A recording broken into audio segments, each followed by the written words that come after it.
Hello, everybody, and welcome to this 12-hour edition of Practical Ethical Hacking. My name is Heath Adams, and I'm going to be your instructor for this course. A really quick who am I? I am a husband, ethical hacker, teacher, and when I have time, gamer, sports fan, and animal dad.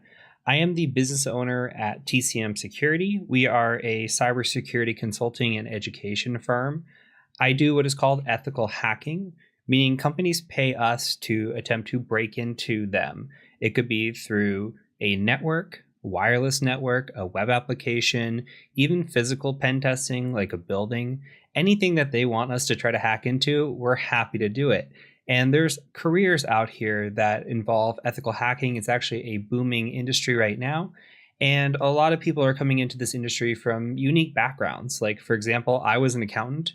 And I ended up in this industry, and I've seen doctors, dentists, lawyers, all kinds of random backgrounds that have just come to this industry and found homes here. So if you're interested in ethical hacking, this course is designed for you to kind of brush you into the basics, help you understand what an ethical hacker does and some of the techniques. And it's going to be all hands-on. I am not a PowerPoint person whatsoever. So this is the little bit of PowerPoint that you're going to get at the beginning of the course, and then we're going to get into heavy hands-on techniques. So if you're interested in finding more out about me, I am very approachable. You can find me on LinkedIn, on Twitter, here on YouTube. I would love if you hit the subscribe button, comment, hit the like, let me know how you enjoyed the course. And of course, you can find me on Twitch as well. We do live streaming, some ethical hacking streams, some Q&A, et cetera, et cetera. Down below, you see sites. TCM Security is the consulting side of the business. The Academy is the educational side, and the certification side is the certification side. So I'm going to cover that really quick and what this course is and what we're going to do in this course. Okay, so welcome to Practical Ethical Hacking. This is 12 hours of 25 hours of a course. So full disclosure, this is not the complete course, though this is a course that takes you through the first half and gets you to a good stopping point. So reviewing the curriculum, I'm going to scroll down here, and I'm going to link everything in the description as well. We're going to cover a few things in this course. We're going to talk about note keeping. We're going to go over computer networking and also Python. So if you've never used Python or if you've never done anything with computer networking, we're going to kind of cover that. And so we'll cover some of the foundational skills before we get into ethical hacking. And that does include note keeping and setting up a lab and installing Linux and running through Linux as well. So we built all the foundations in this course before we start getting into ethical hacking. So once we get through Linux and Python and we get through our computer networking, we start getting into the ethical hacker methodology. We talk about the 5 stages of ethical hacking, and then we start getting into information gathering. What information can we gather about our target? We can look at social media. We can look at finding email addresses, finding intelligence about these companies or individuals or whoever it is that we are paid to target. And we'll do that through information gathering and reconnaissance. There's a bunch of different techniques that we can do. Then we'll move into the next phase, which is scanning and enumeration. We're going to have a intentionally vulnerable machine that's presented to us. We're going to scan that with tools that you learn throughout the course, identify what vulnerabilities might exist within the machine, and then we're going to eventually start hacking it. So we'll get into exploitation and talk about how we can hack a machine, understand the basics of exploitation, and then eventually hack a machine. Once that has all been said and done, we're going to go ahead and move into a capstone. So we have 4 to 5 boxes, actually 5 boxes that we have built ourselves, and we allow you to download those. You run through those and you try to attack those. And your goal is to hack into these machines. So you go through all these, and that is your capstone, your end to your 12 hours of your course. Now, this is the only time I'm going to try to sell you anything is going to be the next 30 seconds to a minute. If you are interested in continuing on with the course, it does cover exploit development, Active Directory, which is probably the coolest thing ever. It's my favorite thing to teach, and how to hack into Active Directory, which you can see there's a lot of Active Directory attacks here. We go into post exploitation, we go into web application enumeration, and the OWASP top 10 web application attacks. We do a little bit of wireless pen testing, legal documentation, report writing, and career advice. And we do sell all of our courses for $30. Full disclosure, we have about 12 courses at the time of this recording. If we go to the homepage, we could see all of our courses here. So we've got everything from Linux and Python all the way down to open source intelligence, different types of pen testing and advanced pen testing, mobile pen testing, malware analysis, phishing. Everything is no more than $30. And that is the only time I'm going to sell you on anything again. So last but not least, we do have a certification side of things. If you're interested in the certification, this course it leads to the practical network penetration tester certification. If you want to find out more about that and why that's cool and industry changing, feel free to go to certifications.tcm-sec.com. And with that being said, I am done pitching you, selling you anything for the rest of this time being. Let's get into 12 hours of free material and start covering how to become an ethical hacker. So let's go ahead and get this course started. Before we dive into this course, I want to talk about a day in the life of an ethical hacker. And I want to talk about why I love ethical hacking or penetration testing, and what I do on a day-to-day basis, what kind of engagements you might find yourself in as an ethical hacker, and then the soft skills and technical skills I think that you should have in order to be successful in this field. So let's go ahead and first look at why pen testing. So why pen testing? Why for me? Well, I work from home. I roll out of bed at like 7:55 in the morning. I'll get my coffee ready. I'll go to my desk. I'll make it there by 8. And I am ready to go. I don't have to sit in traffic. I don't have to drive to work. I save so much time out of my life just by working from home. It's a great luxury. I love the lifestyle. It's not for everybody, but a lot of penetration testing nowadays is working from home. And another great thing about pen testing is the salaries are incredibly high. My first job in the field was over 6 figures, meaning over $100,000 in this field as a first year pen tester. So it's incredible money, and it's very lucrative moving up. Anywhere from a senior pen tester can make $150,000. A manager can make somewhere around $170,000 to $200,000. And really the sky's the limit, especially if you go out and you do your own business or your own consulting. The salaries are very, very high because this is a very technical field, and there is a job shortage or people shortage right now. We have more jobs than we have people, so that relates to high salaries as well. On top of that, the benefits are great. The work-life balance is great. Again, this boils down to where you work, but for me personally, I'm working 40-hour weeks. My benefits have been fantastic through and through. And I love the lifestyle, right? That work from home, that 40 hours a week. I was an accountant before I got into penetration testing. And let me tell you, I was working 60-hour weeks, 70-hour weeks. I was in the office all the time. And I was going in when it was dark, and I was coming home when it was dark. And it just, can easily lead to depression doing that. I've not experienced any of that in penetration testing, and I'm really, really happy for it. So on top of all this, it is mentally stimulating. This is one of the best fields. I am what I consider a lifelong learner. I like to learn. I am nonstop learning, right? And I have that personality type, and you're going to find that if you enjoy this field, it's never going to feel like work to you. I could sit here and I can pen test for 80 hours and it never feels like work to me. It is just mentally stimulating. It's a puzzle. There's always something new to learn. There's always a new attack out, and there's always a new defense out as well. So somebody's always trying to block your attacks, and it's this cat and mouse game. And if you do not stay up to date or on top of things, you're going to get left behind. So you have to have that mentality in this field where you're always willing to learn and you like learning. And that's really, like, for me, that's a positive to pen testing because I enjoy that. And lastly, of course, it's legal breaking and entering. Who doesn't like that? I get to break into buildings. I get to break into websites, into networks. and people pay me to do it.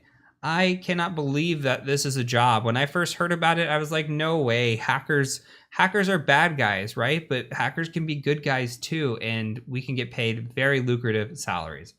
So from here, let's talk about a day-to-day lifestyle.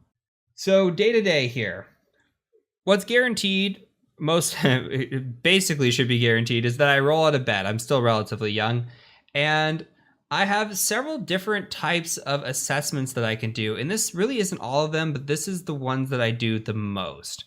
Now, I have what is an external or internal network assessment, and we're going to cover those quite a bit in this course. But when we're talking external network assessment, that means that I'm evaluating a network from the outside. I could be in China, I can be in the United States, I could be in Russia. It doesn't matter where I'm attacking from, right? I could be in any country at any time attacking this network. So I'm on the outside looking in. The internal is different. We assume at this point that we have breached the network. We have a Dropbox. We've got some sort of code execution on their network. We logged into their VPN. It doesn't matter. Somehow, some way, we're on that network. What can we do once we're inside the network? And what that means is we're going to be talking a lot about Active Directory pen testing, and that's really what it corresponds to. And this course is going to hit very, very heavy on Active Directory because of this. And so you have two different types of network pen tests, and the methodology is very similar. The attacks and tool sets are very different. So they can almost be split apart into their own subsections. But you will have external pen tests, internal pen tests on the network side. You may be asked to do web application penetration testing. So that is assessing a website. Right? You have a website or an application that is given to you, and you want to see if you can break that website, if you can log in as an administrator or get somewhere that you shouldn't be able to get to, and you just want to evaluate the security posture of that website. So there are a lot of tools and methodologies out there for that, and we're going to cover the OWASP top 10 in this course when we talk about that, which is big when it comes to testing web applications. So from there, we also have what is called wireless penetration testing. That is the evaluation of a wireless network. So we'll go on site, we'll try to hack into the wireless, we'll look at the guest network and see if there's any segmentation or not. Should a guest be able to sign in and access the same network that somebody who is logged in as an employee should access? The answer is no, but it happens quite a bit. We'll also look for rogue devices and see, what might be out there that is interesting to us. We'll talk more about all these different assessments when we get into their respective sections. Now, there's also what is called physical or social or phishing. There are three different types, but they fall into social engineering. Now, physical assessment is where you go on site and you try to break into a building. You have a destination in mind. Maybe it's a server closet or some critical location in the building that they don't want you to get into. This could involve picking locks, social engineering a lot of the time, cloning badges, and just making your way into this building through whatever methodology you can. Now, social engineering and phishing, those are, kind of hand in hand. You'll do a phishing campaign or a social engineering campaign, or even a vishing where you're calling on the phone and you're trying to get information. And you're just after, what kind of credentials can I get? Who clicks on my links? What kind of passwords do I get, etc. We also have what is called SOC assessment. So a SOC assessment is also known as purple teaming. And purple teaming is when you combine red and blue. So as a penetration tester or ethical hacker, you're often known as red, and a defender is often known as blue. So you combine those and that makes purple. And what that means is we'll sit down with a blue team as an offensive team. We'll sit down with a blue team and we'll say, hey, what attacks do you want us to try to run? Or we're going to run these attacks, and I want to know if you pick it up. So I might run a specific attack and see if the blue team detects it. I might go plug into their network and see if it prevents me from plugging into their network. Do they get an alert on that? If not, how can we help them baseline this attack to get this alert? So I think purple teaming assessments are some of the best assessments that are out there, because not only do they learn from you and what attacks are out there, but you learn from them on how to defend against these and how to bypass these too, because maybe your first attempt does get blocked and you're like, hey, maybe I should, run a different attack and see if you catch that. And it's a great way to have that cat and mouse game again. So once we do these types of assessments, we have to write a report. We have to report back on what we saw and tell the client about it. And I put a little sad face there because, not everybody likes writing reports, but it is absolutely part of the job. You have to be well written in this field to be successful. So, you write this report and you're going to have to present this report to a client. And that's what is the debrief. Now, a debrief is where you take the report and you give it to a client and you walk through it with the client and say, here's what's wrong, here's why it's wrong, and here's how we can fix that for you. Or here's how you can fix that, right? And so you have to have this technical skill set as a penetration tester, and you have to have this well-written skill set. You have to be able to write well. You also have to be able to talk in front of people when it comes to doing debriefs and talk to people. That doesn't mean you have to be an extrovert by any means. You can be an introvert. I am very introverted, but you have to be able to put that personality on when you're on site. Same thing with the physicals, by the way. If you're on site for a physical, you do not have to be an extrovert to be successful. I know plenty of good physical pen testers that are actually introverts and do just fine as long as you're able to get into that mindset for that temporary time period. So anywhere from all these different assessments that you could end up doing at any given time, you have to be well-rounded there. You're going to be writing reports and you're going to be presenting reports to clients. Now let's talk about the technical skills that you are going to need. And our course here is going to cover a lot of these. So at a base level, you really do need to know Linux, preferably Kali Linux, or what another type was called Parrot. There is networking that you should know. You should be familiar with the OSI model, certain protocols like TCP, UDP, HTTP, etc. You should have good scripting skills, whether it be Python scripting or Bash scripting, etc. there. And you should have a solid hacking methodology. And this is all what we would want as a base for an interview. You should have also tool familiarity, right? Metasploit, Burp Suite, Nessus. If all this sounds like a foreign language to you, that's fine. Come back and watch this video again once you've gone through the whole course, and it's going to all click for you. And you're going to say, hey, I know a lot of this. And on the preferred side, Active Directory is huge. If you know Active Directory, you're going to be ahead of the game. Most people, when I interview them, they have a good base, but they don't have that good preferred side. And we like the preferred column a lot, okay? So Active Directory, super important. Wireless attacks, important to know. The OWASP top 10, also important to know. That is related to web application penetration testing. And lastly, coding skills. So scripting and coding, a little bit different. Scripting is what you'll be using primarily. Coding, you don't have to be a coder to be successful in this field at all, by the way. If you only script for the rest of your life in this field, you'll still find plenty of success. However, you can code new tools, things, contribute to the community with it. We'll talk about that here in a second as well. But just know that the base is potentially can get you into a job. The preferred will definitely get you into a job if you have strong knowledge on that side, along with the base knowledge. Lastly, something that is not covered much is the soft skills that you need to be a pen tester. So yeah, it's great to be technical, and we already talked about the social people skills, right? Because you're going to be doing that debriefing, you might be doing social engineering, etc. And you're going to have that well-written ability to you as well. But let's talk about some of these other ones. You need a strong desire to learn. You should be the type of person or that personality type that always wants to learn. We talked about it, right? Where you should be the guy or girl that wants to go home and study, and you find this fascinating, and that desire to learn is going to benefit you because of that cat and mouse game, because something that you knew yesterday might not be an exploit today. Patches are coming out all the time, and you have to stay ahead of the game because of this cat and mouse game. So that strong desire to learn, super important. If you do not stick up with your studies, you're going to get left behind.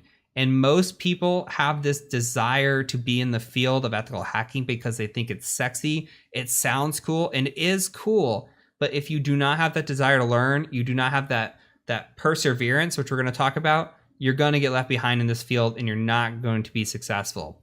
So let's move over to perseverance. You have to have this perseverance mindset, not with just that desire to learn, but also that ability to not give up, because the answer is not always there in front of you. And you're going to see this as we go through the course. It's not cut and dry. It's not, hey, I scan for this, I see an exploit, I go exploit it. You might have to do a lot of research.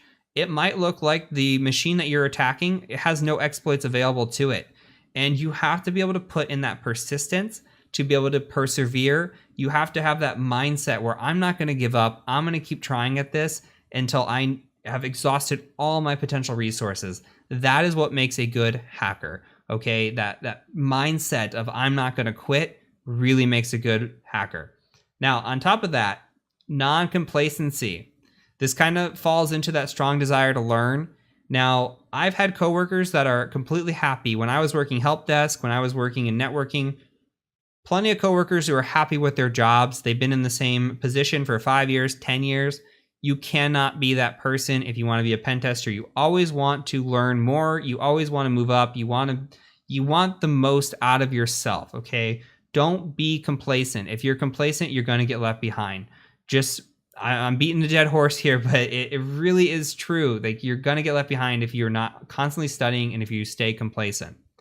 Lastly, you should have a blog or Twitter or GitHub or something that you contribute back to the community with. It could be a YouTube channel or a Twitch stream or however you want to do it, right? You should give back to the community. When I see that somebody's giving back to the community on their resume, even if it's a blog post or Twitter, whatever, it really helps. And things that you're going to get asked in interview include where you get your news from, and how do do you have a blog? You're going to be asked that, and Twitter is a great place to get news, and a blog's a great place to give back, and Twitter's a great place to give back too. So make sure you're contributing to your community. It'll really help you in the long run. And you don't have to reinvent the wheel. It could be a blog that somebody's posted before or 20 people have posted before. As long as you're posting it and it helps you learn, and it helps your style might be something that helps somebody else learn as well, compared to the other blog posts where maybe people didn't like that writing style, or they didn't like that, commentary, or however it is. So you never know how your content is going to help somebody else. So I always encourage people to go out there and make their own content. So that's it. And I know this is a long video. This is going to be longer than most of the videos, but I wanted to dive in and really cover what you can expect as an ethical hacker and what you need really at a technical and a soft skill level to be successful. So from here, we're going to go ahead and get right into the course. Next up is effective note keeping. We're going to talk about the importance of note keeping, what tools you should use to be keeping notes for this course, and then we're going to dive right into the technical concepts. So I'll catch you over in the next video.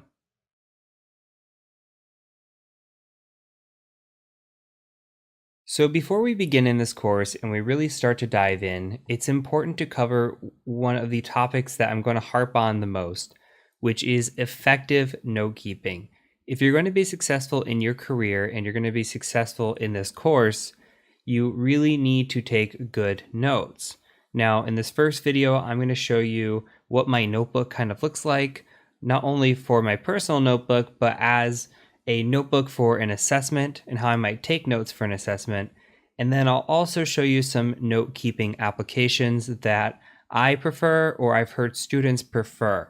In the second video, we're going to cover how to install one of the applications and another cool application used for taking screenshots. So let's take a look at my notebook first. So here is my notebook, and actually let's click over here. So this is my notebook, and you can see it's really long. It's got all kinds of stuff in here, and it's just something that I build upon. This one in particular is actually only geared towards Active Directory. So I have a few different notebooks. This one is Active Directory, and it's actually a few different courses that I've taken in the past that I've kind of put together. And then just for assessment work, etc., I just kind of have a little cheat sheet here. So I wanted to show you this one in particular because these were built off of courses, and you're going to be working through a course, so kind of just get an idea of how maybe to structure it.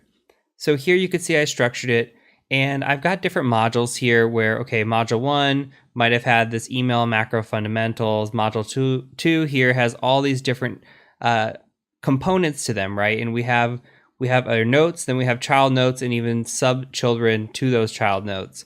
And I'll show you how to create that here in a second. But let's say, for example, enumeration, which is one of the most important things that you're going to cover in hacking. And we take a look at enumeration. You don't have to understand what any of this means here.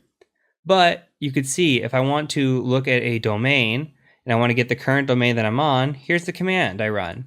And here is a picture of what it looks like. And here's what comes back when you run that command.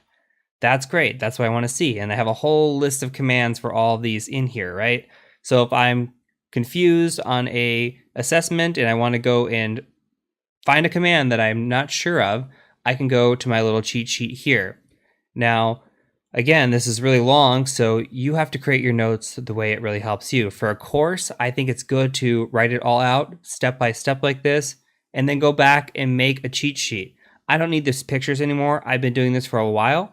So maybe I just say, hey, get current domain is getNet domain. And then I say, hey, okay, get object of another domain. Here's an example of it. I don't need the pictures because it makes it really long. But as an example, and over time, you learn with the pictures as well. At least I do. So let's build from that. Here is an example of an actual assessment that I did for a client. And you can see how I did this. Now, I did an external, internal, and web application assessment for this client, and these were the findings. Now, I'm only going to show you what is masked or obfuscated already or doesn't reveal client information, but as you can see here, one example is on the internal, they had something called SMB signing disabled. You don't need to worry about it, but here in my picture, I've got a nice picture. The picture has highlighted, it says, hey, message signing disabled, that signifies SMB signing's disabled. And it has the IP address. So we identified the machine and we give proof of concept that this SMB signing is disabled here. Another example, MS17010. These are both internal exploits that you're going to encounter in this course. Here's one. I checked this machine. It says, hey, this target's not patched. Now this is one I didn't exploit, but it shows that it's actually vulnerable to this attack. So these are a couple screenshots that I'll put. Now, your notes could be different than mine. How I organize is I take a screenshot, I put it in here, and then I make sure that I have at least the IP address and the screenshot for reference because I'll remember it. But if you need to go in here and take detailed notes, that's absolutely fine as well. You always want good notes for your assessments because you never know if a client's going to come back in 6 months or even a year and say, hey, what was that one thing that you did here? And if you go back to your notes, you say, oh, I did this. And some people get down really into the weeds. They have dates, times, everything for step-by-step what they do on an assessment. And that's completely up to you and how well you take your notes. This is kind of how I lay it out. And then you see the green check marks next to it. I add those green check marks when I'm doing my report. So as I'm building my report out and I cover something in the report, I'll just go ahead and right click and I'll change the note icon to a check mark, meaning that I've written that part of the report for that finding. And we just kind of go through over time. So with that being said, I do want to show you some decent applications. The one that I'm using here and that you see is called KeepNote. Now I run on Windows as a base. So keepnote.org, that's how you get KeepNote. It is for Linux, it is for Mac OS X, but this is totally a preference thing. Me, I prefer it. I've been using it for a long time. Some people don't like it, okay? So I'm going to offer some alternatives as well. Cherry Tree comes built into Kali Linux, as you're going to see here in just a little bit. Worth looking at, worth trying, seeing if you like it. OneNote's another example if you use Microsoft. And if you're a Mac user, a lot of students have told me that Joplin is really good. Now, I've never used this, but I keep hearing great things about it. So what I'm going to do is I'm going to put all of these into the course resources, and you'll be able to look at them, download them, decide on your own. Now, you're not limited to these 4 note-keeping applications by any means. Feel free to use whatever you like to take notes. If you want pen and paper, that's great as well. So just make sure that you're taking good notes, and we're gonna harp on this throughout the entire course over and over and over again. So make sure you're taking good notes.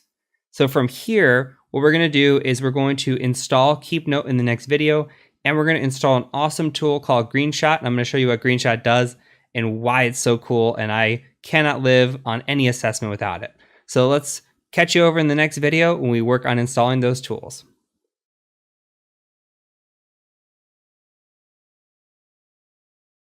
All right, so in that example in the last video, we talked about using Keep Note. So if you go to Google and you type in Keep Note, all you gotta do is come here, and Keep Note works on Windows, Linux, and Mac OS X. So great tool. The only issue with this tool is it has not been updated in a long time. Some people find issue with that. If you're one of those people, I'm actually not, you can use other tools. OneNote is an option. Cherry Tree is also an option. You can also find other options out there for you. If you have a favorite note-taking tool already, that's absolutely fine as well. Just make sure to take good notes, especially during this course, and make the most of it. Learn all the things that you can and incorporate that. So I will show you quickly how to install Keep Note here. And another thing to note too is while we do this is Cherry Tree is available on Kali Linux. We're going to install Kali Linux here very soon. So once we install Kali Linux and we get into the introductory Linux and we explore it, I'll show you a little bit more of Cherry Tree and what that looks like. And we'll talk pros and cons of Cherry Tree when we get there. So here we go. If you are on Windows, you can follow along, or you download your appropriate one here, depending if you're on Linux or if you need Mac as well. So I'm going to go ahead and install the exe, and I'm just going to actually run this. We're just going to say yes, and I'm going to say next, install. And that's it. I mean, it's that quick. And then we just launch Keep Note, and here you go. We've got Keep Note. So the other tool, the really cool tool that I love, this one is called Greenshot. Now this is a screenshot capturing tool. So let's go to downloads here on Greenshot. If you are running on something other than Windows, or Windows or Mac, so basically Linux, you're going to need a different tool. The recommended tool that I've heard out there is called FlameShot, Flame. Though I have no experience with it, I've heard it is identical to Greenshot. So here I'm going to download the latest stable. I'm going to select run.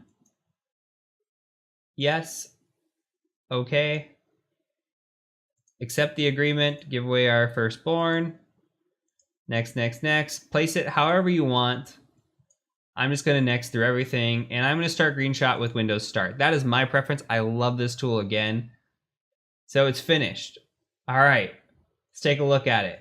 So it should be running. Let's start Greenshot now. Okay, now you see it running down here on the bottom. Okay, let's open up a web page. Let's say we want to take a screenshot of something. Now you just hit your print screen button, and this nice cursor gets brought up here. And let's say we wanted to just take this downloads part right here. We're just going to capture this. And now we have choices. We can just save the image that we just grabbed. Or my favorite is that we can actually just open in an image editor, right? So let's open this in their image editor. Look at this. Okay, so here's the picture we just grabbed, right? On top of this, really great tools. Let me show you two that I use always. So I come into effects, I put a border on it.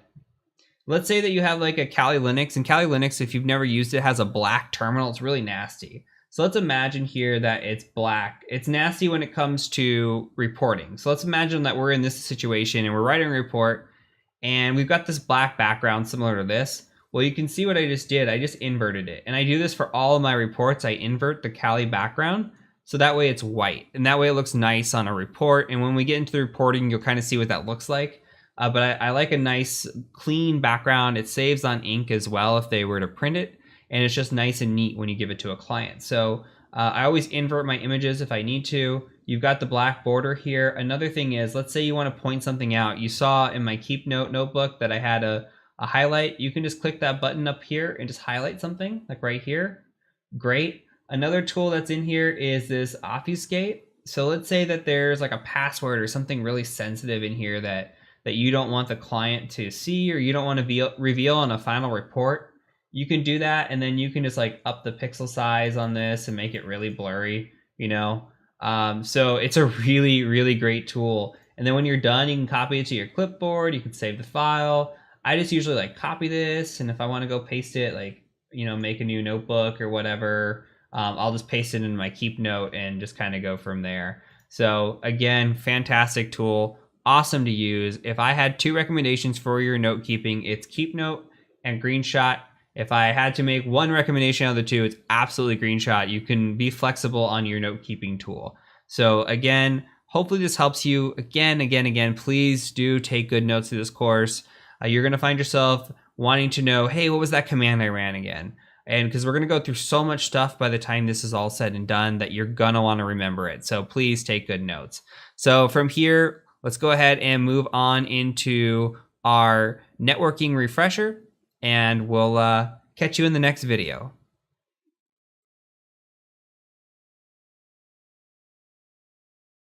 Hello everyone, and welcome to this section on networking. So this section is titled Networking Refresher, meaning that some of you might have a networking background. And if you're looking at this list that's on the screen and you go down the list and you say, yep, I know all those, you can feel free to skip this section. If you've taken some of these in the past and you just might want a little bit of a refresher on them, then this section is for you. We're going to cover these topics not totally in depth, but we're going to use it as a way to brush up. And then we'll hit on networking again when we get into introductory Linux. So if you are unfamiliar with things like TCP, UDP, and the three-way handshake, or if your subnetting's a little shaky or you don't know what the OSI model is, chances are you should probably stick around and just click through this series, watch it, and build that foundation. Remember, we talked about one of the core foundations of pen testing being a strong networking background. This is a good way to build it up, remember what you might have forgotten, and go from there. So let's go ahead and just jump right into the first video, which is going to be IP addresses.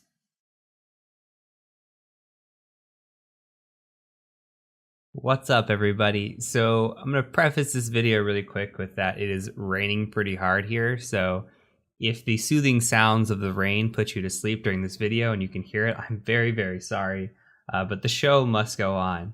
So what we're going to be doing today is we're going to be talking about IP addresses. Now, if you've ever used a computer before and you're anywhat familiar with IT, you probably know what an IP address is.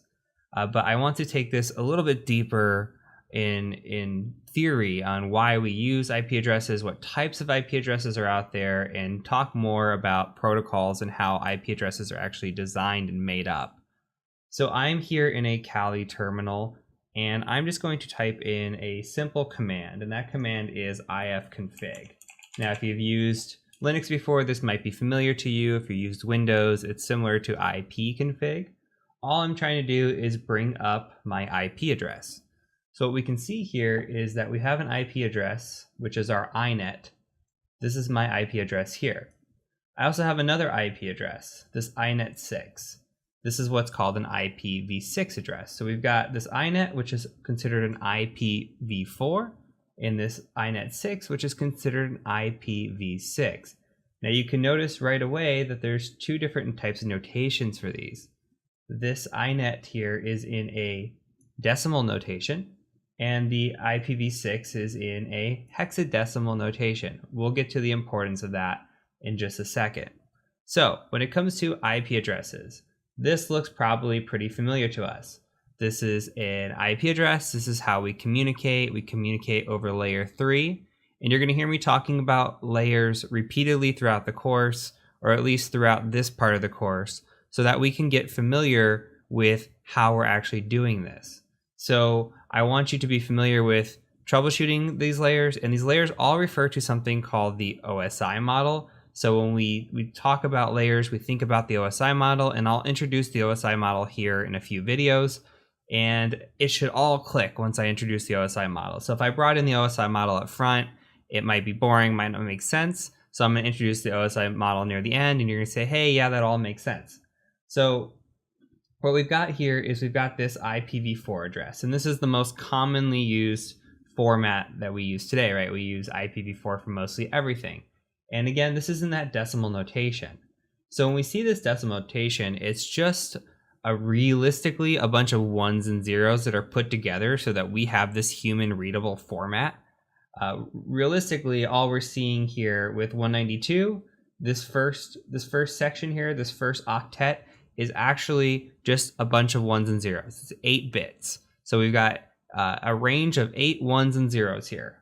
We've got another 8 here, and 8 here. So when it's all said and done, this inet, or this IPv4, is made up of 32 bits, 8 plus 8 plus 8 plus 8 here, and which equals 4 bytes. So another way to think about that is to think about it as, say, something like this. 1, 2, 3, 4, 5, 6, 7, 8, period.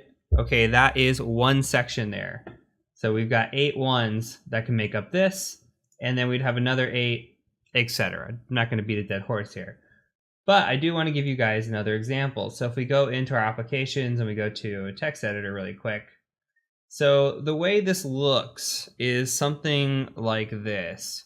We start with a number like 128. I'm going to try to space this out as best as possible. And all I like to do is think of 128 as my base. And this will make a lot more sense when we get into subnetting. So please, if you're confused by this, don't worry. This is all theory right now. When we get into subnetting and we get hands-on, it'll make a lot more sense, I promise you. So let's say we have ones and zeros here. If we have a 1 for each of these sections, and I'm going to space this out again as best as possible, it's not pretty. But if we have a 1 for all of these, this equals 255. Why does this equal 255? Well, you take this, and all these numbers add up. 1 plus 2 plus 4 plus 8, all this adds up to 255. So let's say if we didn't have all the ones and zeros, we had just some ones enabled, like these last 3 here. Okay, well, this would equal 7, because we have 4 plus 2 plus 1 equals 7. So our first number, or whatever number this applied to in the octet, would be 7. So if we had 7.7.7.7, it would just be this numbers repeating over and over. These numbers repeating over and over, right? So be 0.0001111 dot 0.0001111 and so forth. So this is kind of what it looks like behind the scenes, because again, a computer is just ones and zeros. We're all binary. So what we're going to do is we're going to close this out. We're going to talk a little bit of other theory when it comes to this, and why INET or IPv6 and why IPv4. So let's close this and let's talk about IPv4. So I'm going to bring up a calculator. And with IPv4, we have these 32 bits. So what we can do is we could take 2 to the 32nd power. And this is the possible amount of IP addresses that we could have. So we have somewhere in the 4 billion range of IP addresses. Well, spoiler alert, we don't have only 4 billion people on Earth, right? We're up to 7 something billion at this point, and all these IP address spaces are gone. So IPv4 has been around since 1981. Nobody thought we were ever going to use all these addresses. Computers weren't really a thing. Who knew that we were going to want all these addresses? And these companies started buying them up, and they started buying them up in large chunks. And then they sold those to ISPs, and then ISPs sell those to you. And so these IP addresses have been gone for a very, very long time. And chances are when you have an IP address and you get this IPv4, you're only going to get one. If you're a corporation, you might buy more, but we've run out of IP address space. There's just not enough to go around. So the theory is, okay, let's come up with something different. Let's come up with IPv6. Now, this hexadecimal is actually in 128 bits, which makes things just a little bit longer and adds quite a bit. So let's take this 2 to the 128 power, and we get a number that I cannot tell you how to say, not even going to try. But I can guarantee you that in our lifetime, we will never use this address space. So we've come up with the solution of IPv6, but nobody really uses it. IPv6 is just a thing that's there, but when we get IPv6 addresses assigned, but still to this day, everybody's using IPv4. Well, how is that possible if we're using IPv4, but we're out of address space? Well, think about this. We're using something called NAT, which is Network Address Translation. Now, let's think about your network.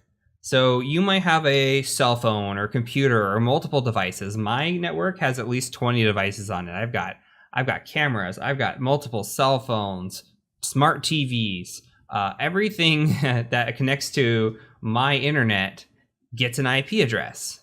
And that's 20 IP addresses right there, right? So let's say I have 20 devices, that's 20 IP addresses. Am I taking up 20 IP addresses out of that 4 billion? No. we're actually using something called Network Address Translation, or it's called NAT for short. And we'll talk about this again when we set up our actual lab.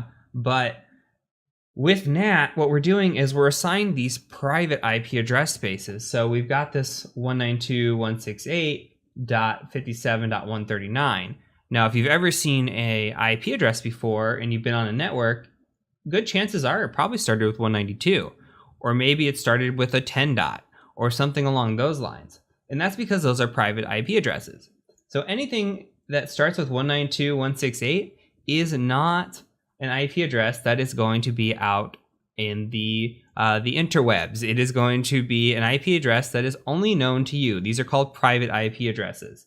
So because we use these private IP addresses, we can pass them out through what is called a public IP address. Now, to make better use of this, let's go out to Firefox, and I've already got a tab open. So I went to Google and I just said private IP addresses, and I clicked the second image here because I think it's a great image. So if we look at this, there are classes of IP addresses, private IP addresses. Now, there is a class D and E. We're not going to worry about those. The big three are class A, B, and C. If you know these, you are good to go. So if we look at class C, this is what the most common household and small business use.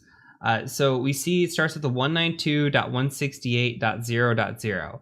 So the 192.168 are constant. If you see a 192.168 address, you can guarantee yourself that that is a private IP address space.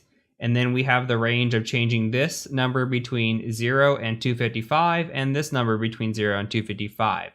Why 0 to 255? Well, that'll all make sense when we get into subnetting. But what that allows us to do is have a large number of networks here and a small amount of hosts. But for a regular user like you or I, or a small business, 254 hosts is pretty good. I mean, I'm only using like 20 in my household. So the most common household is probably using this 192 address. But what about a big business, right? Something huge.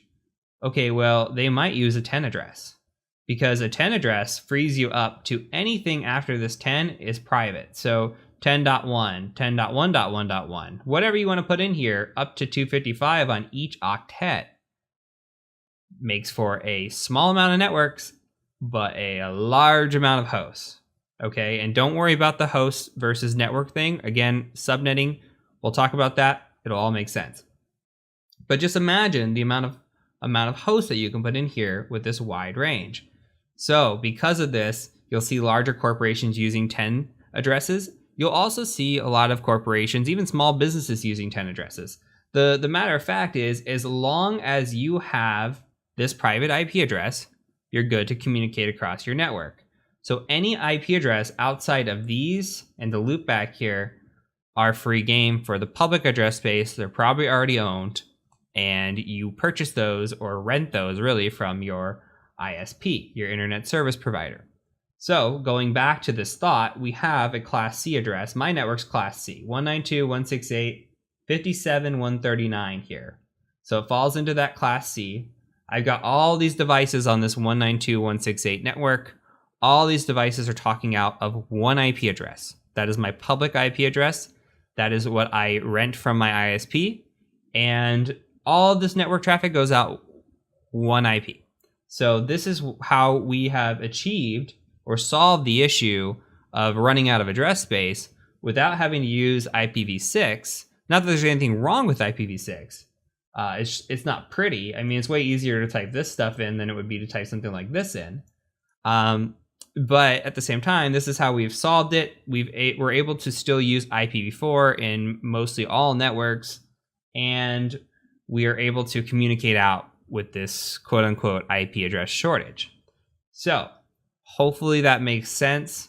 We're going to build upon these concepts. Again, IPv4, IPv6 IP addresses are layer 3 protocols. Layer 3 is a router. So when we route traffic, we route via an IP address. So we're going to build upon that as well as we go in. Hopefully this is all just a refresher to you. So that is it for this video. I'll go ahead and catch you over in the next one. All right, so we're going to move down a layer here and talk about layer 2. So remember, IPv4, IPv6, IP addresses as a whole, that is layer 3. We're talking about routing. Here in layer 2, we're going to be talking about a MAC address or a physical address. Now, MAC stands for Media Access Control, and that is identified here in our ifconfig as this ether here. So we could think of this as our physical address and a way that we communicate when we are using switches. Switches communicate over this physical address. This is kind of how they know what device is what. So what we say here is if we have a device, say you just built a computer and you're installing your network interface card or your NIC, you're going to plug that in and you're going to have a MAC address for that NIC. Your cell phone, that's going to have a MAC address. Anything that's using a network interface is going to have a MAC address. So these MAC addresses are important because they utilize layer 2 or switching, and they are how we communicate over switches. Now there's something to be noted briefly about MAC addresses. Now MAC addresses have identifiers. So as you can see here, this MAC address has 6 different pairs of 2, right? And what we can do is we could take the first 3 pairs and we can just copy this and we can go out and we can try to put it into a MAC address lookup. Now for this one, this is just going to be VMware. I'm not sure if it's actually going to come up, but I'm going to go ahead and paste it and see what happens. And you can see that the vendor actually shows up as VMware. So the first 3 pairs here are identifiers.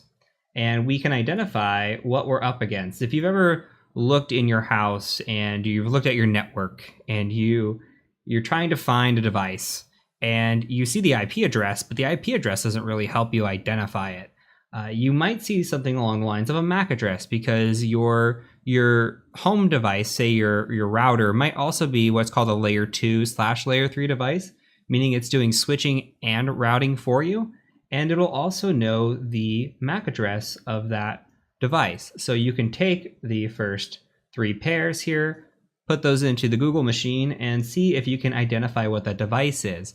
So if I was unsure, this didn't have a host name or device name, and I could just reach out and say, okay, well, let me look these up. Maybe it'll give me an inkling. It's not going to tell me the exact device, but if I know it's running VMware, then I can say, oh, that's my host machine running. Or if it's related to like Texas Instruments or something, maybe I know that device in my house. So this is just a quick way to look up devices and know about them. The other option or other thing that you need to know here is just that, again, MAC addresses, layer 2, related to switching. I'm just trying to repeat this and get this into your head. So that's all we need to know from this lesson. And we're going to go ahead and I'll catch you over in the next lesson. All right, so now we're moving into layer 4, which is the transport layer of the OSI model. And we're going to talk about what is TCP and what is UDP. So we'll type that in here, TCP versus UDP. So TCP is what is known as the Transmission Control Protocol. And you could think of that as a connection-oriented protocol. And we also have UDP, which is the User Datagram Protocol. And this is a connectionless protocol. So when we have these 2 protocols, one is best suited when it comes to high reliability. That's TCP. TCP is connection oriented. We want to make a connection, we need high reliability. So you can think of something like a website, which is HTTP or HTTPS. Or you can think of something like SSH or FTP, the file transfer protocol. Those all utilize TCP. When you think about UDP, you might think about something like a streaming service, that's connectionless, or DNS is connectionless, or voice over IP is connectionless. And when this comes into the importance of scanning is super important. We're going to be scanning both TCP and UDP as a penetration tester. And don't worry about scanning right now. When we get into the scanning section, this will make a lot more sense. But we need to know what TCP and UDP are and define them broadly. So the most commonly used protocol that you're going to be scanning is going to be TCP. Now TCP works on what is called a 3-way handshake. Now, if we look at the three-way handshake, it's going to look something like this. We're going to first send out a SYN packet, and then we're going to receive back a SYN ACK packet. And finally, we're going to send an ACK packet. Now, how does this work? Now, you could think of this as an interaction. So let's say you have a friend or a neighbor, and you go to your neighbor and you say hello. That's a SYN. Now, SYN ACK is going to be the response. It's going to say, hey, SYN, I acknowledge you. That's your neighbor waving hello back. And then you know you are good to go start a conversation. So that's the acknowledgement. Now, when we think about this in the terms of ports, now port is a item that can be opened on a machine. It's a way to communicate with certain protocols. For example, if you think about HTTP, that's over port 80. If you think about HTTPS, that's over port 443. There's a lot of different protocols, and there are 65,000 plus ports that can utilize these protocols. So everything related here has to do with these ports. Now, let's say that you want to connect to port 443 on a website. You're going to send out a SYN packet to that website. You're going to say, hey, I want to connect to you on port 443. And if 443 is open and available for connection, they're going to say, hey, you can go ahead and connect to me. And when you want to actually establish that connection, you're going to send that acknowledgement packet back. Now, let's make more sense of this. Let's go ahead and open up a tool called Wireshark. So this is built into Kali Linux. I'm just going to type in Wireshark, and I'm going to provide an ampersand here just so I have shell access if I need it in the background. And all I'm going to do is capture packet data. So this is going to be listening in on my NIC, and it's going to say, hey, what's he doing? Let's capture all that data. So we're going to capture that. I'm going to start a capture here. You're going to start to see a bunch of traffic coming through. You can see the different protocols here. You can see UDPs coming through right now. But we're going to go establish a TCP connection. So let's go out to the World Wide Web. And I've got Google up. I'm just going to refresh Google. You're going to see a lot of traffic start coming through. So I'm going to go ahead and just stop this right here. Look at all the data packets that get sent when you're using your computer. This is what's going on in the background. You don't even think about it. So we could see some syntax there. Those are in the gray. Let's see if we could find a good one. Okay, so here is one right here. So what we're going to do, actually, let's find a better one. So we're going to come down to here, and we're going to say, okay, so here we are. We're our source IP. This is 192.168.57.139.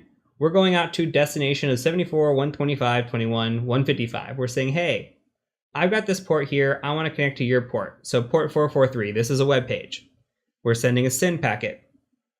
If that port is open and available for connection and communication, what's going to happen back is that IP address is going to say, hey, here I am. I'll allow you to connect on this port.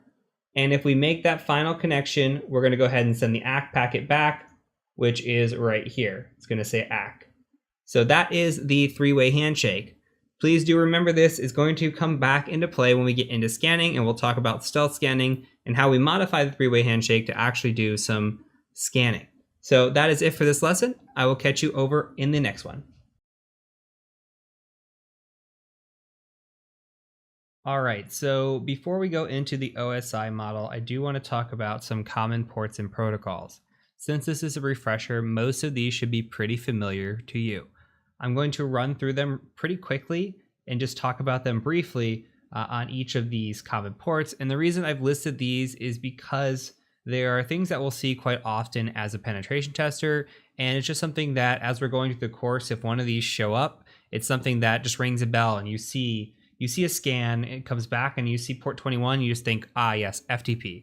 Or you see port 80, you think, ah, yes, HTTP. So you got to start training your mind to memorizing these ports. So when we get into our scanning, which again, we haven't covered scanning, but when we get there and we see what ports are open on a machine, we're going to be able to have these common ports memorized.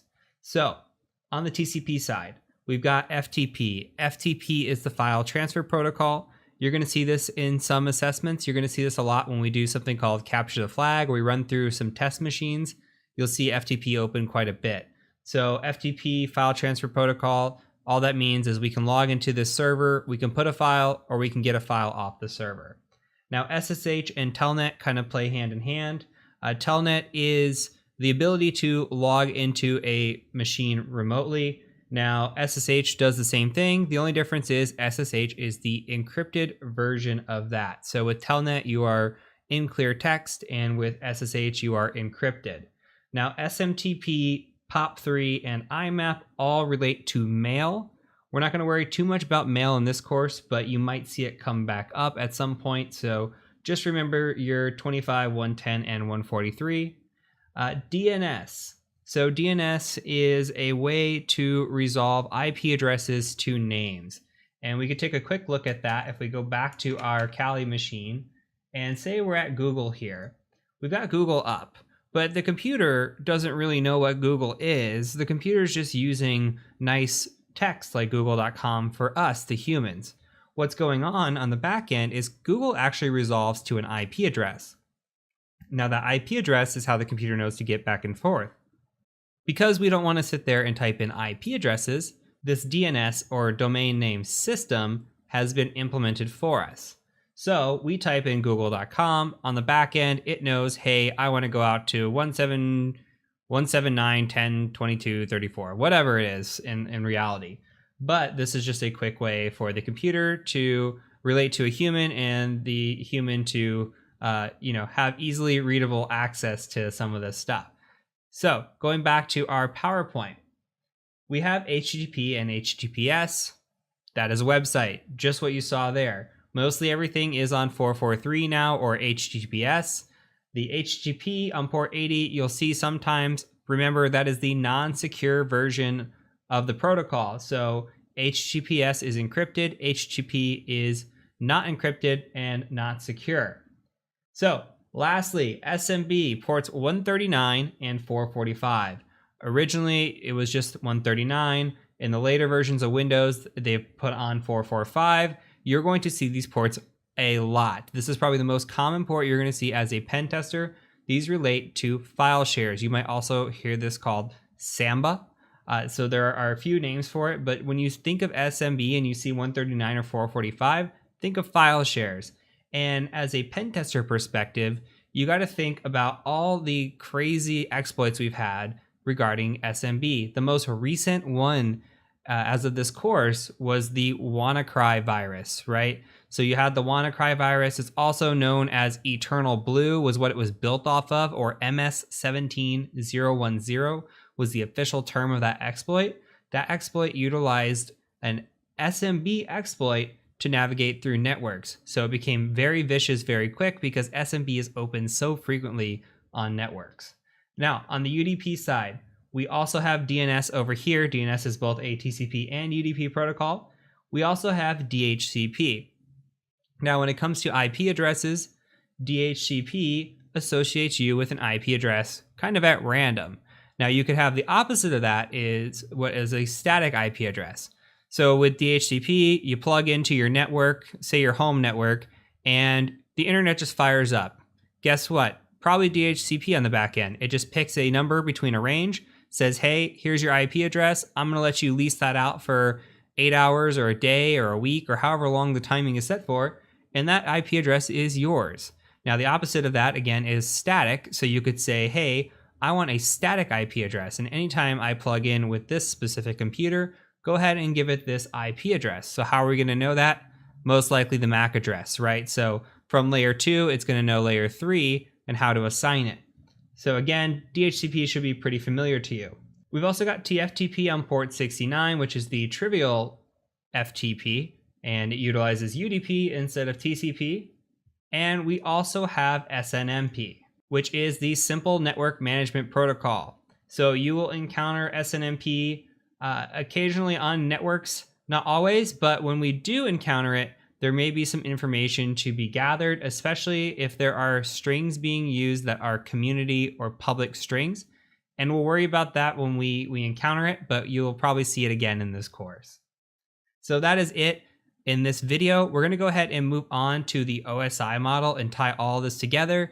Then we'll get into a little bit of subnetting, and we'll end this with a refresher on networking, a final video on networking. So I'll see you over in the next video.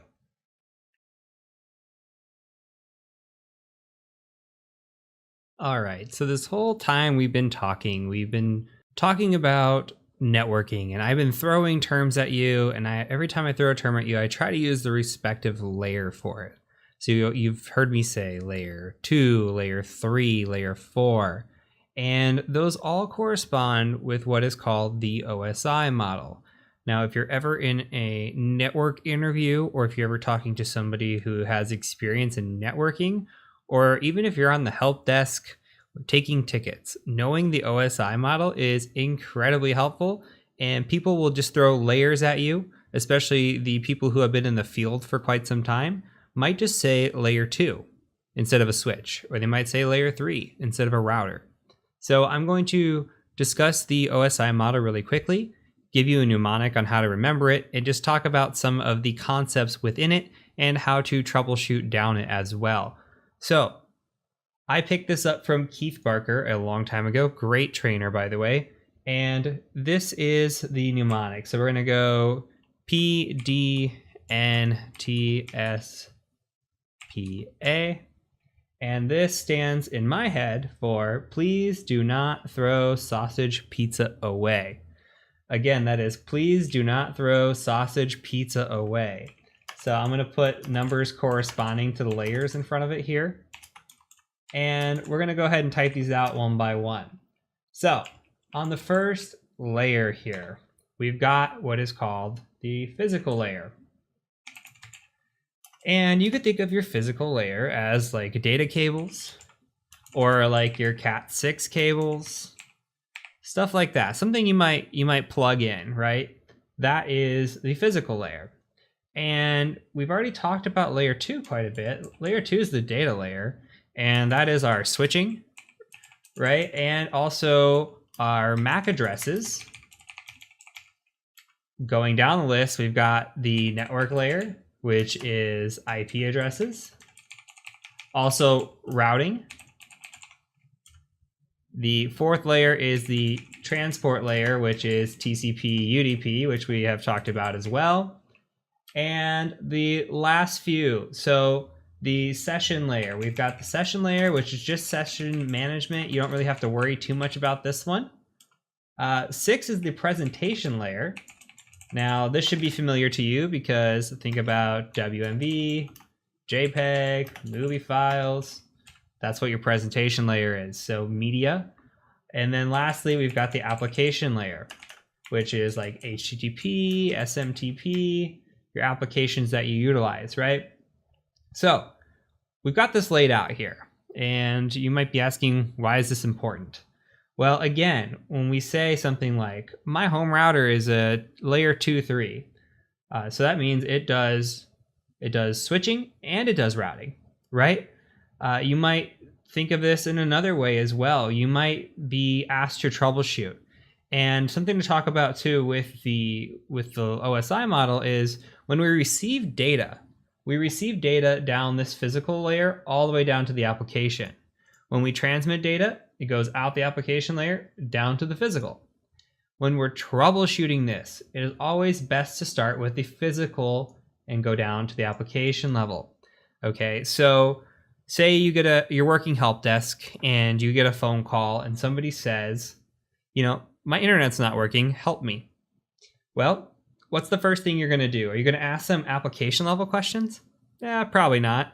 You might say, hey, can you look at the back of the computer? Do you see the cable plugged in? Oh, the cable's plugged in. Okay, well, do you see the where the cable's plugged in? Is there a blinking light? Is that blinking light green by chance? Okay, we're checking the NIC, right? And then we might ask them to, do they have an IP address? What's going on? All the way down. And then we troubleshoot all the way down to layer 7.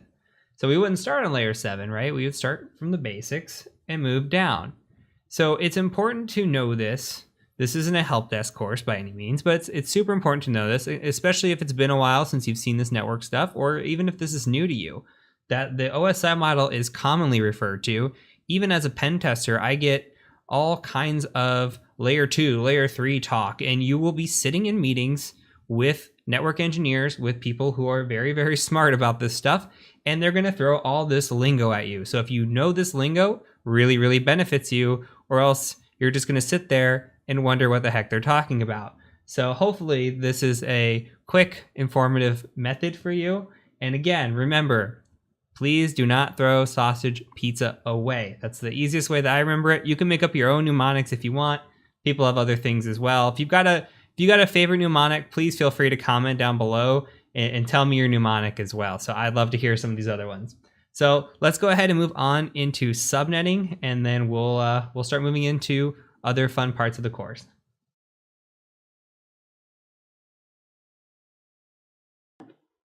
Let's talk about subnetting. So subnetting is important in networking. You hear about it all the time. You hear even people perhaps freaking out. I know I freaked out when I heard that I had to do it for exams like Network Plus or CCNA. And I feel like there are a lot of complicated methods out there for subnetting, but there was a method that was shown to me middle of my career, and it just blew my mind. It's really, really fast subnetting method. And I really want to break down for you what subnetting is, why we do it, and then show you the methodology behind it. So if we want to talk about subnetting, if we just come in here and just do an ifconfig, and we look at our IP address, right? We have our inet, which is our IPv4. And you can see here too, we have this net mask. This is also known as a subnet mask or a subnet. And it just says 255.255.255.0. Doesn't really tell us a lot if we don't know much about it, but this is what a subnet looks like. And we can think of subnets in ones and zeros. It's all bits, right? So we've got 8 bits here, just like an IP address, IPv4, same thing. 8 bits, 8 bits, 8 bits, and another 8 bits. And we've got ones and zeros. If all the ones are switched on, we've got 255. If none of the ones are switched on, we've got 0.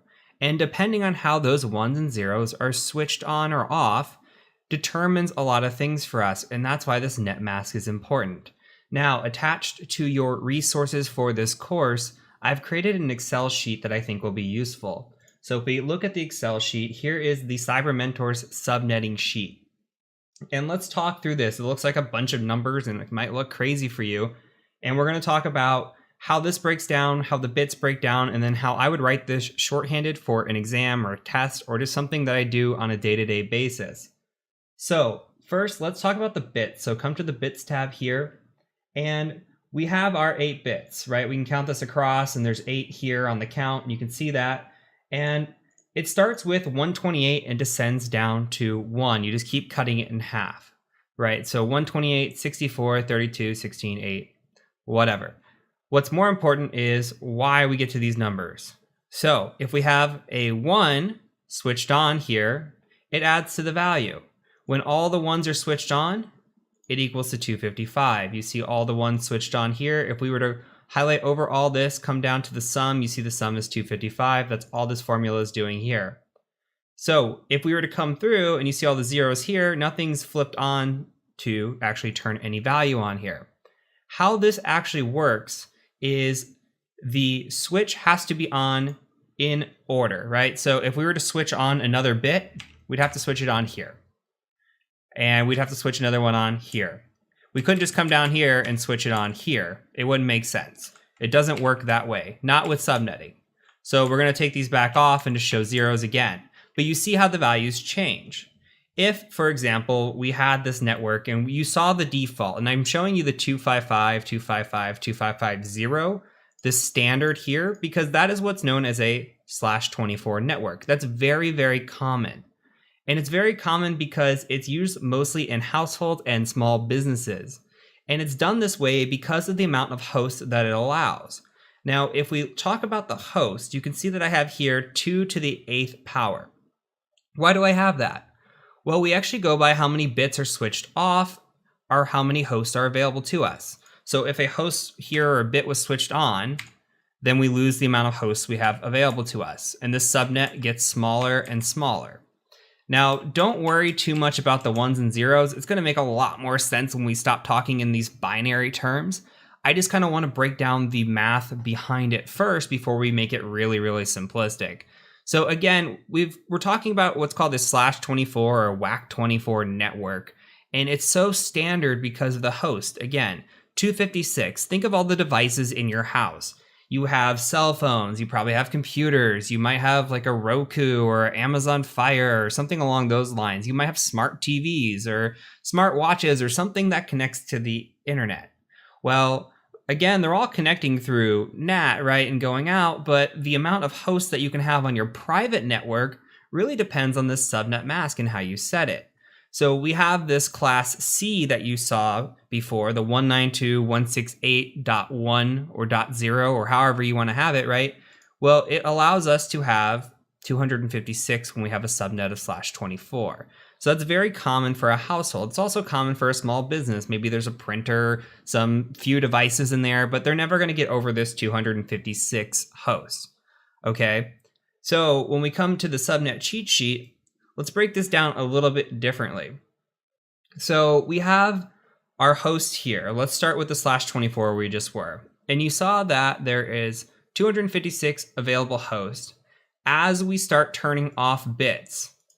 Okay, we turn off a bit here, we turn off a bit, keep going down the list. The hosts start getting bigger, and that just corresponds here. We have a /24, and the only reason I'm saying 24 is I'm counting the ones across, right?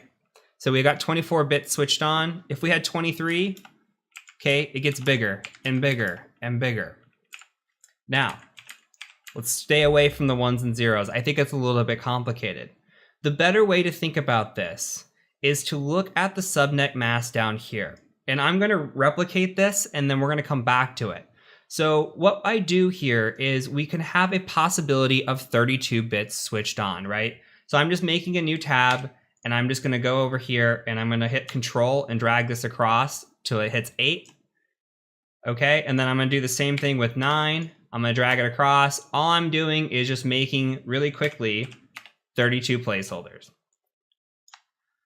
And I'm just emulating here if we had the possibility of 32 different switched on bits. So imagine one bit is switched on, imagine all 32 bits are switched on. That's the possibilities here, right?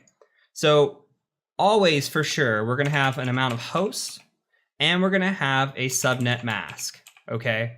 So we'll just call it subnet there. We always start here with 128, just like the bits that you saw. You saw the 128 start on the bits. Let's just start also with 128. Now, as you saw, every bit that's switched on, remember when we switch a bit on over here, it starts decreasing. So we're going to decrease for the bits that are switched on. 64, 32, 16, 8, 4, 2, 1. You come over here, and what I like to actually do is I like to just add these numbers together. And you could see 128 and 64 is 192. And then you can add these two together. So you get 192, 32. You just add diagonally is the way I actually always do it. So 224, 240, 248, 252, 254, and 255. Now, what does that correspond to? It corresponds to the possibilities of the bits being flipped on, right? So this looks just like what you see here. Same deal. And if you had a 1 underneath of it, okay, then you got 128. If you've got another 1 underneath of it, well, guess what? You've got 128 plus 64, which is 192. And this number keeps growing. Why is this important? This is still all ones and zeros, right? Well, let's start thinking about it. If we have a /24 network, we've got 24 bits turned on. Our subnet mask is 255.255.255.0. If we had a /16, it becomes 255.255.0.0. Why? Where are these changes coming from? Let me show you this. Okay, for a /8, I'm just tying this in just this right here. Well, this is coming from the number of bits that are turned on. 8 bits turned on, we've got 255, and the rest are zeros. You got another 8 bits turned on, 255, 255, the rest are zeros. Come down to this /24, which is that really common subnet that you see, and you've got 255, 255, 255, 0. Now, this is very common, okay? And let's go back to the cheat sheet now. And you can see that I've got X as a placeholder in the subnet. So what I'm saying here is you look at this list and you say, I've got a /1. Well, for this whole area here from 1 to 8, the placeholder is going to hold in place of this X. So for a /1, if I've got 128, guess what? It's going to become 128.0.0.0 because that's how it would be. And if you turned on just one bit here and made all of these zeros, guess what? Just the 128 would be on, the rest would be zeros. Okay, if we had a /14, okay, so 255's automatically flipped on. You have a /8 already, you passed through it. Okay, so you're starting on the second iteration here. /14 corresponds down here to 252. So you'd have a 255.252.0.0. So all this is placeholders. Let's go back to the sheet here. So I make this quick and dirty list. This is what I write out when I'm just writing out something quick for an exam. I'll write out 1 through 32. I'll put the host here and I'll put the subnet here. So again, if we know that once we cross through 8, 16, 24, 32, that has a 255 in front of it, all we've got to do then is we'll say /27. Well, we've come through 3 columns. Then I know for sure that we've got 255.255.255. something, right? You see the /27, you come down here, the subnet would be 224. Say 28. Okay, 255, 255, 255. Look at the 28, you've got a .240. And this is going to be confusing. Subnetting is not necessarily easy. Once you get the chart down, it makes a lot more sense. So let's start piecing some more things together. When I say that I've got host, now the hosts that I'm showing you only correspond to these first rows, but it's very common or very useful just to know this number right off the bat. Now, if you look at the cheat sheet, what you can do here is you just know that you start with a 1 or you start with the 128 and you go down, but every time you go up, you're doubling. And why are we doubling? Do you remember from the bits part? Every time a bit is turned off, so as we go up a number, we take it to the next power. So we've got 8 bits turned off. We take 2 to the 8th power, it's 256. Well, here you go. Look, come through here, 256. We go to the 9th power, 512, to the 10th power, 1024. It just keeps doubling, okay? That's all you got to think about in your mind, is it keeps doubling. So on an exam, for example, you might have something like, how many hosts could be potentially in a /20 network? And you come to your cheat sheet that you made or you have in your head and you say, well, 496, and then we'll get to this in a minute, but we have to subtract 2. So 494 potential. And why is this all important? What do we even care about any of this? Why am I rambling on? Well, you need to know based on the network. Okay, the /24 is great for a small office, home network, however you want to have it. But what if you're a large enterprise? Maybe you have thousands of devices, okay? Maybe you want a /16 network. That might make more sense for you. Or you even see some with a /8 network. It just depends on how big the company is. The larger the company, the greater chance that you're going to see that they're not using /24. Or they could even have subnetted segments of their network where, say, they have just telephones and they've got 500 employees and 500 telephones. They might just have one /23 network for nothing but telephones because that's the amount of hosts that fit in there. So what we're after with subnetting is how many hosts can we fit and what is the mask that's behind it? So those are questions you might be asked in an exam, and these are questions that you're just going to see. And when you're given addresses, say you're doing a pen test for a client, you might be given something like this. You might be given an IP address, 192.168.1.0/24. Okay, and immediately in your head, you're like, oh, /24, that's standard. There could be up to 256 hosts or 254 hosts or devices in this network. But if they gave you something like 192.168.1.0/20, then you might look at your little chart and say 4,094 hosts. Remember, we're going to subtract 2. 4,094 hosts in this network. Now I know if I'm scanning this, I'm up against a lot more devices potentially than I am in this.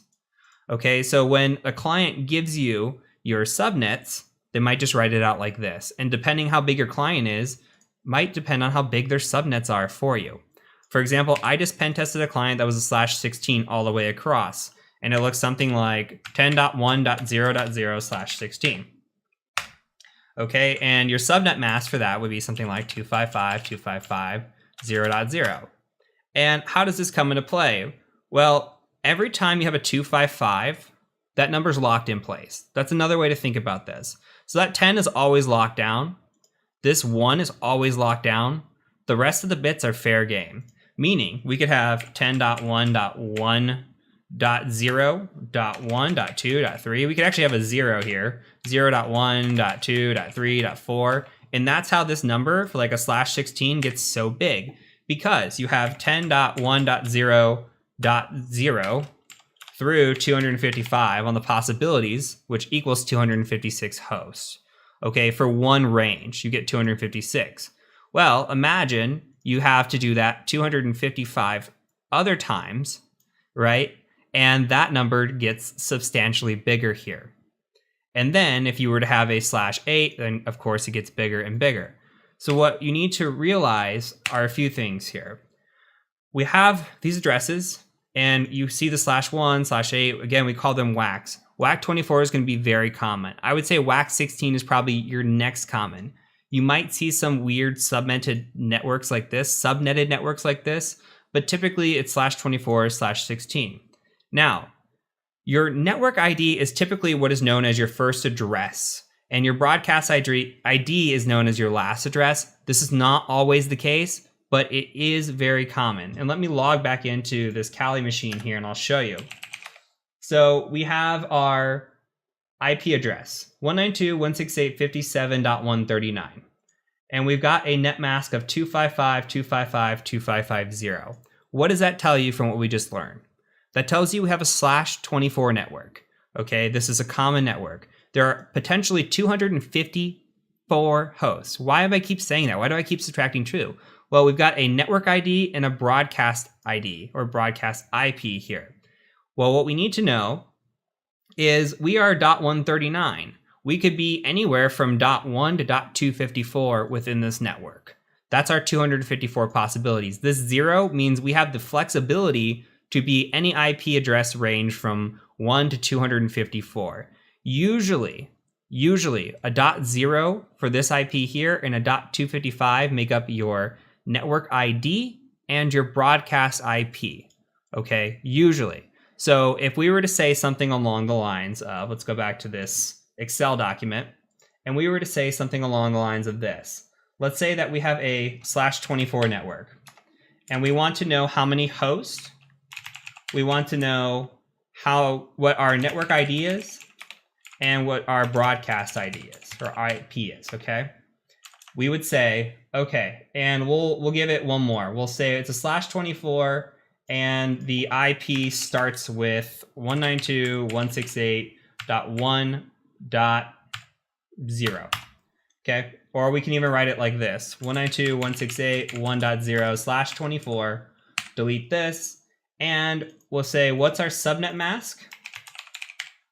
What's our host? What's our network? What's our broadcast? So subnet, you come to your cheat sheet, you say, okay, /24, I already know that I need to be filling in this area here on the X, so I'm just going to come in 255. What's the X? Well, we know to come down this row, 255 here, .0. Okay, and then we've got hosts. So I'm just going to expand this a little bit. We've got the hosts. Okay, hosts are right here, 256 hosts. Potentially 254 though, because we always subtract 2 from the host total. So our network ID is usually the first address available to us, which is 192.168.1.0. The broadcast is 192.168.1.255, meaning available to us is anything from .1 to .254. Let's take a look at something else. That's a basic example. Let's do like a /28. Let's say we got 192.168.1.0/28. Now what? Well, we've got 16 hosts here. Okay, so our subnet is then going to fill in 255.255.255.x, right? Because we're in this row. /28 says it's going to be a 240 when we drop down to the subnet mask. I'm going to make this a little bigger. How many hosts? 16 minus 2. We have 14 hosts. Okay, so the first non-host would be 192.168.1.0. Again, still the same thing. First address. Last address is going to be what? 192.168.1.15. Does that make sense? 0 to 15 is 16 addresses. Usable space is 14 because we take out the network and the broadcast. Now, you could see something like this, and then guess what? You're segmented. So because you're only using this little bit of space, you can then in turn have something like this, 192.168.1.16/28. And then it starts the same way. Your subnet mask is actually the same because you're using a /28. You come through, you can just copy and paste that. The hosts are still the same. What changes here? Well, your first address, 192.168.1.16. And then your last address, which is 192.168.1.31. So because this is smaller on the /28 side, we can actually have multiple networks within, like, say, a .1, .0, .1.16, .1.32. You could have multiple little networks here with only a small amount of hosts. So maybe you have just a few servers in this range, and you have like servers A, B, and C. They go in a /28, and then you have another one of servers D, C, and E, or D, E, and F, however you want to say it. And you have more in that range. Okay, so you can subnet this out into different things. And when we see subnets, we see all kinds of stuff. We could see phones, servers, user computers, wireless, all different sort of things. Some companies get really specific with their subnetting. Now let's try one more. Let's say we have a /23. Now I want to put in 192.168.1.0/23, but that would be wrong. Why would this be wrong? This is actually going to be a 0, and I'll show you why in a second. So we're no longer locking in this number anymore, right? When we get below the /24, the 255 all the way across for 3 of them, guess what? We're now have the ability to change this number other than what's locked in. So let's do a .0. We'll talk about why. Let's hit enter here. So a subnet on a /23. Well, we're going to do a 254, which is going to be the placeholder of the X here. We're going to come in and say 255, 255, 254.0. And now again, we're not locked in. So remember, this 255 would lock in this .1. That doesn't happen anymore. So we've got 255, 255, 254.0. We're actually going to start at 0 here. And we're going to say the number of hosts that are possible, it's 510. Okay, 512 minus 2. We'll say our network ID is 192.168.0.0. And our broadcast would then be 192.168.1.255. Why?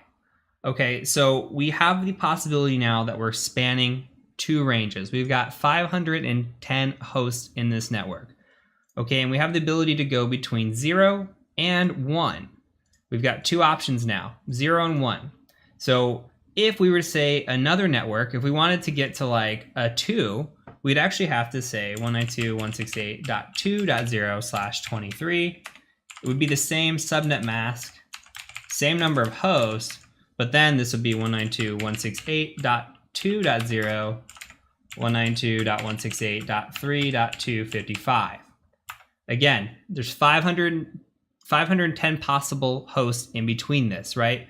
Because you got to think, .0.1, .0.2, .0.3, all the way through 254. And again, 1.1, 1.2, all the way through 254. So that equals 510. Once you've hit that maximum, that 1.255, then guess what? You start at 2, you have a whole new network here. Just like these smaller segments, you get whole new networks on the bigger side as well. So what you need to know is that if I were to put something like a 192.168.1.0/23, that would have fallen into line with the 1 and the 0, and our actual network ID still would have been 0.0, and a 1.255 would have been the broadcast here. And you can double check this. Anytime you're confused, you can double check your CIDR notation. So I'm going to bring over a website that I will show you here. And this is just an IP addressing guide. It's called ipaddressguide.com. You bring this over and you scroll down just a little bit, and I just put in 192.168.1.0/23, and you can see that it actually corrects me and says the first bit is 192.168.0.0, the last one's 192.168.1.255. Total host is 512 minus 2. Shows you that, again, first IP, last IP, you got your net mask. Very easy to use a CIDR calculator here or an IP range to convert to CIDR as well. So very useful calculators, but if you're not allowed to use these for like an exam purpose or something along those lines, then using the cheat sheet that I've shown you is super useful. Now, what I want to do is I want to try 3 more subnets. Okay, I'm going to write these out. I'm going to say 192.168.0.0/22, 192.168.1.0/26, and 192.168.1.0/27. I want you to solve these for me. Tell me the subnet mask, the host, network, and broadcast. And with that being said, this again is a very complicated topic. I did not pick this up the first time or the second time that I got it. If you're running confused right now, perfectly normal. You can go back and watch this video again, try to pick up more topics, try to understand it. Maybe I'm not the right instructor for this either. I do recommend looking at other resources to completely fill in your knowledge gap if there is one that exists. Another resource that I'll link down is what is called 7-second subnetting. It is very useful. A lot of students have recommended it to me. I'm going to push it forward as well. So go ahead and try to solve this. Understand that what you're after here is just understanding what a subnet is.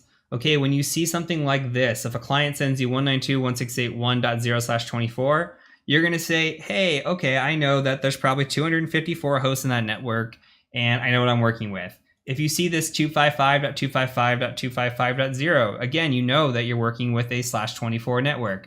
Very standard stuff. That's what we're after.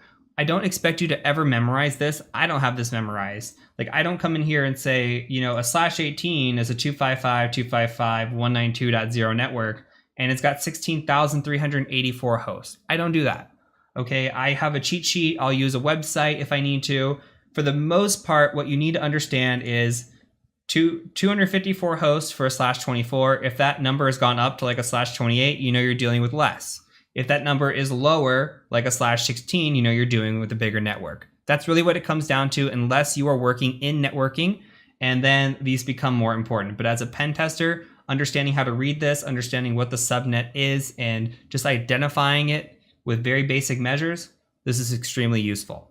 So I will catch you over in the next video when we talk about solving these challenges, and hopefully we got them all right. So I'll see you over there in the next one.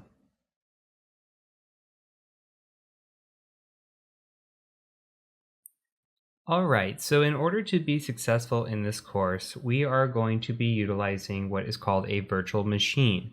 Now, virtual machines are known as VMs for short, and a VM is just a machine on top of a machine. And to give you an example, I'm actually running this Windows 10 instance that you see here on top of my Windows 10 instance. So here you can see, if I scroll up, that I have a Windows 10 machine. I also have a Linux machine sitting here. If I were to demaximize this, you can see that I'm actually running here a Windows machine in the back. This is my wife and I, and you come through here, we just blow it back up, and we're back inside of our machine. So a virtual machine is just a machine inside of a machine. So what we're going to be doing is we're going to be utilizing this to build out labs. That way we don't have to actually have a bunch of hardware. We can just use this for our course and run what we need to on top of our own machine already. Now, this can get resource intensive. So if you are only utilizing something like 8 gigabytes of RAM, then you might have some issues with this, but you can still follow along. When we get into the Active Directory portion, you might run into issues if you do not have at least 16 gigabytes of RAM to utilize. But we'll worry about that when we get there. There are still plenty of ways to follow along throughout this whole course. So another thing to note is that I use VMs every single day. This machine that you see here is actually my day-to-day pen testing machine. So I run a Kali Linux instance on top of my Windows machine and utilize that to do penetration testing. So I'm going to demonstrate that to you and how we're going to build out our labs with that. And a lot of us in the industry run through VMs as opposed to running it directly on Metal or on a machine. So in order to utilize virtual machines, we first need some sort of virtual machine software to play these. So there are 2 different ways that we can do this. If you are on a Windows machine or a Linux machine, you can utilize VMware Workstation Player. Now, if you type in VMware Workstation Player in Google, the first one here that says download VMware Workstation Player. You just click on that.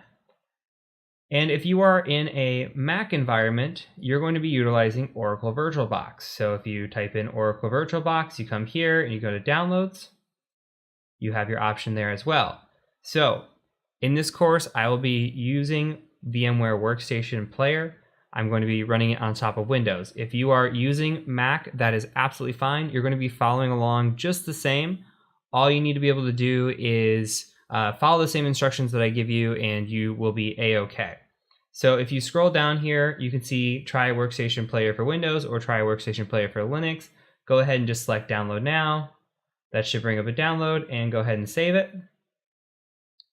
If you're doing VirtualBox, go ahead and download for OS X. I will download the Windows version just so that we can see what that looks like as well. So I'll save both of these.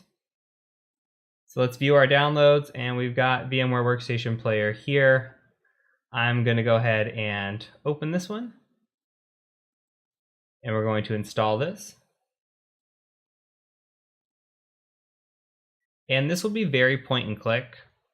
So next, accept the agreement, possibly give away our first child.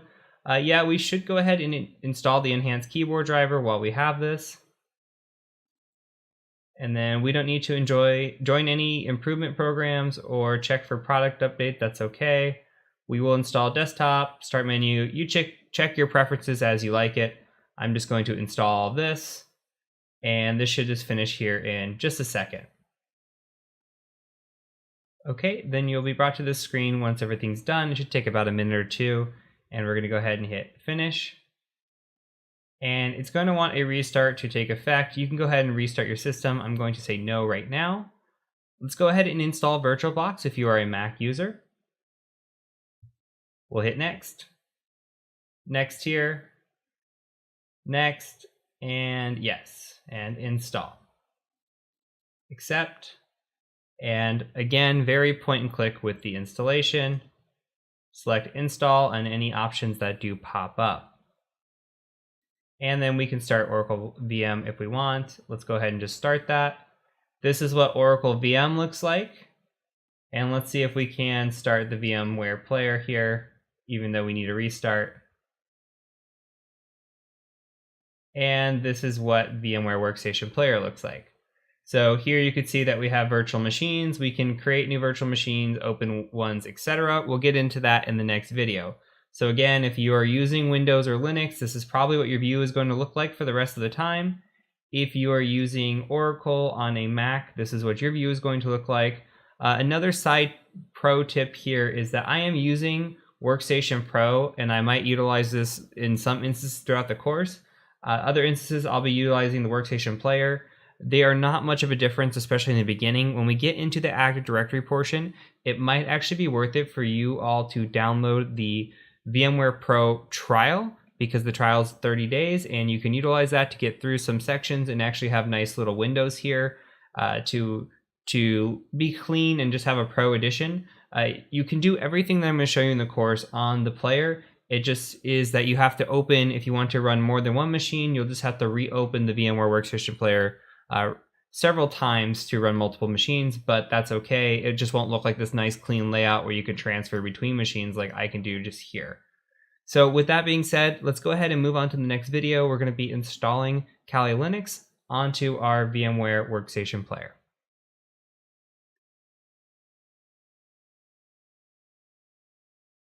All right, so now that we have our VMware player installed, we're going to need to put a VM on top of that. So throughout this course, we're going to be utilizing Linux. More specifically, we're going to be utilizing a Linux called Kali Linux. Now, if you've never used Linux before, that's absolutely okay. We have a section coming up on introductory Linux, and we'll get you completely up to speed. But for now, we need to be able to install Linux so that we can use it. And Kali Linux is a Debian-based version of Linux, and it is a pen tester Linux. So this is completely built for ethical hacking, as you're going to see once we dive into it. So I've gone ahead and just went to Google and typed in Kali Linux download.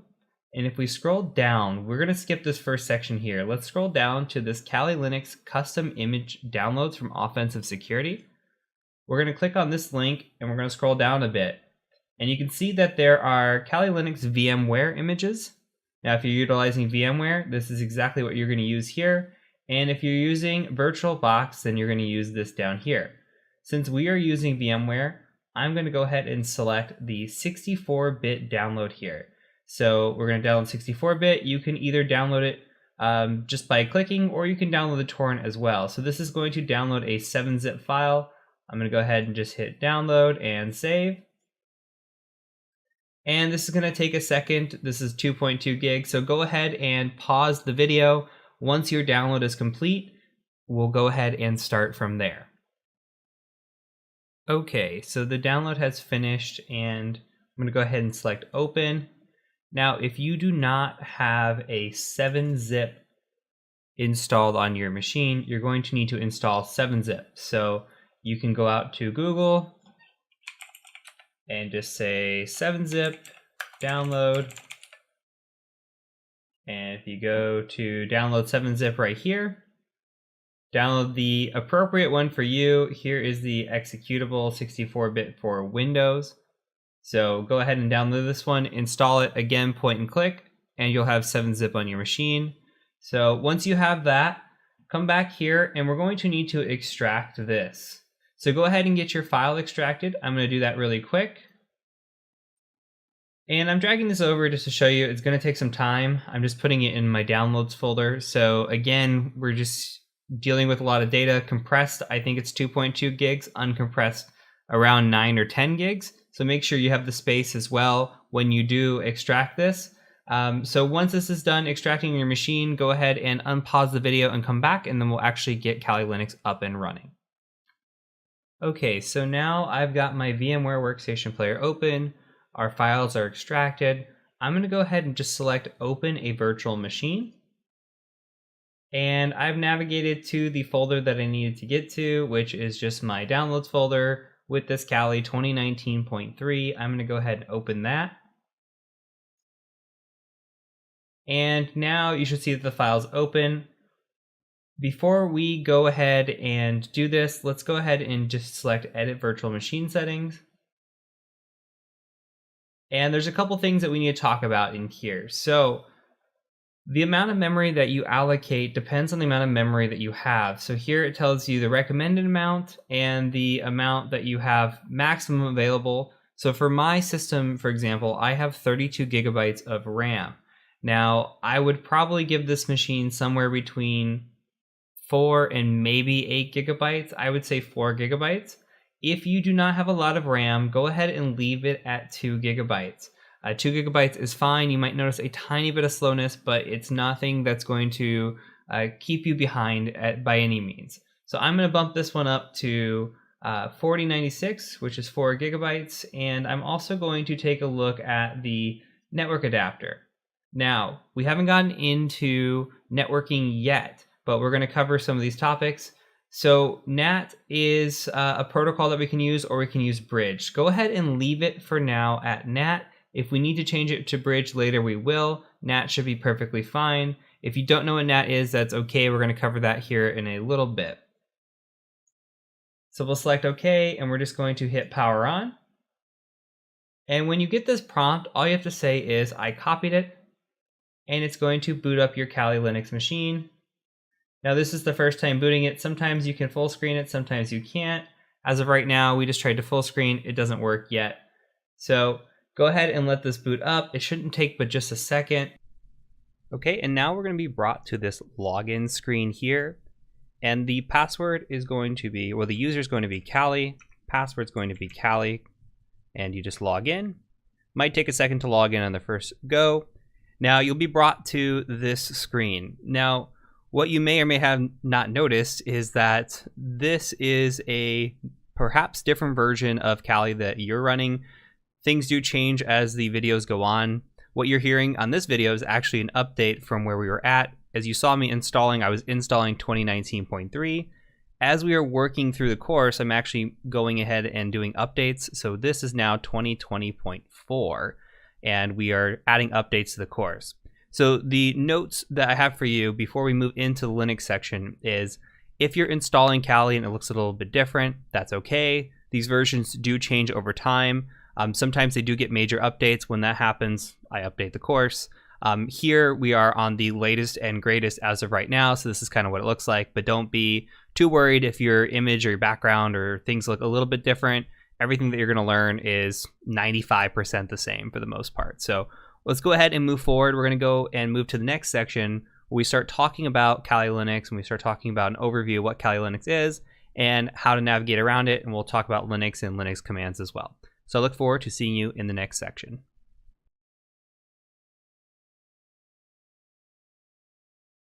Okay, so this video pertains to some updates we need to make to VirtualBox for quality of life.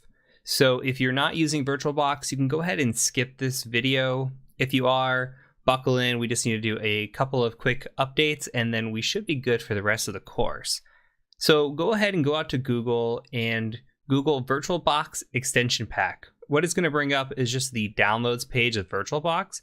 So we're going to want to go here. And on this page, if you look kind of towards the middle, you'll see that there is a VirtualBox extension pack here. We're going to just click all supported platforms and that will automatically download the file that we need.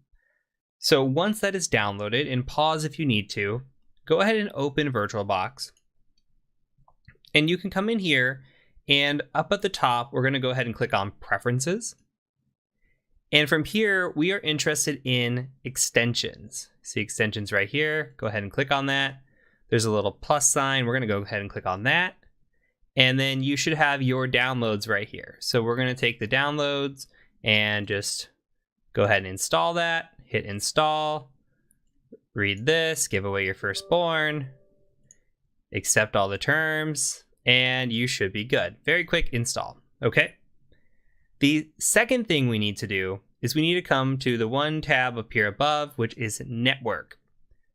We're going to go ahead and hit the Network button or this Add button, and we're going to add what is called a NAT network. Okay, and we're going to come in here and we're going to double click. And you can go ahead and keep these defaults. I'm going to actually change them to 192.168.57.0 because that's what's going to be used through the rest of the course. And that is what the CIDR notation of my Kali machine and my Kioptrix, which you'll see later, etc., all fell into this 57.0. So we're going to go ahead and keep it on this NAT network. Make sure you support DHCP. Go ahead and just hit OK. Hit OK. And then for a machine, and make sure any machine that you use, again, any machine that you use in this course, make sure you set it to NAT network if you're using VirtualBox. So you can come in here, click on a machine like this mail machine I have here. You can just click on that, settings, go to network, and then you can go ahead and just go to NAT network. All right. And that name right here, you see name NAT network. That's all we're going to use. That'll automatically set it up. So when you have a Kali machine running later and you have Kioptrix or another box running, or even when we build out an Active Directory lab, you need to make sure that you're running that NAT network so that all of the machines are on the same subnet.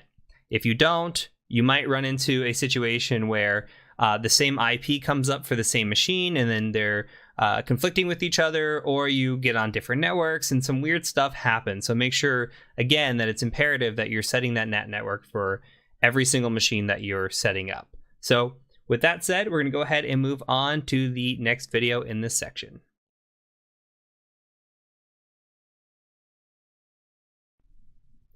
The first thing I'd like to do before we get started with any commands or anything like that is just take a look around Kali Linux and kind of demonstrate why a pen tester or ethical hacker might use this distribution of Linux. Now, throughout the course, as stated in the last video, you might see a different version of this pop up as I recorded videos on some of the older versions. Everything should still work just as is. You just might see a different look and feel to some of the Kali interface, but all the commands I'm going to show you, everything that we do is going to be the same. So let's take a look and just explore Kali Linux just for a bit. So if we come up here into the corner and we just click on the little Kali logo, you could see that we have nice things broken out for us. So we've got these favorites up here, which we have our terminal, which we're going to be living in essentially. We've got a text editor, we've got a web browser, which is basically Firefox. We've got some other tools down here, docs, etc. The other thing that we can come scroll through is we can see that we have different applications in here. If we look at the different sections, these kind of go in order, which we haven't covered quite yet, but in the order of how a hack might go down. So information gathering is usually the first step. You can come in here, look through this, and here's a bunch of tools related to information gathering. You can even click into these and go deeper if you wanted to, related to specific things. So DNS or SMB or open source intelligence. All of this that's in here, this is just built-in tools. So let's say we're coming in here and we want to do a wireless attack. Well, we go to wireless attacks. We've got a bunch of tools already built in. So Kali Linux is just essentially a ethical hacking distribution of Linux, and it's built on Debian. So if you've ever used something like Ubuntu or anything along those lines of a Debian distribution, this is all going to feel really familiar to you with just a bunch of tools built in on top of it. So fairly straightforward. They do have some nice tools in here. You can come through and utilize these. A lot of this is already built in, and we're going to take a look at that as we go. Okay, so the next thing that we're going to do is, and throughout the rest of this course, is start looking at the terminal. So if you come up here, you'll see that we have a terminal. Now, mostly everything that we do is going to be done in this terminal here. Now, this is almost like accessing the command line. So if you're using a command line like in Windows, for example, if you've ever used a command line, if not, that's okay. But we do a lot of this from this interface as opposed to maybe utilizing a GUI-based interface where if we clicked a folder, this might look more familiar to you if you're a Windows or Mac user. You come in here, you have this kind of area. Yeah, we can do that, and sometimes we'll utilize this, but a lot of times we're going to be living right here. Okay, so as we move forward, we're going to start talking about this command line, how we can utilize it and use it to our advantage, and then we'll do some tips and tricks and hopefully learn some pretty neat stuff as we go. So in the next video, I'm going to cover the sudo feature, which I think is important. It's something that was brought in. Now, originally we had something called a root permission, and we'll talk about that. That has changed since 2020.1 moving forward. So we're introducing that into this course, and we'll talk options that you have. So let's go ahead and move to the next video where we talk about the sudo feature.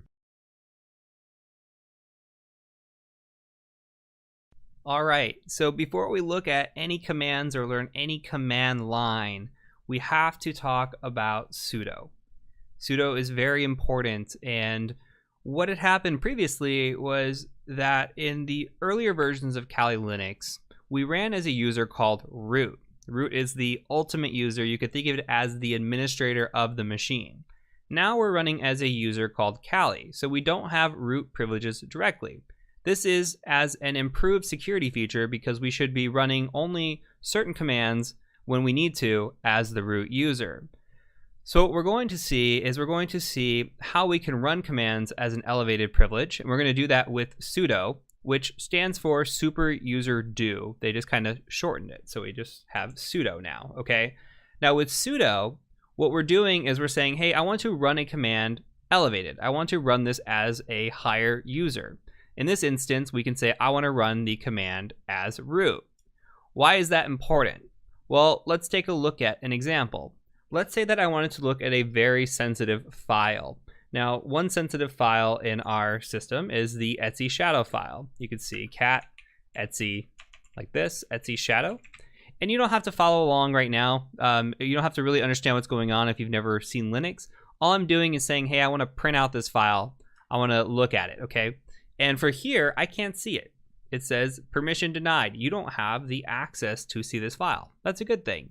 But if I was the root user or somebody that had elevated privileges, I could see it.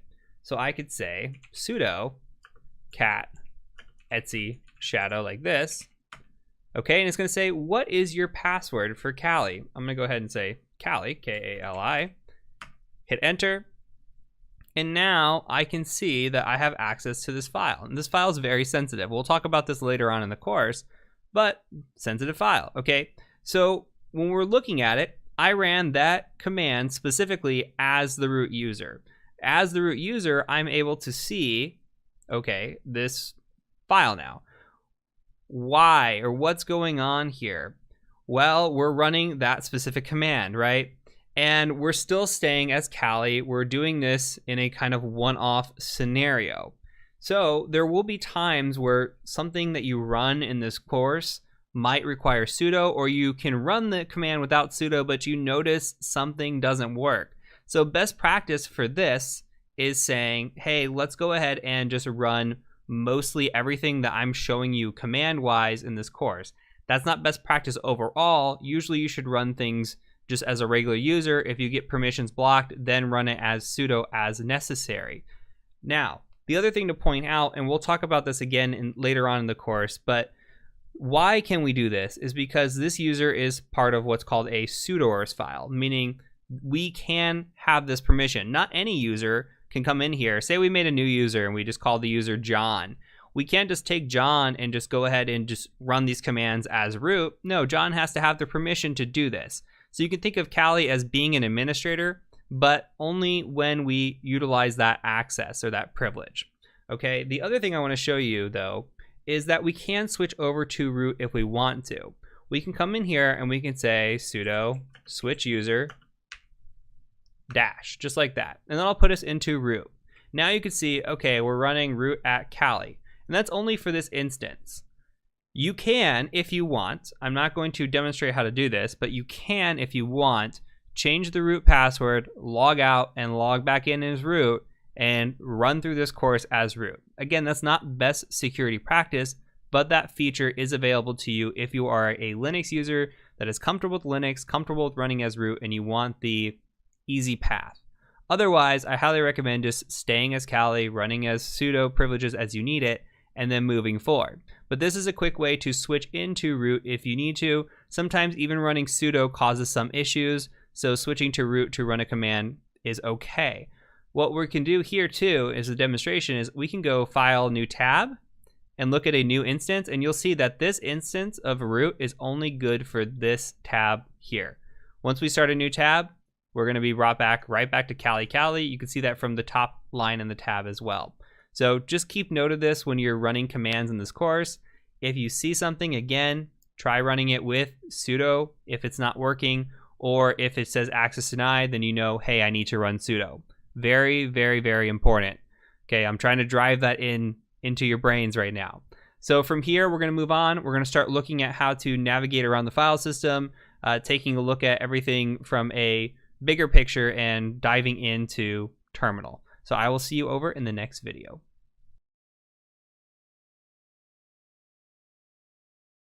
Okay, so now our first lesson in Linux terminology is going to be navigating the file system.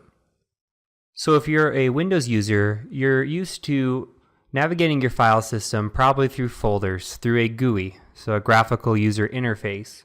Well, in Linux, we can do that, but the majority of the time we're going to live in this terminal here. So we really need to know how to get around. So the first thing we can do here is we can say, hey, where are we at? And that's PWD. So that stands for present working directory. So you type that in, you hit enter, and it says, okay, we're in the root folder. So we know that we're in the root folder, but how do we get out of the root folder? We can use a command called cd, and that stands for change directory. So if we want to change directory backwards, we just type in 2 dots here. And now we can say, okay, where are we at? So we're in a slash. So we're just in a home folder here, or just our generic slash folder, right?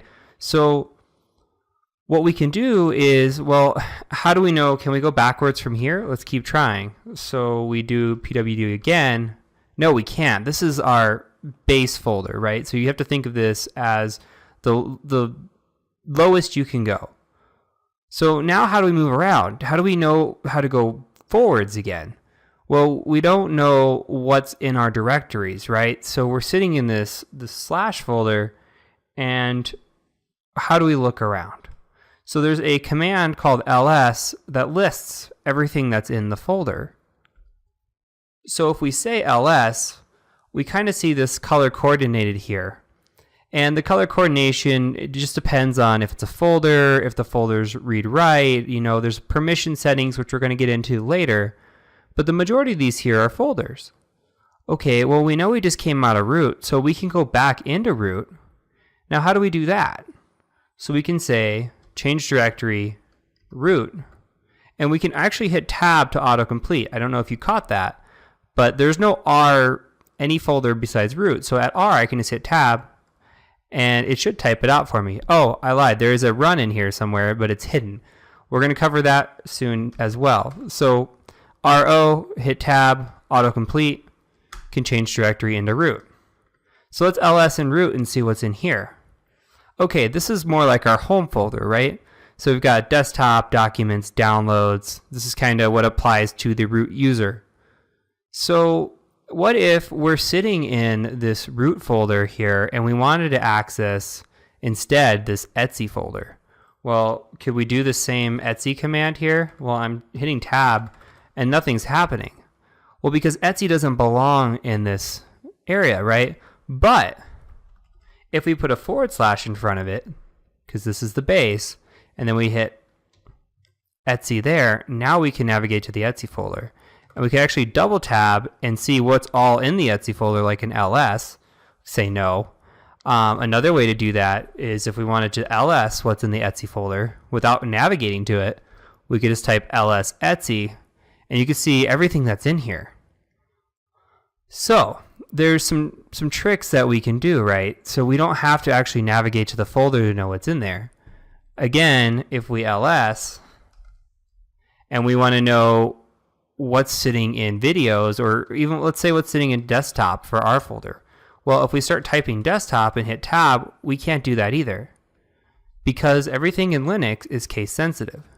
So if we start typing desktop and then hit tab now, we can ls and see what's in there. So our VMware came with a couple of shell scripts here that are automatically placed on our desktop. If we wanted to confirm that, you could see that they're both right here.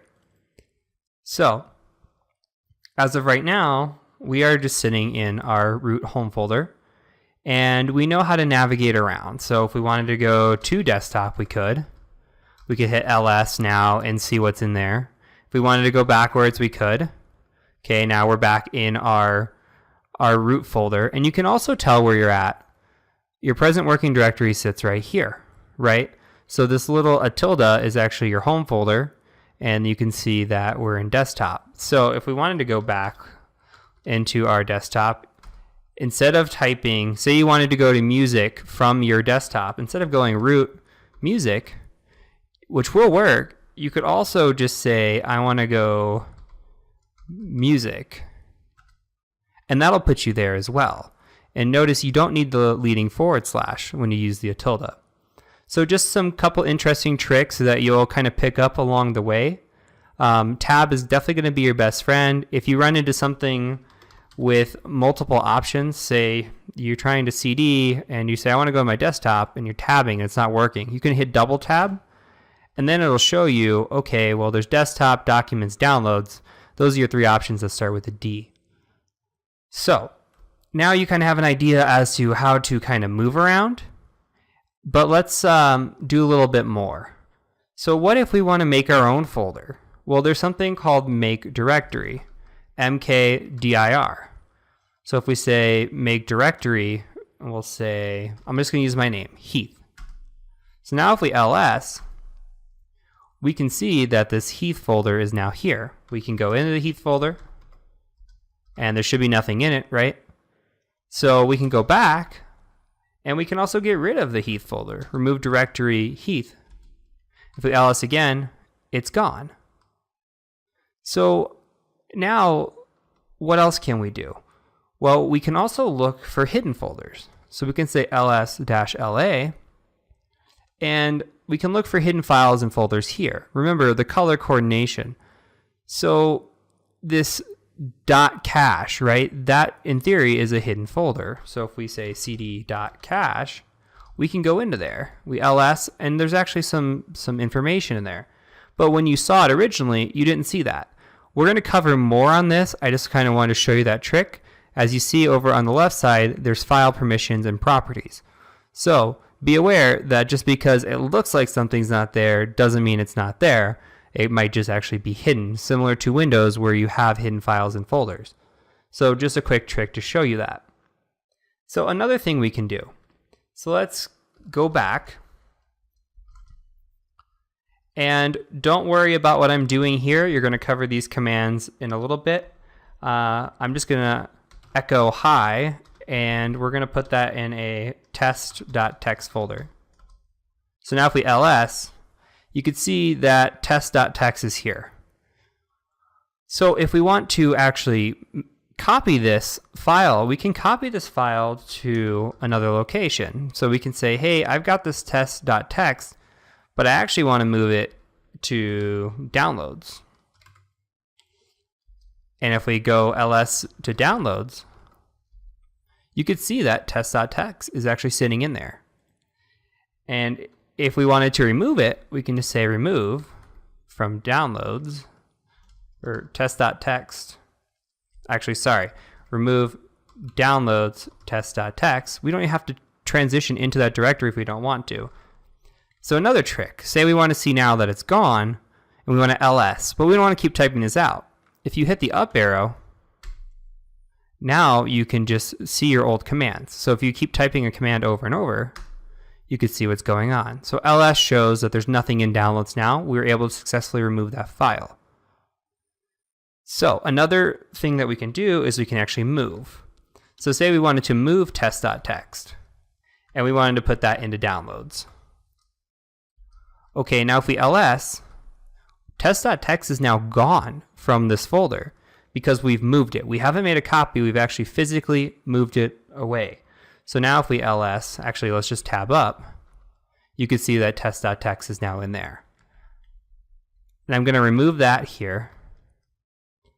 Okay, and now the last thing I want to show you is the locate feature. So if we wanted to locate a file, say I wanted to locate bash, let's see. So we're looking for a file, and we're going to get more specific along the way, but if you type in locate, you can kind of look through a system to see if you can find it. Now I'm looking for, say, any type of bin bash or bin r bash. That's fine, that's really what I wanted, but it shows you everything with bash in it. Now this might not work right away. What you might need to do is update the database. So you type in update db, it updates everything for you, and then you can use locate again. So it has to build that database of the information that it's finding in order to locate what you're searching for. So make sure that you use update db sort of frequently. Okay, so two more things I want to show you, and then we'll close out this video and move on to the next one. So an important thing you want to do with your new account is we're using a default password, and that's not very secure.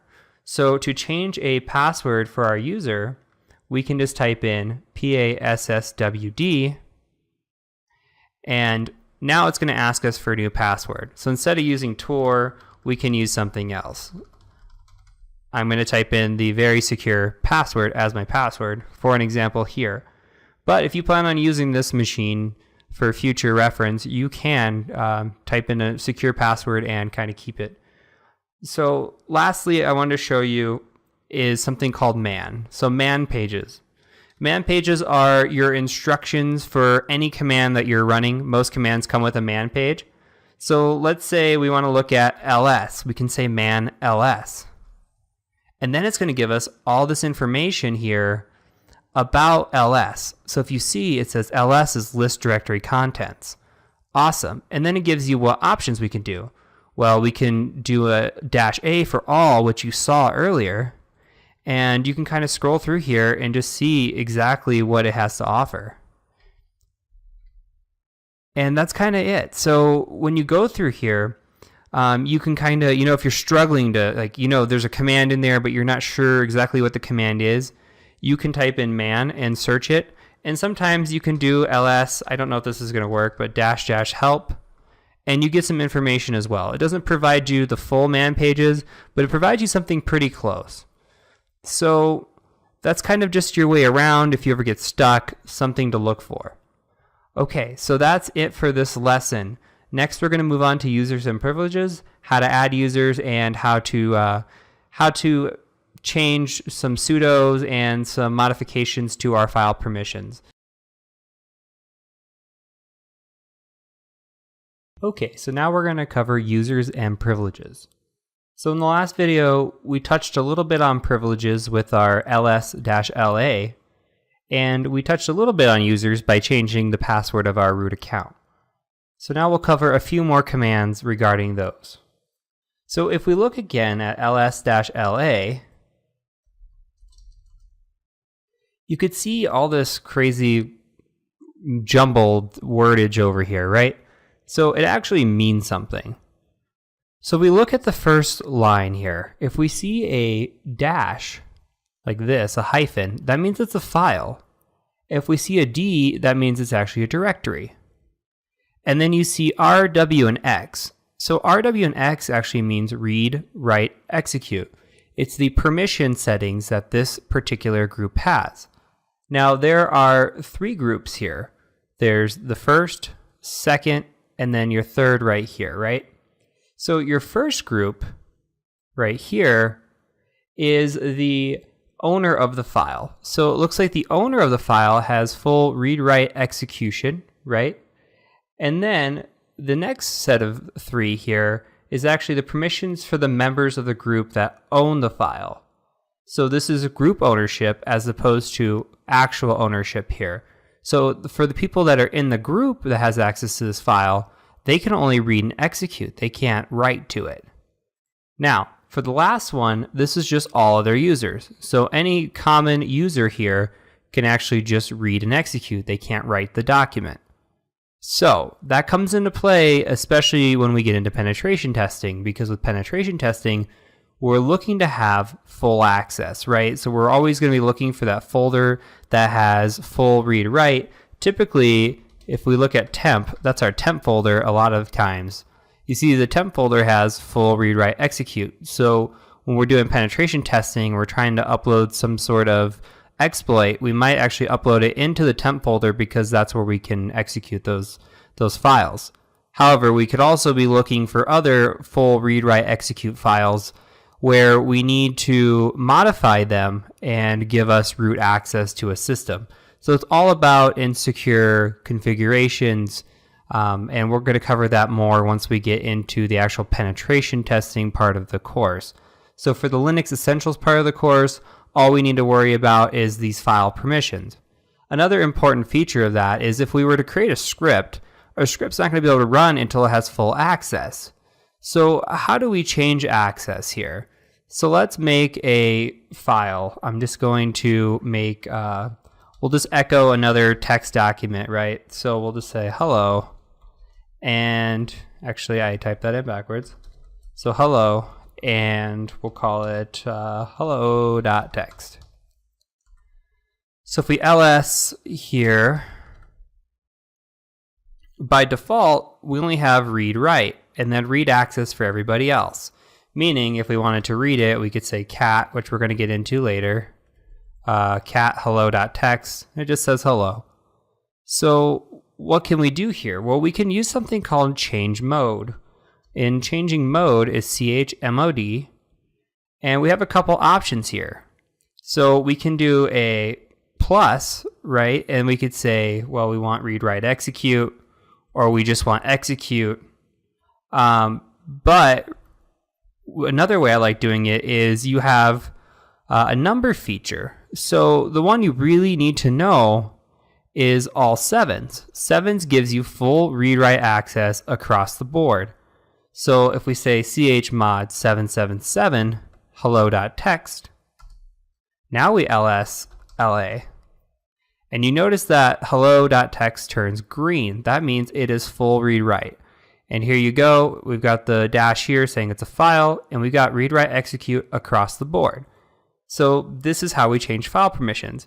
You don't need to necessarily know about the other numbers in terms of penetration testing. It becomes more in terms of configuration and security management of files if you were to get down that path. So to stay on the easiest path, just remember 777 or plus X will work as well. So changing the mode is critical, and we're going to cover it time and time again throughout the course once we get a little bit deeper. So a couple more things we need to talk about. Say we wanted to add a new user. Well, there's a feature called add user. So we say add user, and 1 or 2 names is allowed. So we need to add user, say John. Okay, so it made something for John. Let's give him a password. Give him a password again. And we'll just hit enter for the defaults. It's all correct. Okay, so we now have a user named John. And we can confirm that. We can actually cat the etc password file here. And you see down at the very bottom, we have this user John. So this etc password file, you're going to become very familiar with because it shows you all the users. Now there's a lot of times where you're doing penetration testing, you're going to have access to this etc password file because it doesn't provide the password anymore. It used to a long time ago. Passwords are now in the shadow file, so you actually have a little bit of access and information disclosure here at the hands of poor configuration. So you see that I've created a user John. Well, that gives us a little bit of information. Say there's SSH on a machine or something else, we can use that username of John to try to break into the machine. So we'll cover that again later. But if we wanted to see what the etc shadow file looks like, now we come in here and you've got these jumbled stuff here, right? So it's just a hashing format. So what we're doing is we can actually use a tool like Hashcat to break this down and crack these passwords. Now, a password will be very easy. But just know that if you have access to the etc shadow file, you have a good chance of cracking a password, depending on your capabilities and depending on the strength of the password, that'll allow you access to a machine. So something to think about there. Okay, so now we have our user John. Let's go ahead and switch to him. So we can use something called SU, which stands for switch user, and we'll say switch user John. Okay, so it automatically gave us John here. Let's see if we could switch back to root. Okay, we can't just switch back to root because we need root's password, right? So we can type in password and that works. But if we didn't know the password, then we'd be stuck on John. We were able to access John because we were already root. So this comes into play in terms of users. Let's go back to John here. Now, if you're a user, you have to be able to do certain things. You need permission to do certain things, I should say, right? So root has full access and permission to do everything. But John, we just created John. John doesn't have any sort of access. So if we wanted to change the password, say we want to change the password for root, I can't modify the password information because I don't have that kind of access.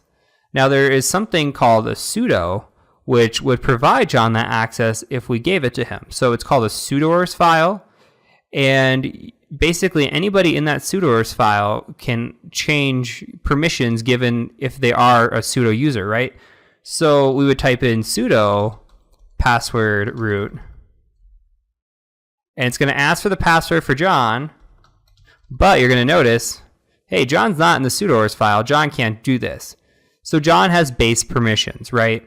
And we're going to counter that a lot of times in penetration testing, where if we get in, we'll get something called lower privilege, and we'll get an account like John, and we're going to try to escalate into root, but we just can't do it. You know, the chances of doing that and having a John in a sudoers file is just not high. It's possible, but it's not likely.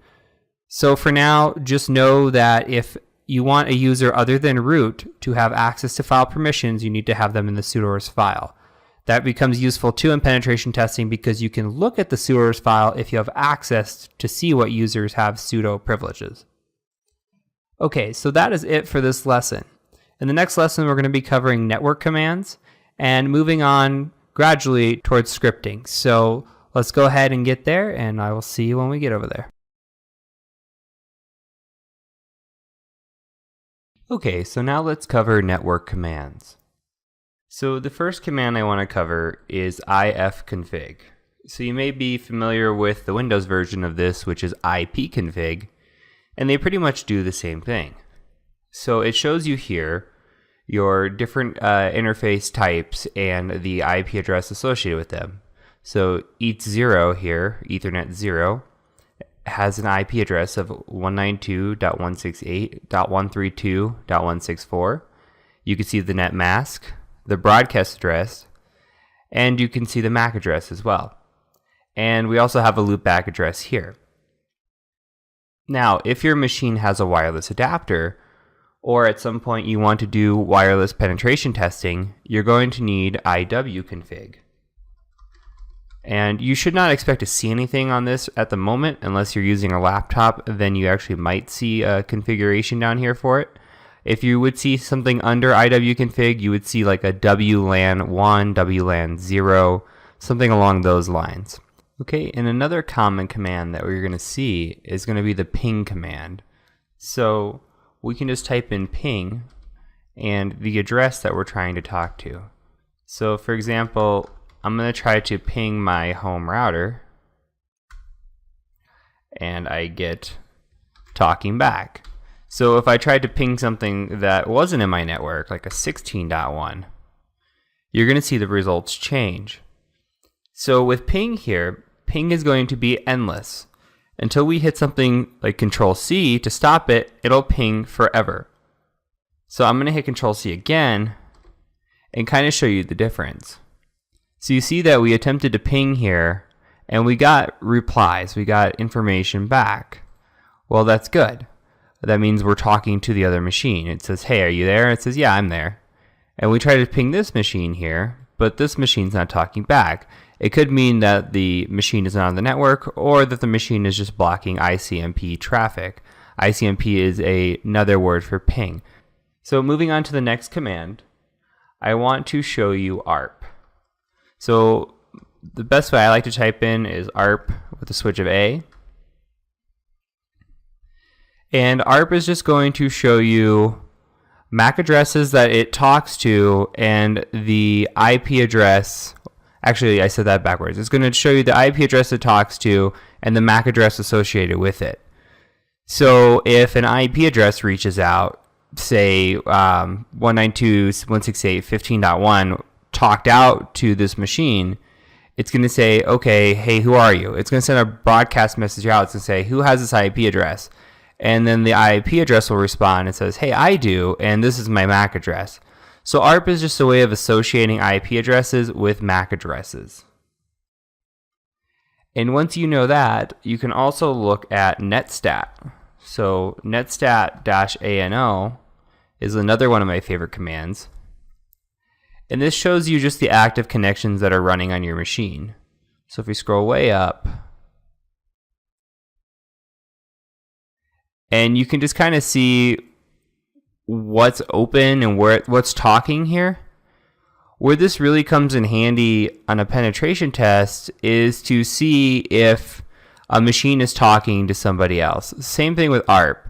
You want to know what that machine is associated with, and is it talking to something on a port. So this is more just internal right now, but it's still good to know. So for example, if I were to open up a Firefox page and connect out to the internet, then I went and I did a netstat again, I would see information about that port being open and that I am going out with it.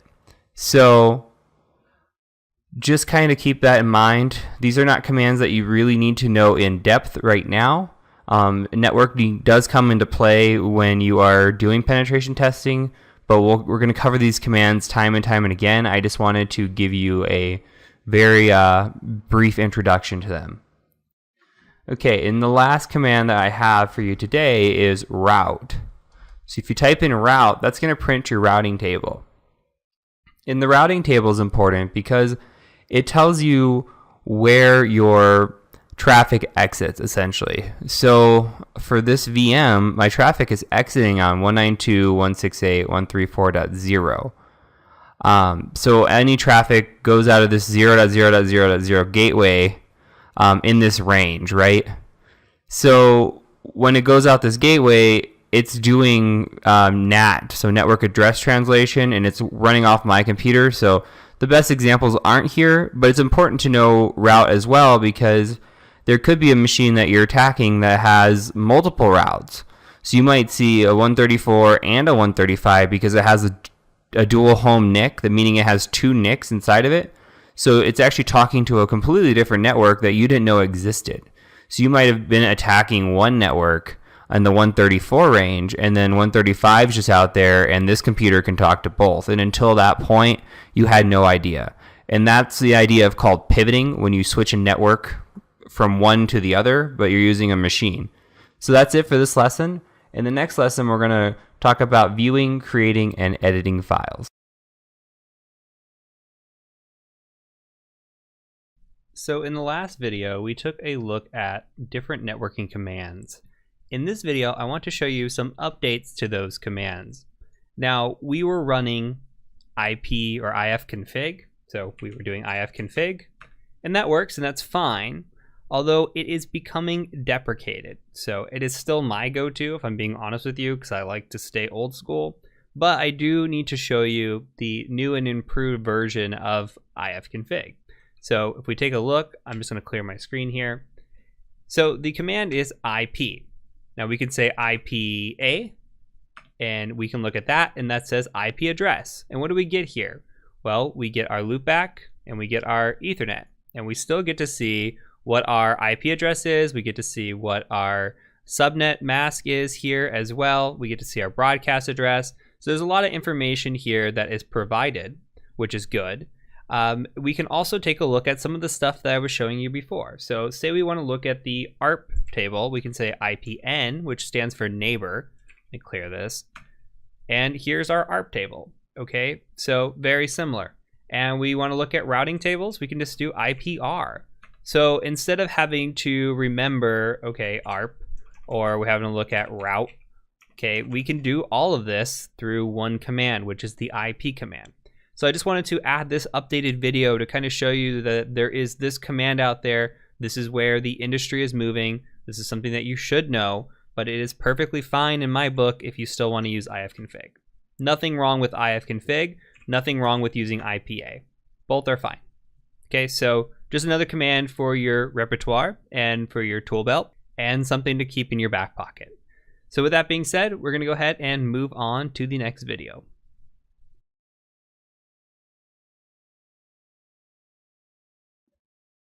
All right, so second to last video here in our Linux series, and this one is a very important one. So we're going to cover a few things. I want to cover how to install files, how to install updates, and how to get files from GitHub. All these are going to be very important and things that you're going to encounter as a pen tester all the time. So from a Linux perspective, let's say that you want to update your system and you're in the terminal. Well, what you can do is you can say something along the lines of apt update, and we'll say also apt upgrade when you're done with that. So what this is going to do is this is going to go out, and you can see these archive.linux, and I'll scroll back up here. And all these tools need to be installed, but this archive.linux.edu, so this is what's called a repository. So we're going out to these repositories and we're saying, hey, what's been updated lately and what do we need to download? And you can see, okay, these packages that are automatically installed, no longer required. We can auto remove them if we need to. And then we have all these new packages that need to be installed. If you look through the list, it's quite a bit. And then we've got the packages that'll also be upgraded through here as well. So we have all these updates, upgrades, etc. If we want to perform this, it's going to take up 871 megabytes of additional disk space, and it will probably take a little bit of time to download, upgrade, etc. So if you want to do this, go ahead and push your update. You absolutely don't have to be successful in the course, but just to provide clarification and understanding of how it's done and what it's doing, just wanted to point that out. Now, let's say we just wanted a tool, a specific tool. You see all these things in here. A lot of them are related to like Python, which is interesting because I do want to install a Python tool.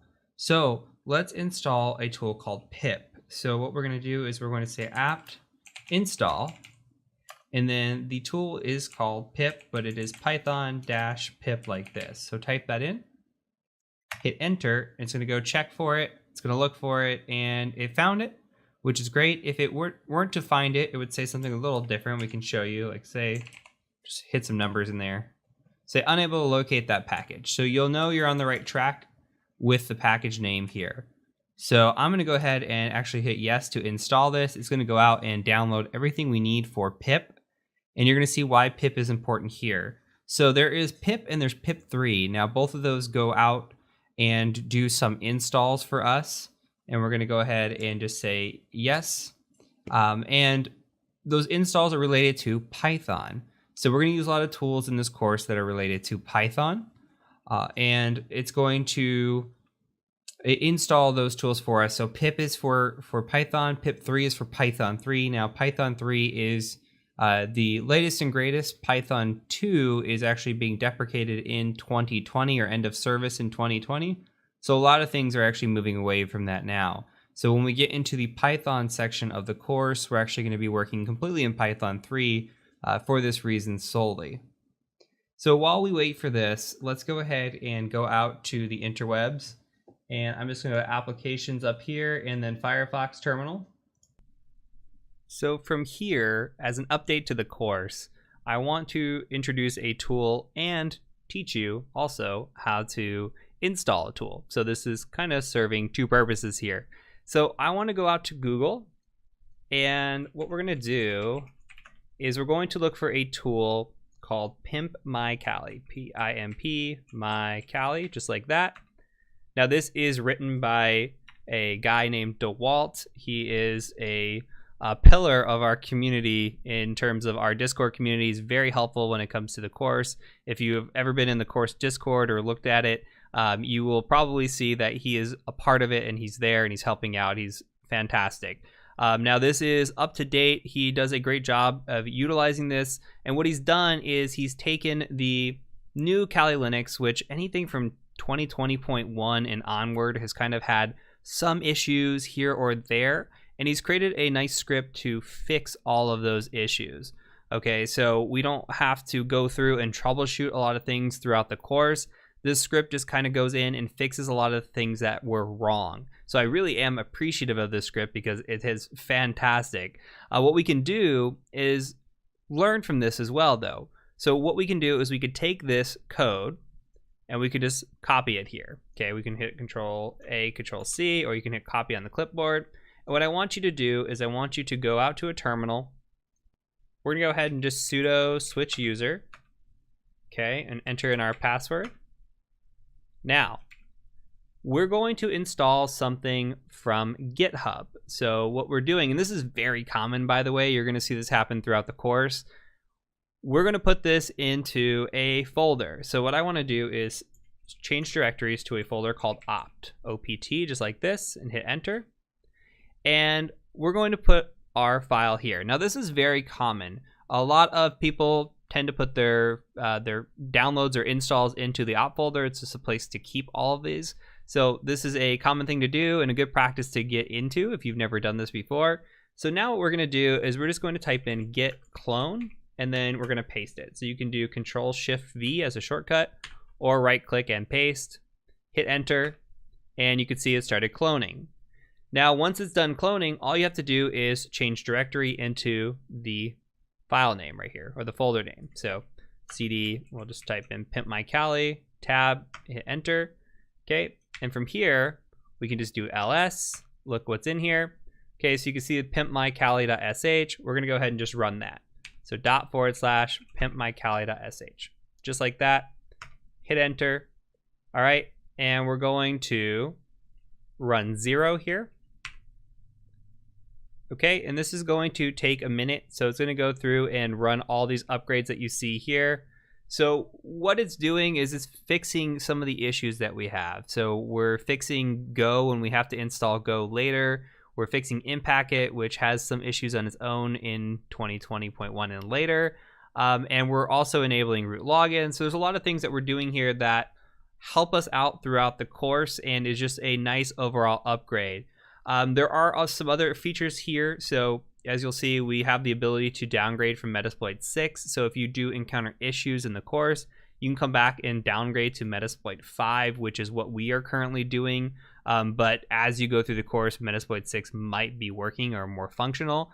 As these tools upgrade and things go on, you know, you have to kind of evaluate what's working, what's not working, and take it from there. So as the script gets updated constantly, be on the lookout for these things as they get added or removed. But for now, we're just running the 0. We're going through and just adding all these different tools in. You should see it scrolling along like this and should function pretty straightforward. So go ahead and let this install. The big takeaway here, and once you're done, go ahead, we're going to move on to the next video. But the big takeaway here is that you should be comfortable with using the apt package to go out and download tools. You should be comfortable with upgrading your system through apt, and you should be comfortable now with going out to the web, GitHub at least, and going and downloading a folder or cloning a repository off of GitHub and installing it on your own. It's very straightforward.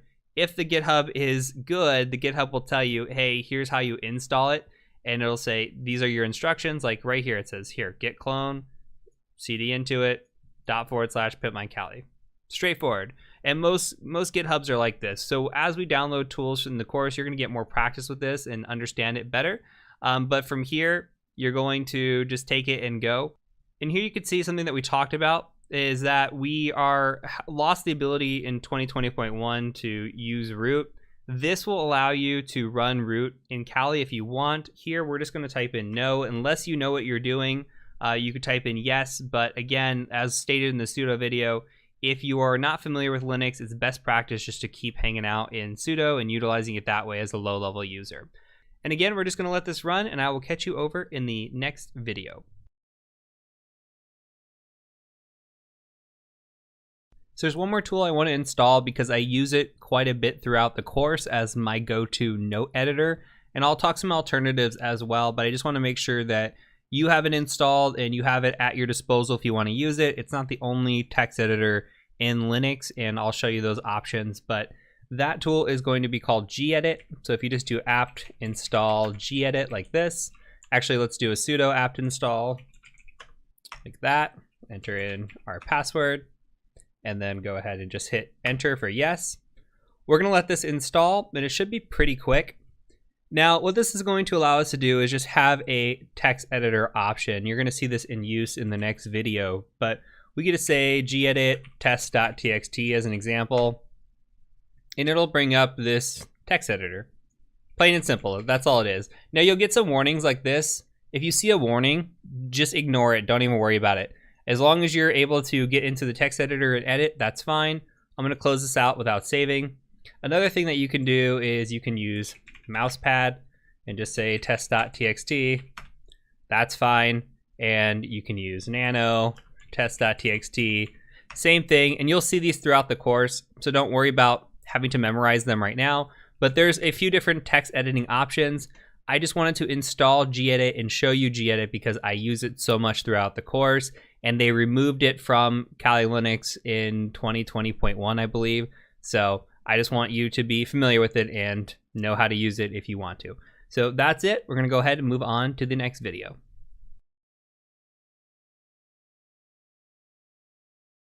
Okay, so this is my second time recording this video. The first time I forgot to turn my microphone on and performed for my cat. So she approved of it. Let's see if you approve of it the second time around now that I have a little bit of practice. So what we're going to be talking today is we're going to be talking about viewing, creating, and editing files. So I've already showed you the echo command. If you recall, we used echo to create a file, right? We created a hello.txt. And we can just echo hello out to the terminal. We could say echo hello, and it'll say hello back. So what we can do with echo is we can use it to write to a file.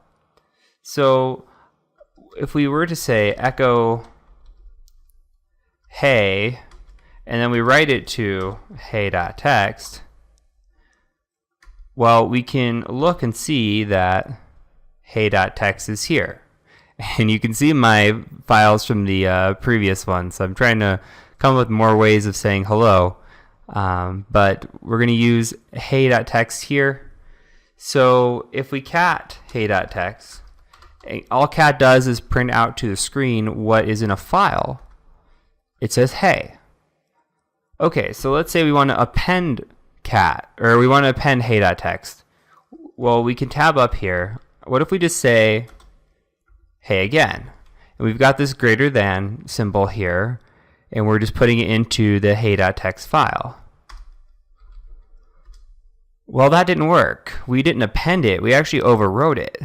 So what can we use to actually append this here? What we can do is we could say hey again, right? Just to give us something different. And we can add a second greater than symbol here. So now if we cat the file, you can see that we actually appended to the end of it.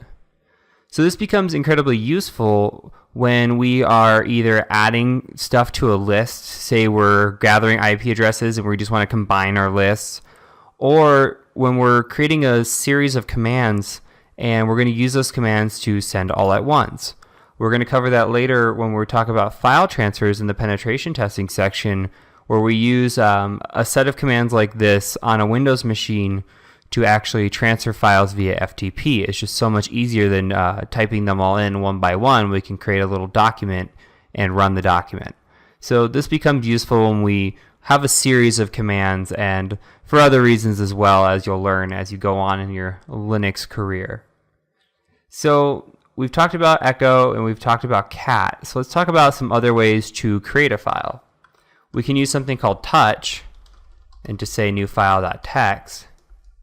And if we ls, you could see that new file.txt is here. But if we cat new file, there's nothing in there because we haven't put anything in there yet. So there's a few things that we can do. We could use echo and append the file, right? We could also use a tool called Nano. Now Nano is a terminal text editor. There are other terminal text editors like Vi and Vim.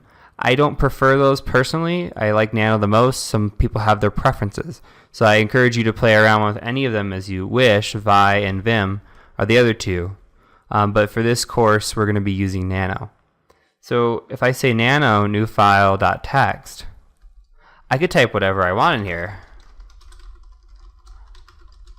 And we're going to be using Nano a lot to create scripts, to create Python scripts, and to edit shellcode as we get into a little bit of exploit development. So I'm going to hit Control X, I'm going to hit Y for saving, and then we'll save it to new file.txt. If we cat this, now it says, hey, I can type whatever I want in here. So that's one way of editing it. Another way of editing it is using a graphical interface. So we can use gedit and say new file. And if you don't like using a terminal, you're more than welcome to use gedit here. Just type in new line here and save it.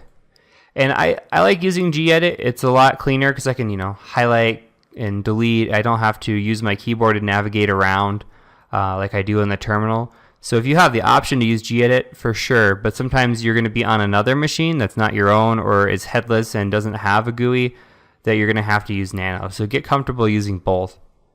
So we save this. Let's go ahead and cat it out and see what happens. Okay, you can see that the new line is in there. So really that's the overview that I wanted to cover. So just know that you can create files pretty much using echo, touch, and actually you can create files using Nano as well. If you say nano, this is new.txt, I'll just say hello, Control X, save it. If you ls, you can see this is new.txt is right here. So you can use all of these tools in different ways to create files. It's completely up to you how you want to do it. Personally, when I'm creating a file, I use Nano and I just create a new shell script, Python script, text document that way. You could also do it using gedit as well. So just know that we're going to be using these a lot and try to get comfortable with these. And from here, we're going to be moving into controlling Kali services. So we're just going to briefly talk about what services you need running on boot and how to do that. Last video in the section, and this is going to be one of my favorites. So what we're going to be talking about is scripting with Bash. I'm going to show you some cool tricks that we can do to kind of narrow down some of the results that we get, and then I'm going to show you how you can automate some of that process, and we'll take that and even write out some for loops and one-line loops, which this might not make any sense right now, and that's absolutely okay, but by the time the video is done, hopefully it does. So the first thing I want to show you is I want to show you how we're going to write a ping sweep. So we're going to write a ping sweeper. Basically, we're going to go out and say, I want to ping a device. If that device is alive, go ahead and show me that result. And we're going to sweep an entire network. So what we're going to do first is we're going to identify a device that's alive so we can test this out and then build upon that. So you can go ahead and type in ifconfig and then just hit enter. Now my Ethernet here is on a NATed network. So I'm running through a different IP address subnet here. So this one is 192.168.57.150.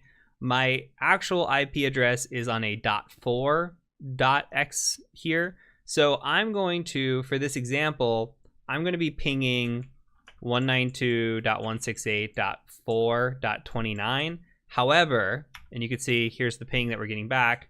However, if you are unsure of a IP address in your house that is active or your subnet in your house, that's okay. You can just run 57.1 for this example. You might not get a lot of return results. However, you might only get 1 or 2 when we do this sweep.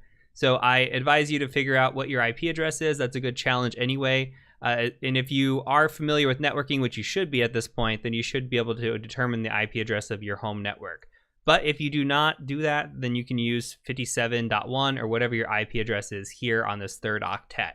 So that will also work if you see that. All right, so I'm going to clear this. Now, what are we noticing when we're pinging? We're pinging this address and we're getting some data back. Now, if we ping an active address, you can see that we get, okay, 64 bytes from 192.168.4.29. It's saying it's active. We're getting details back. If we were to ping something, let me do like 41, where we just don't get any data back. Okay, and let's try this one more time. Let's try this a different way. Let's do like a count of 1. -C of 1, we'll do a count of 1. It's going to try to send one packet over and see if it works. Nothing's happening, right? It's trying to transmit that packet. You could see that it's getting 0 received here, where here's getting 4 received. No data is coming back. It's just not doing anything for us. So the thing that we can identify here is what's the big difference. If we look at line 1 and 2 versus line 1 and 2, what are we seeing when we get data back? Well, the big difference here is well, 2 of them, I guess. We see that we get this response, right? That's big difference. And then down here, it'll say, hey, we received some packets if it's not 0. Now, the easy way to do this is to look at a line that says, hey, we received data, which is this line here, okay? Now, what I want to do is I want to narrow this down just a little bit. What we're going to say is we're just going to do a ping of 1 time. So I'm going to clear this. I'm going to bring it back to this like this. I'm going to do a count of 1. And that should just ping once. And that's perfect. We don't need to ping endlessly. We just want to make sure we can ping once and then we're done. Okay, and then from here, I'm going to put this into a text file. I'm just going to call this ip.txt, just like that. So when I cat out ip.txt, now you can see that I have this file. It's stored. I don't have to run the command again. We're good to go. So what we're going to do now is we can take this and then we can start gathering data based off of what we see here. So what I want to do is I want to just extract this one line here, the 64 bytes from 192.168.4.29. And the best way to do that is with a command called grep. So grep is going to look for a specific term or phrase, and we can do that, and it's going to pull down any line that has that term or phrase. So if I say grep here, and then I just put in quotation 64 bytes, like this, now when I cat out this, all I'm pulling down is this line, and it's even highlighting it for us. It's saying, here's the line that we see, 64 bytes from 192.168. Okay, so we've extracted just the one line. And why am I extracting this line? Well, if we're building out a ping sweeper, what I want to do is I want to sweep every single IP within a specific subnet. So say this .4, right? I want to ping 4.1.2.3 all the way through 254, 255. I want to see if I can get through all the IP addresses in a subnet. So what we're going to do is we're going to ping every single one of them and say, hey, are you up? Are you there? And we're going to do it with a count of 1. And we're going to say, are you there? Okay. And if they're there, they're going to say, yeah, I'm here. 64 bytes. Here's my response. And it's going to say 64 bytes from this IP address. So we want to extract the IP addresses to say, yeah, we're alive. That's basically our goal here. So when we run this on a bigger scale, which is what we're going to do, we're going to need to grep out this information and extract this information to where we only just get the IP address back. Okay, so what we're going to do now is we're going to start narrowing down and grabbing this IP address, and then I'm going to show you how we're going to take this all in one instance and run it and then extract IP addresses. So from here, what I want to do is I want to do another command. So every time we pipe, we're saying, hey, run this command, then with that command, run this command, then also run this command too. So we're going to keep running this command on top of this to narrow things down. So here's what we're doing here. We're going to run a command called cut. And with cut, we're going to say, I want to cut something out of this. We need to provide it what is called a delimiter. So we do a -d like this.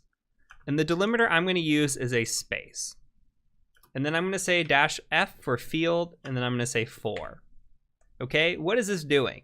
Well, it's saying, hey, I want to cut this line that you're getting back on a space.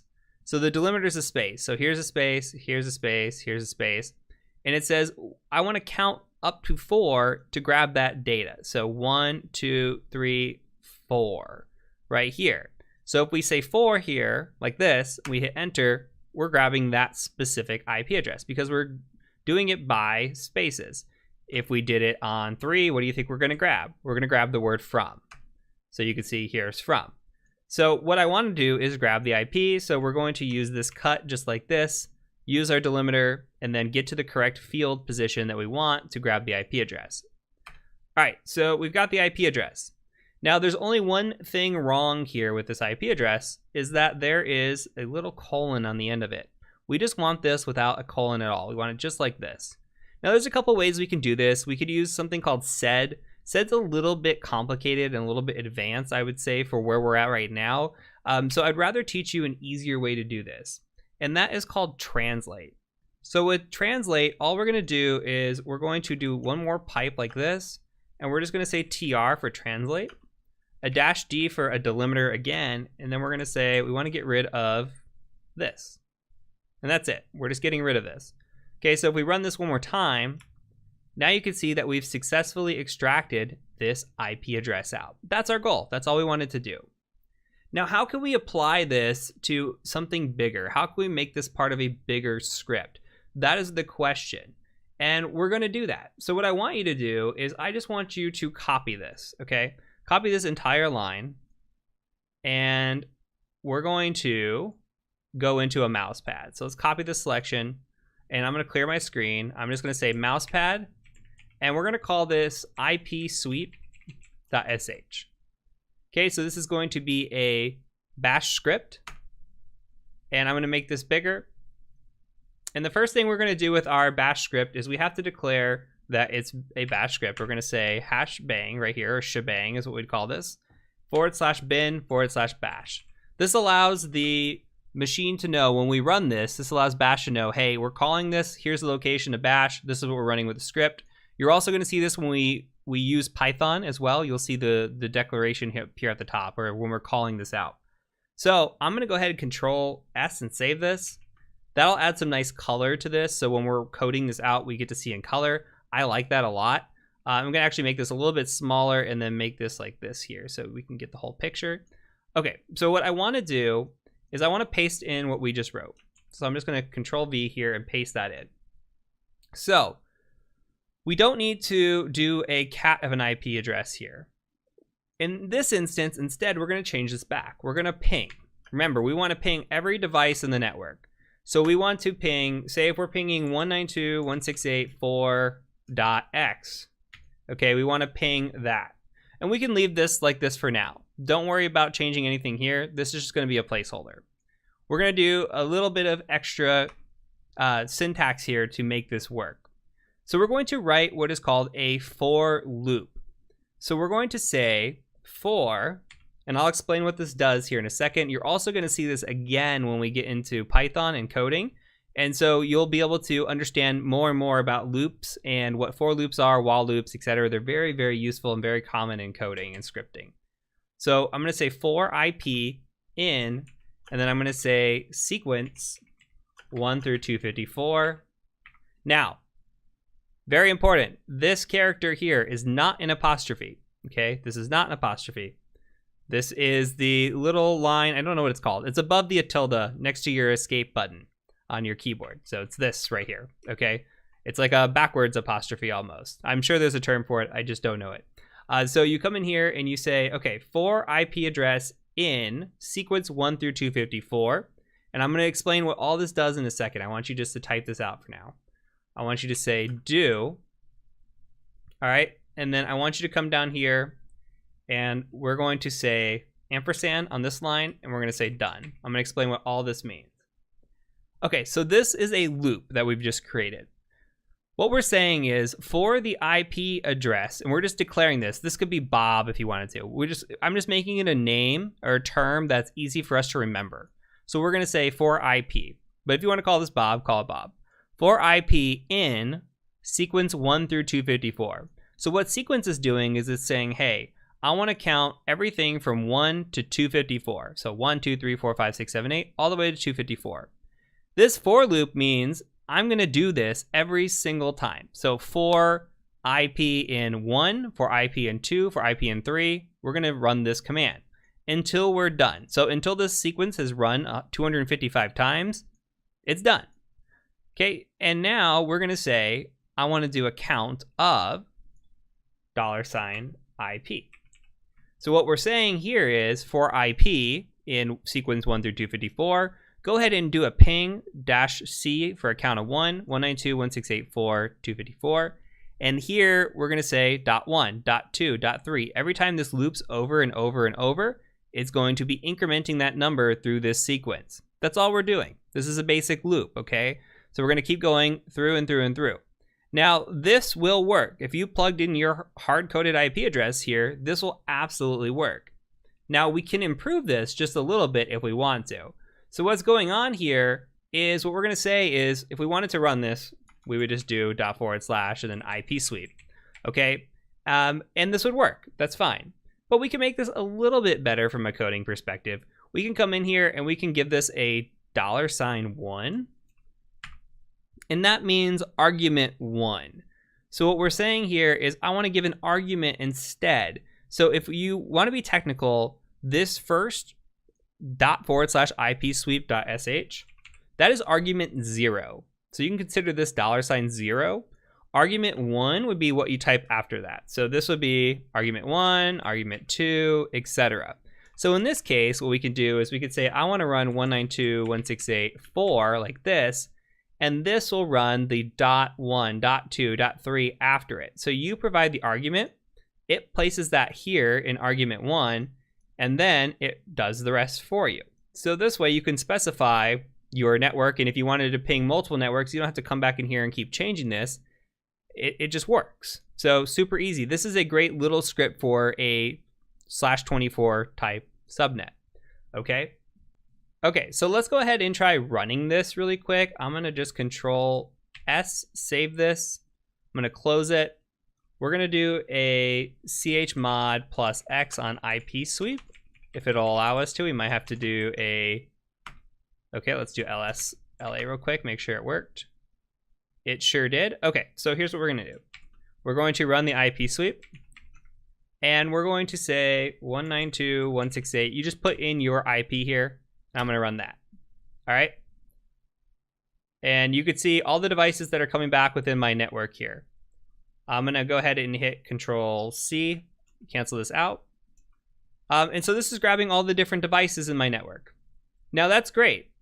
That works out really well. But what we can do is improve this. What if I typed in a, what if I didn't type anything at all? What if I just hit enter here? Now I'm just getting all kinds of pings unknown, and it's going off of some of the stuff I was doing before, but it just causes all kinds of issues and errors, right? So you can see I'm trying to hit Control C, it's taking its time to break. Here we get issues because we're just allowing any sort of argument here. What we need to do is we need to fix this up just a little bit. So what we can say is we can come back in here and just go mousepad ipsweep.sh. And come in here and let's add a little bit extra. Oh, and I also left this in here. Don't leave this in here. That's why that was running twice. Okay, so what we're doing here is we need to add in a statement. What we're going to do is we're going to add in a if statement. If statements are conditions. We're saying, hey, if this condition is met, do something for us. If it's not met, then go ahead and do something else. All right. So we're going to say if, and we're going to just put in here $1 is equal to nothing, then we're going to go ahead and just say then echo you forgot an IP address. Echo syntax, something like this. We'll just say IP sweep.sh, and we'll go 192.168.4 like that. Okay. And then if we did do this correctly, if we do have an argument inside of argument 1, then we're going to say else, do all of this here, and be done. And then we're going to end our if statement with fi. Now, this script, or this resemblance of this script, is not one of my own, by the way. This goes credit to something I've modified over time, but the original credit definitely goes to Georgia Weidman. I remember seeing this in her course a long, long time ago when I was first getting started, and she did a great job of teaching this. This is just a modification of this script, so I just want to make sure that all credit goes to her. But looking at this, let's break this down really quick before we run this again. We've got an if statement. We said if argument 1 doesn't equal anything, then you're going to echo back out and say, hey, you forgot an IP address. Here's the syntax. If it does include something, then we're going to go ahead and come in here and say, let's run our for statement, our for loop, and run through it, and then we're going to end our if here. The only thing that I'm doing uniquely here is I'm including this ampersand, which is going to run this command multiple times at once. This is a good way to explain it. Basically, we have a couple ways of doing this. We could say like this. We could put a command here, and this will run one at a time. It'll say, okay, for 1, for 2, for 3. This allows multiple instances of this loop to run at once and just speeds things up. I could show you the difference between that. So I'm going to go ahead and just Control S, save this. I'm going to go ahead and just run this script real quick. Now let's try running it without anything here. Okay, now look, it says you forgot an IP address. So look, we did that correctly. Now let's go ahead and add the 192.168.4, run it. And you can see, okay, it's sweeping, but it's taking its sweet time. Especially for the IP addresses that are going to hang, like if I don't have a .2 or .3, it's going to take a while. So I'm going to Control C and get out of this if it'll let me. And it looks like it's actually going to hang. So what we can do is we can come back in. I'm going to open a new tab real quick just while that's waiting. And I'm just going to say mousepad, and we're just going to go back into ipsweep.sh. It's in this folder. There we go. Okay. So from here, I'm going to change this back to the ampersand, and I'm going to save it. I just want you to see the difference really quick and why I run it like this. So ipsweep.sh 192.168.4. You can see it's picking everything up really fast. All right. What I can do now is I can run this and then store this into like ips.txt, something like that. Just like found IP addresses. Okay, so now if I cat ips.txt, I have all the IP addresses I just found, and I found them that fast versus this, which may still be going, and it is, and I can't even kill it. I'm just gonna close this out. Okay, so this is the big difference there with that ampersand and the speed of what it is capable of doing. So with all that being said, we could take this and do one more thing. So I want to show you how we can utilize a one-liner. These are called one-line statements in Bash, and we can do similar to what we just did and accomplish that in this command line. So now we have an IP address. We have a list of IP addresses. Let's say that we want to run Nmap. Now, we haven't gotten to Nmap yet. You don't need to really know about it. Just know that it is a tool that allows us to go out and do port scanning. Okay, so typically we would just say something like Nmap, and we might do something like dash T4 dash A dash P dash, like this. This is just saying, I want to run Nmap scan, I want to look at everything, and I want to scan all ports. This is just an example. You can just run Nmap IP address like this, and that would be fine too. Like we could just go 192.168.4.29, and we'll do a quick Nmap scan. Okay, but what we can't do here is we can't just say, hey, I want to run, well, we could say, I want to run Nmap for everything in .0/24. The issue is it's going to take time looking and finding what IP addresses are valid here. If we have a list, we can automate this process quite a bit. We can just come in here and we can say something a little bit different. We can say, hey, for IP, we're using the same kind of syntax, in $, and we're going to put parentheses here. We're going to say cat, and then we're going to say ips.txt, and then we're just going to do this. We're going to say do nmap $IP, and then again we have the option of doing done, or we can do ampersand done, just like this. Okay, I'm just going to do done here as an example and just show you. So this is really easy. We're saying, hey, for every IP address in this list, and all we're doing is we're catting out this IP list that we just had. So it's going to take the first IP, then run the Nmap scan, and it's going to come back and run the next one. So until this list is completely done, it's going to keep going through this loop. That's all it is, a simple loop. And then we're going to say done. It's going to take that IP address, it's going to start scanning it, it's going to go through and hopefully find information and go in a loop. So this is a quick way to automate some of this process. I actually do this with a lot of my scripts where I will do some probing, see if anything is out there that's alive, put it into an IP file, and you're going to see this later in the course, and then Nmap scan that.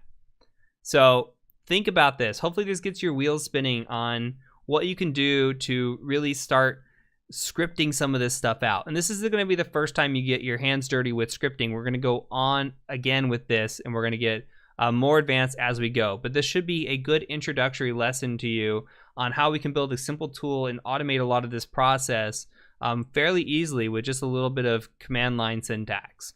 So we're going to go ahead and move on to the next section, and I will see you over there.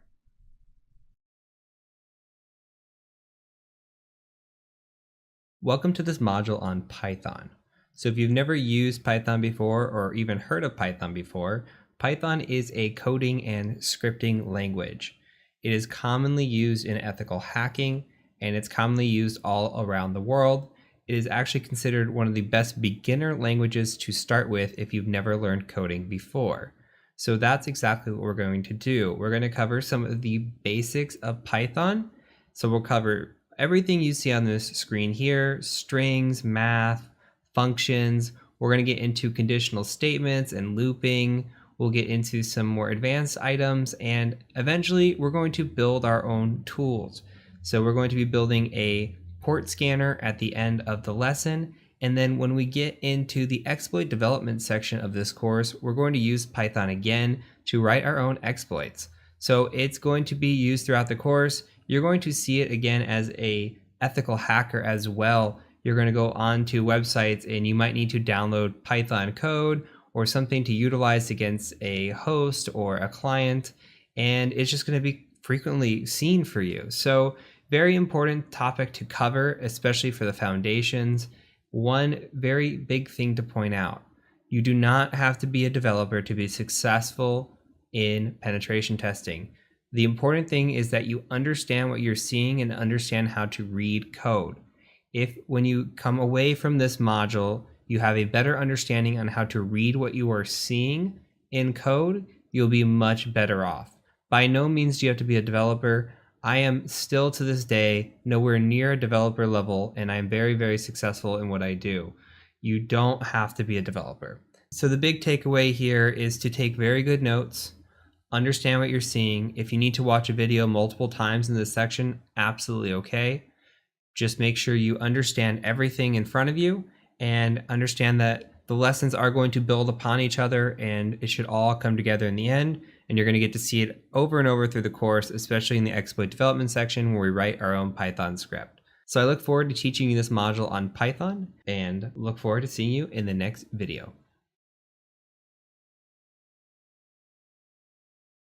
Welcome to your first video on Python. So in this Python series, we're going to cover a lot of different topics, and we're just going to build upon them slowly so that everything builds kind of upon the last lesson. So in this first lesson, we're going to be talking about strings, and we're going to be working primarily in Python 3. So quick thing to note is that my Kali interface might look a little bit different. I'm on my personal pen test machine here. The only reason I'm doing that is because when we get into the text editor, my text editor on the newer version of Kali would not let me edit my preferences very easily. So I went ahead and just went back to my machine that has an older text editor on it. So you can follow along completely step by step in your Kali and you should be fine. I just wanted to make sure that the font size is good enough for the recording.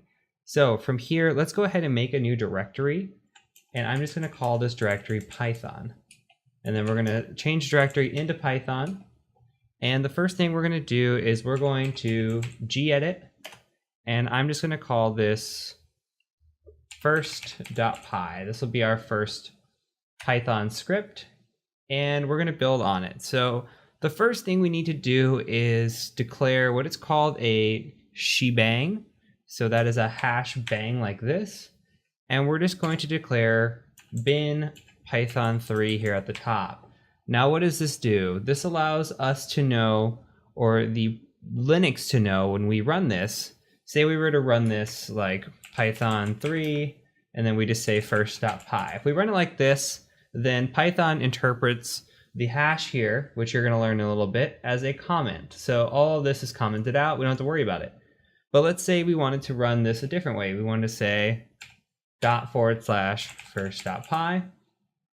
Then it would actually be interpreted here at the top. So Linux would go in here, it would read this, it would say, hey, this, I'm going to go ahead and look for bin python3. It's going to find python3 in bin because that's where it's stored.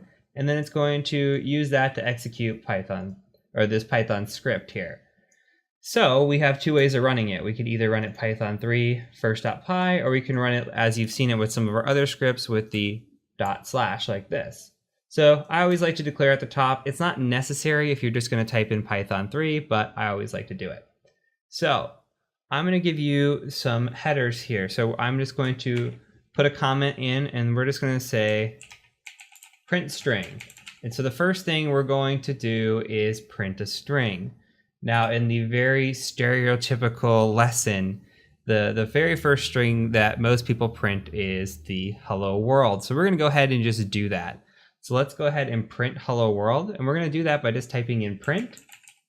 And then in parentheses with quotation, we're going to say hello world. Something like this. Okay.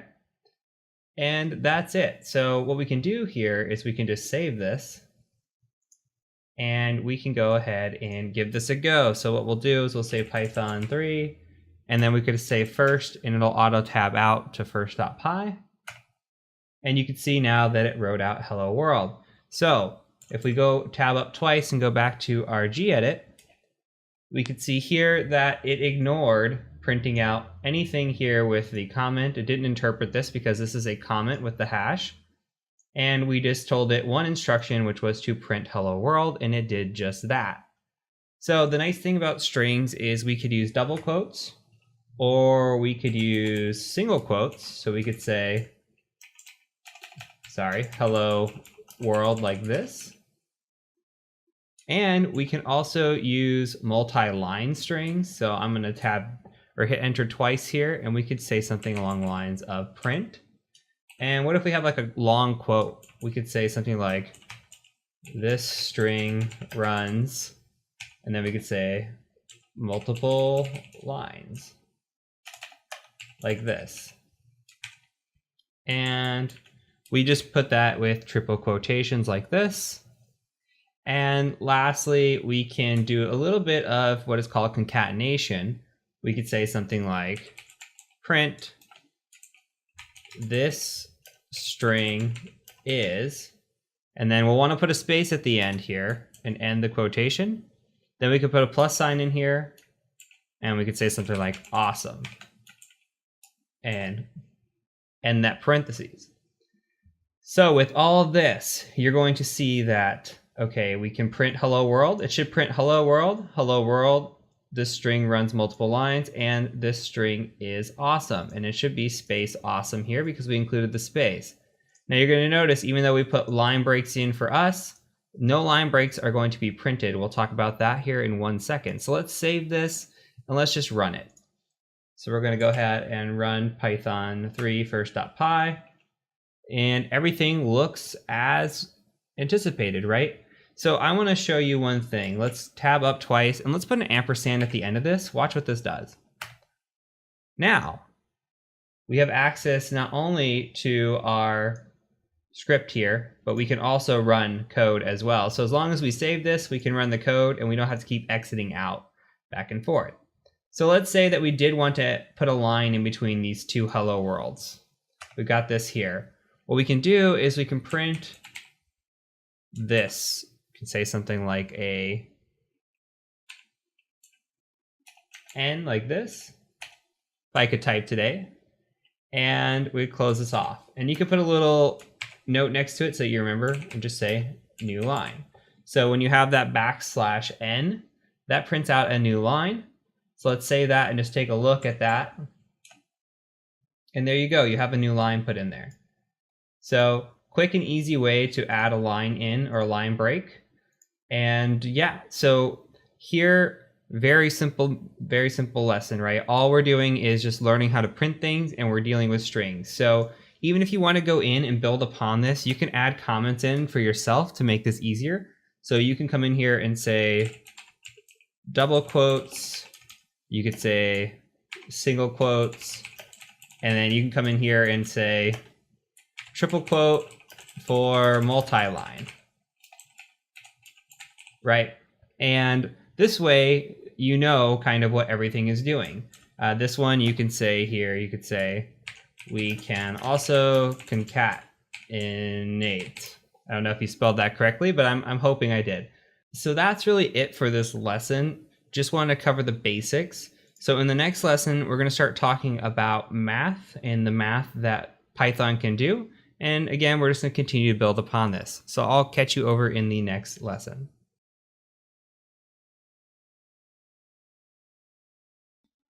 All right, let's talk math. So the nice thing about Python is that right off the bat, it has a built-in math interpreter. So what we can use it for is addition, subtraction, multiplication, division, etc. We can throw numbers at it and it'll do calculations for us. So let's take a look at what that actually looks like. So I'm going to go ahead and gedit. We'll call this math.py. You can call this whatever you'd like, by the way. I'm going to put the ampersand at the end again. And we'll just declare our bin Python 3 here. And then let's just call this math. So the nice thing about math is we can do a lot of different things. We're very flexible. So for example, we can print 50 plus 50. And here we're just adding, right? So let's take a look at what this looks like. We go here and we just say Python 3 math.py. You can see that it prints out 100. Now we can keep doing this for all sorts of different things, right? We can do 50 minus 50. We would expect 0 here, right? And we can do print 50 times 50. And we can also do print 50 divided by 50 and divide. So I'm going to give you a chance to catch up here. I typed that very fast. I also have notes that I'm looking at, so a little bit of unfair advantage. But so when we see these and we save this and we run it, we're expecting everything to interpret just the way it did. So you see 100, 0, 2500, and then this 1.0, which we'll get into in just a little bit as to why it's coming out in a 1.0 format. But so we have this here, and we can also do some interesting things, like let's do something fun. Let's do print 50 plus 50 minus 50 times 50 and divide by 50. And what do you think this is going to do? Our good old friend of PEMDAS, if you remember that from math class. So try it one more time, see what number it pops out. Pops out 50. So it also does more complex equations as well. So there's a few other things that I want to show you in the math section. And another thing to note, I know I've already stressed this before and I'm going to keep stressing it, is to make sure you take good notes. This is absolutely going to feel overwhelming. I'm going to throw a lot of things at you, especially with all the stuff that you're learning. Take good notes. Have a good notebook and make sure you're writing this all down so then you can just go back and you can reference it. And from here on out, the next video, what we're going to do is we're going to make a script and we're just going to build upon it, and I'll just leave everything in that script so that way you kind of have a place for all of your notes as well. So here, let's talk a couple more things. So we can also do exponents. So let's say we want to do 50 to the 50th power. Well, we just write it like this. And now we have exponents here. Save it, run it really quick, and we get this very, very, very large number, right? We could just make this to the second power and make it a little bit simpler. We could also do this. So we do print and we do 50% 6. Now this is called a modulo. Let's take a look at what it does. So 50 is not divisible by 6, right? So what it does is it takes the number that is left over. So we do 50 divisible by 6. Okay, 6 goes into it 8 times, and then it has a leftover number of 2, right? 6 times 8 is 48. Leftover number of 2. So that's the modulo. What if we were to divide by a number here, and we said 50 divided by 6? What is that going to do to us? Well, we print that out, and you see it gives 8.33334. Perfect, that's fine. What if we just want a number without any leftovers? Well, we can do something like this. We can do 50 divided by 6, and then we'll just say no leftovers here. Okay, so I'm gonna give you a second to catch up. We'll hit save on this, and we're gonna go ahead and run it. And you can see that it just gives us the 8, doesn't give us that leftover of 2 that we had and put it into fraction form here, or decimal form here. So we have different ways that we can manipulate these numbers, and we can do math on the fly. There's also math modules, which we haven't gotten to the modules yet, but there are additional math items that we can pull into this, like bringing in random numbers, for example, and other things that we can do more advanced calculations in Python. But as a base, it does quite a bit of items for us, and it is essentially a built-in calculator, so we can do quick math on the fly if we need to. So let's go ahead, and from here, we're going to move on to the next video where we're going to start talking about variables and methods.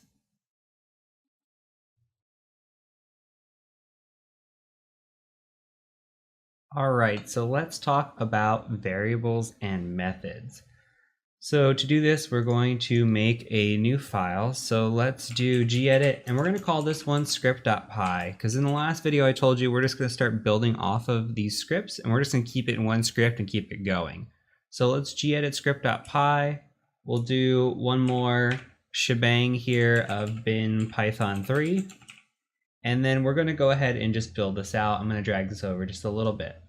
So let's put another comment up here, and we'll just call this variables and methods.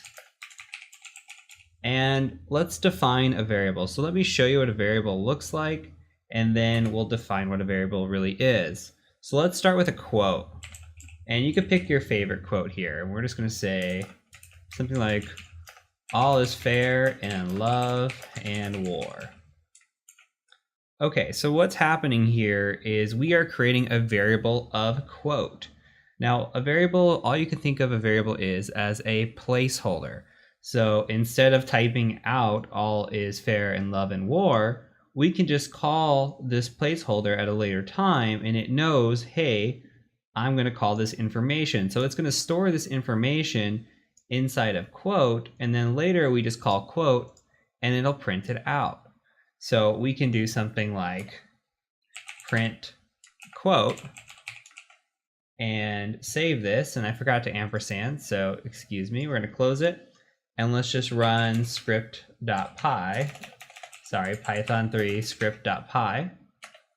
You can see it says all is fair in love and war. So if we gedit this and add the ampersand now. So we defined what was in our variable here, which was this string, right? We've talked about strings. We put a string here as our quote, and we printed the quote. So if we didn't put the print in here, we can copy this and just delete it. If we save this and we go to print this now, there's nothing telling this to print. So we have quote, and we have a quote stored in our quote variable, but nothing instructing it to print. So we can leave the print back in there, just copy and paste it back, and now it'll print that quote. Now, we also have what are called methods. Okay, so methods are basically functions that are available for a given object. Okay, so don't worry too much about that description. That's very dictionary-based description.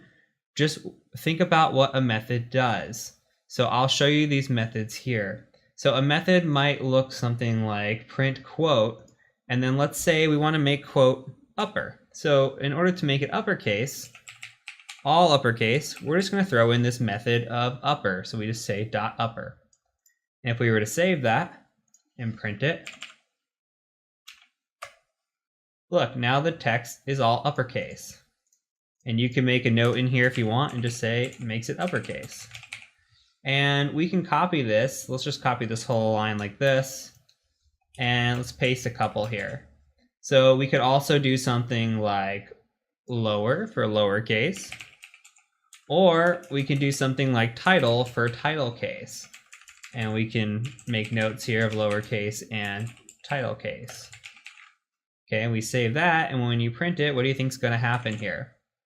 So we're going to say all is fair in love and war, all is fair in love and war, and you can see in title case, not perfect, it's capitalizing the and here and the in and the is, but it does capitalize every first letter as it's instructed to do here.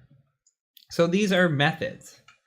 There's also other things that we can do. We can do something like, say we want to get the length of this quote. We want to know how many characters are inside the quote. We can do something like print length of quote. Okay, and we can just say save, and let's see what it prints out. Okay, so 28. Now it's 28 characters completely. If we were to count this all up, including the spaces, there's 28 characters there. So let's make this a little bit more interesting, and let's talk a little bit more about math and bring that into it and try to tie this all together with what we've learned so far. So let's use your name. Let's define a variable of your name, and we're going to set it as a string. So my name is Heath. So we'll just say this is a string, right? And let's also define your age. Now I'm 30, and we'll say this is what is called an int or an integer. Okay, and let's say, what's your grade point average? And my grade point average was 3.7. And this is what is called a float. Now, what is the difference between an integer and a float? Well, an integer has no decimal point. A float does. So if I was 30 years and 27 days, I might be 30.1 years old, right? But if I only define as an integer, if I say int 30, then that's going to define that this number is an integer and nothing else. Same thing with float. If we want to have the decimal point there, we can float a number and define it as like 3.7. So let's make more sense of this. We can print out the integer of my age, and we can also print out the integer of my, or we could say 30.1, and let's see what happens as we discussed here. So let's save this, and let's just print out those two. And look, it takes 30.1 and makes it 30, and it takes integer of age and makes it 30 as well. Now, what if this is 30.9? What do you think is going to happen? Do you think it's going to round? it in fact does not round. So you could see 30.9 still came out to 30 down here. It doesn't matter, it just takes this first number when we call an integer. So make sure that if you ever use integer, you know that it does not round. So let's build upon this again. We could take a string now, and let's print out a string. We could say something like, my name is, and then you could say plus name. Make sure you add the space in there, right?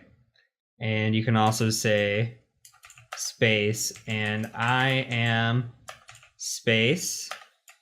And then let's define an age. So if we try to put age in here, watch what happens. So we're going to say age, and we'll say space years old. And let's save this here like this, and I'll give you a second to catch up. So again, we're adding a space in the beginning, space at the end here, just so that we have the syntax right, or else it's going to all bunch up together. So let's try to print this out. And you could see cannot concatenate a string, not integer to string. So this age here is sitting here as an integer. You can't concatenate a string with an integer. So how do we fix that? Well, what we can do here is we can actually put this into a string format. So we'll just say string of age, something like this, and save it, and now it makes it to a string. So similar as we made something into an integer, and how we can make something into a float, we can also make something into a string. So if we come through here, and we hit enter, you can see now that it works. My name is Heath, and I am 30 years old. So a couple more things to note.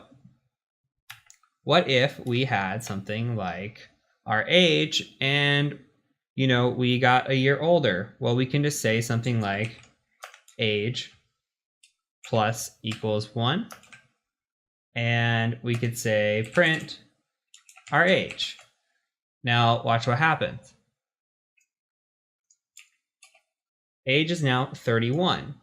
Even up until that point, age has been 30, right? You see age coming through here. We're utilizing it in all three places. Now we print age down here, and it's 31 because we have changed what is stored in the variable. So again, the variable here of age, we had 30 stored in it. Up until the instruction is called to add 1 plus equals 1, so we're just adding 1 to this age variable here, then it stays 30. Now it is 31 until we change it again. So we can also do something along the lines of birthday equals 1. So we have a value of birthday. And then we could say age plus equals birthday. And then you're going to print your age again. And guess how old we're going to be? We are going to be 32. So it doesn't matter how you store it. You can do the plus equals here, or minus equals if you wanted to take away. And you can start incorporating your math into your variables.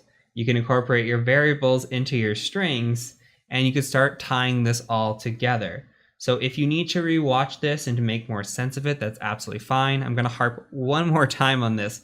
Take good notes. Practice, practice, practice. This is stuff that can get overwhelming very quick, but hopefully I'm explaining it slow enough and you're getting it. If you're not getting it, please do rewatch the video, please take notes, and please utilize outside resources as well. I understand that I might not always be the best at teaching a particular subject, or sometimes it takes another person hearing it again from somebody else to see this. Coding is not necessarily easy, but once it clicks, and a lot of it is just repetition. So that is it for this video. We've started to tie everything together. Now from here, we're going to move into what are called functions and build upon all of this. So I'll catch you over in the next video on functions.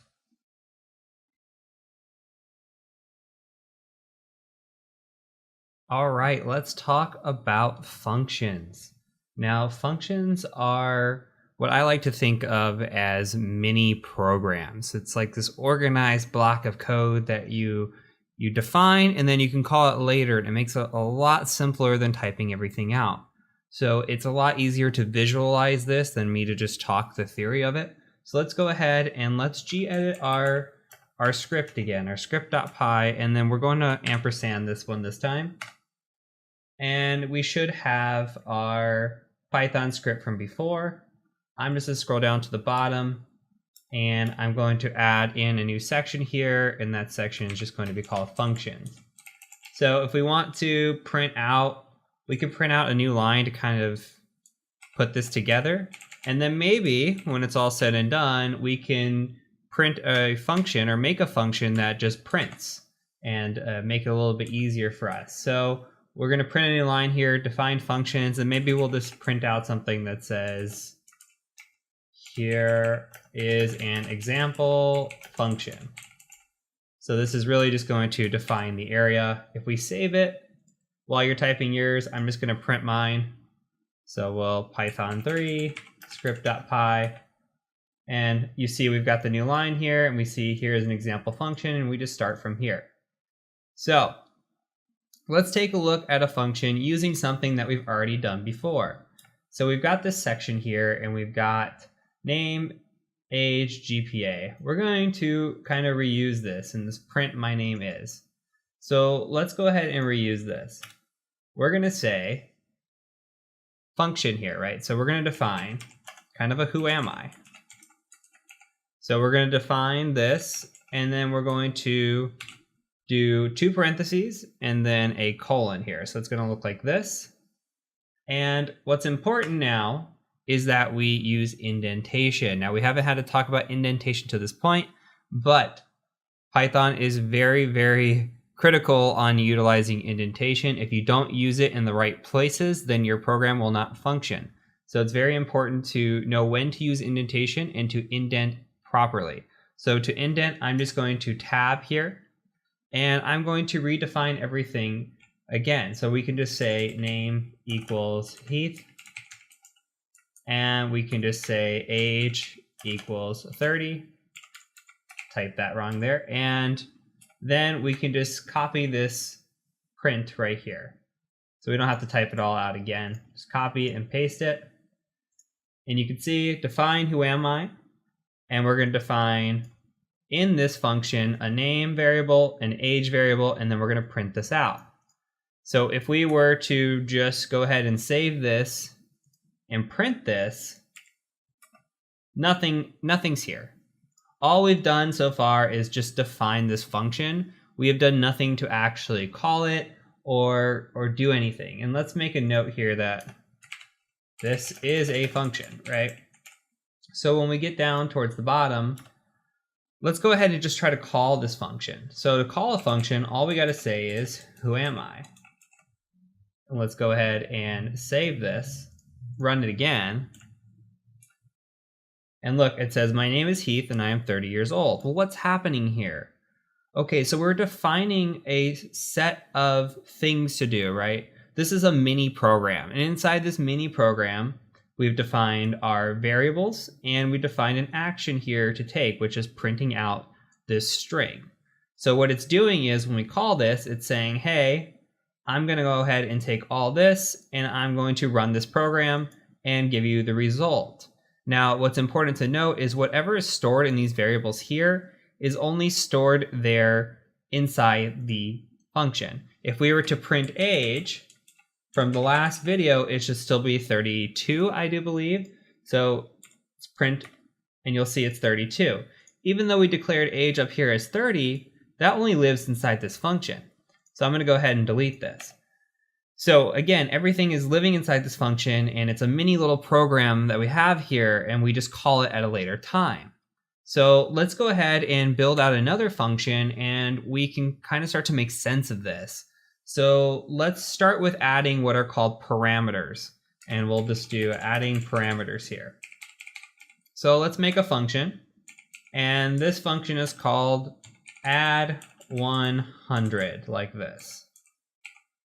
Okay, and then the parameter I'm going to actually add inside, instead of giving empty parentheses, I'm going to add in something called num. It's just going to be for number. And then we're going to go ahead and use our colon, hit enter, do a tab, And then what I want to do is I want to print number plus 100. So what am I doing here? I'm taking a number and I'm adding 100 to it. So my function of adding 100 makes logical sense. Okay, so what's going to happen then if I say add 100 and then I specify a number in the parameter? Well, I'm going to say, what if I want to add 100 to 100? Well, then I should, in theory, print out 200, right? And there you go. We have successfully printed out 200. So we can build upon this even more. So what if we want to use multiple parameters? Okay, let's say we want to, let's do multiple parameters. And we want to define an add function. We're just going to make an add. Even though it's built into Python, we're going to make our own. So we're just going to say add x and y. So now we have 2 parameters here.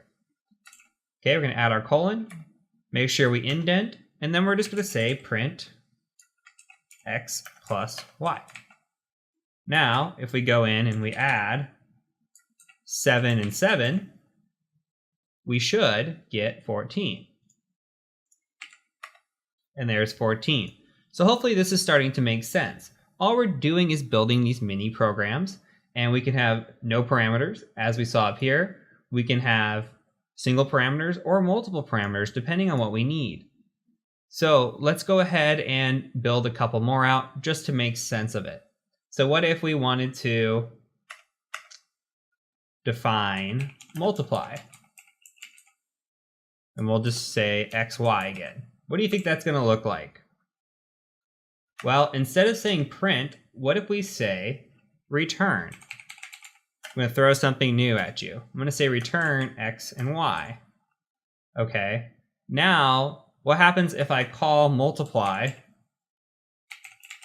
and I say 7, 7 again? What happens here? Let's go ahead and save it. Well, nothing happened. We're not printing out to the screen. All we're doing is returning. So when I'm pulling this multiply in, it's returning a certain number. So I'm calling it here, and it's saying, hey, 7 times 7, that's 49, but I have no idea what you want me to do with it.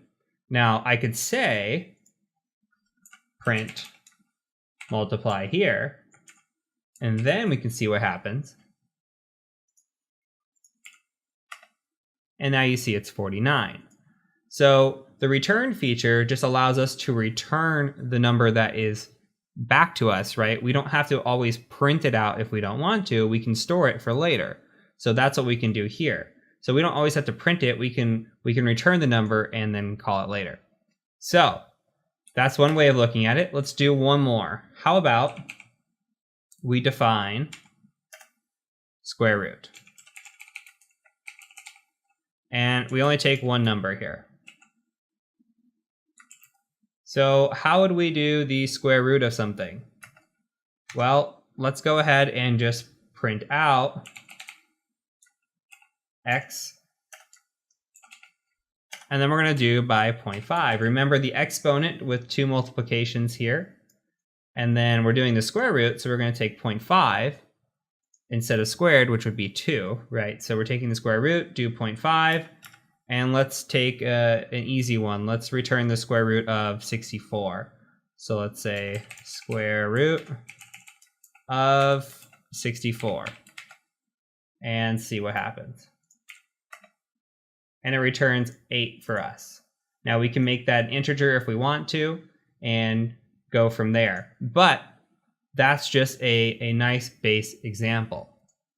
So lastly, I mentioned that we can make a function for a new line because we've been sitting in here and we've been just typing print, and I am slow at it. I have to sit here and think about it, and then I find the correct letters, and this is how you print new line. Okay, I'm not the best at it, but what if instead we just did something like define new line, and then we just put this here. So then we can just call a new line from here on out. We could say new line, and then when this prints, it'll print out a new line. And while it's the same kind of length-ish of this. We don't have to type in these special characters, look for them. We could even shorten this to like NL, something like NL, and then make it really simple. And then we save time. And this is where these programs come in and they save time. So good example of a use of a function. So I'm going to save this. If you want to use this for moving forward and going on in the next videos, absolutely welcome to. So if you're following along, go ahead and just leave your text editor open, and I will catch you over in the next video as we start to talk about Boolean expressions. Welcome back. So now we're going to discuss what are called Boolean expressions. And we can go ahead and just type this right into our text file. If you don't have your file open with gedit, go ahead and get your script.py open. And what we're going to do is we're going to just put in here Boolean expressions. And now when we say Boolean expressions, we can just think of this as true or false. So let's go ahead and print our new subject line. We're just going to call these Boolean expressions. And from here, let's start defining those. So let's say we have Boolean expression 1. We'll just call the variable bool1. Now let's just set that equal to true. Okay. And let's give an example of that as well. Let's just say boolean2 equals, let's say 3 times 3. Now, what does 3 times 3 equals? Well, that equals 9. So we can say equals equals to mean something equals something. And so this number equals this number. So 3 times 3 is 9, which equals 9. So if we take this expression and we say 9 equals 9, it's going to return true. Let's do a couple more. So we could say boolean 3 equals false, and boolean 4 equals 3 times 3, and then we can say does not equal 9. Well, that's not true, right? So that's false. So if we were to print these all out, we could say print boolean 1, boolean 2, bool 3, and bool 4. Okay, and let's also print the type so we know about this. So we say print type, and let's take a look at what this looks like. So once you have that all written out, go ahead and just save this. And go ahead and run your file. And you can see that it came out exactly how we thought it would. So we've got 4 variables, and they're all Boolean expressions, right? So we've got true, this equals to true, this is false, and this is equal to false. So we see true, true, false, false when we print those all out. And then when we want to look at the type of the variable, so we say, hey, what's stored in here? Inside this variable, what's stored is a Boolean. Now, please do note that there is a difference between true and true. One is a string and one is a Boolean. So if you were to set boolean 5, for example, to true, and then you printed the type of boolean 5, then you're going to get a different result here. You're going to see now that the type is a class of string. So big difference here. I'm going to go ahead and just delete this. So this is just an overview of Boolean expressions. We're going to use this later on, and you will see it again when we get into exploit development, but you're going to see certain things, especially when we get into loops as well. So once we start getting into looping and we talk about that, it'll make a little bit more sense. But you want to know sometimes if something is true or if something is false. Or when we get into conditional statements, if something is true, then do this. Or if something is false, do this. We haven't gotten quite that far yet, but we need to introduce the concepts before we can build upon it. So what we're going to do in the next video is we're going to build upon these even more. We're going to take relational operators and these Boolean expressions and kind of combine them and start building upon it. And then once we get this all put together, it'll all start making sense. So for now, all you need to know is when I say Boolean expression, all I'm thinking about is true or false. So we'll build upon that in later videos. Okay, let's build upon where we just left off with the Boolean expressions. So now let's talk about relational operators and Boolean operators. So what do we mean when we say operator? Let's go ahead and just add a new section here, and we'll just say relational and Boolean operators. If you want, you can go ahead and just put a new line here. So remember, we specified a new line in a function. And let's say greater than. Let's define a variable called greater than. And let's just make that equal to 7 is greater than 5. Okay, so we're using a operator here with the greater than symbol, right? And we're also using a Boolean expression because when we say 7 is greater than 5, well, that's going to come back with true. And we could say less than. We could say 5 is less than 7, and that's also going to return true. What about greater than or equal to? We can say 7 is greater than or equal to 7, and that's going to return true as well.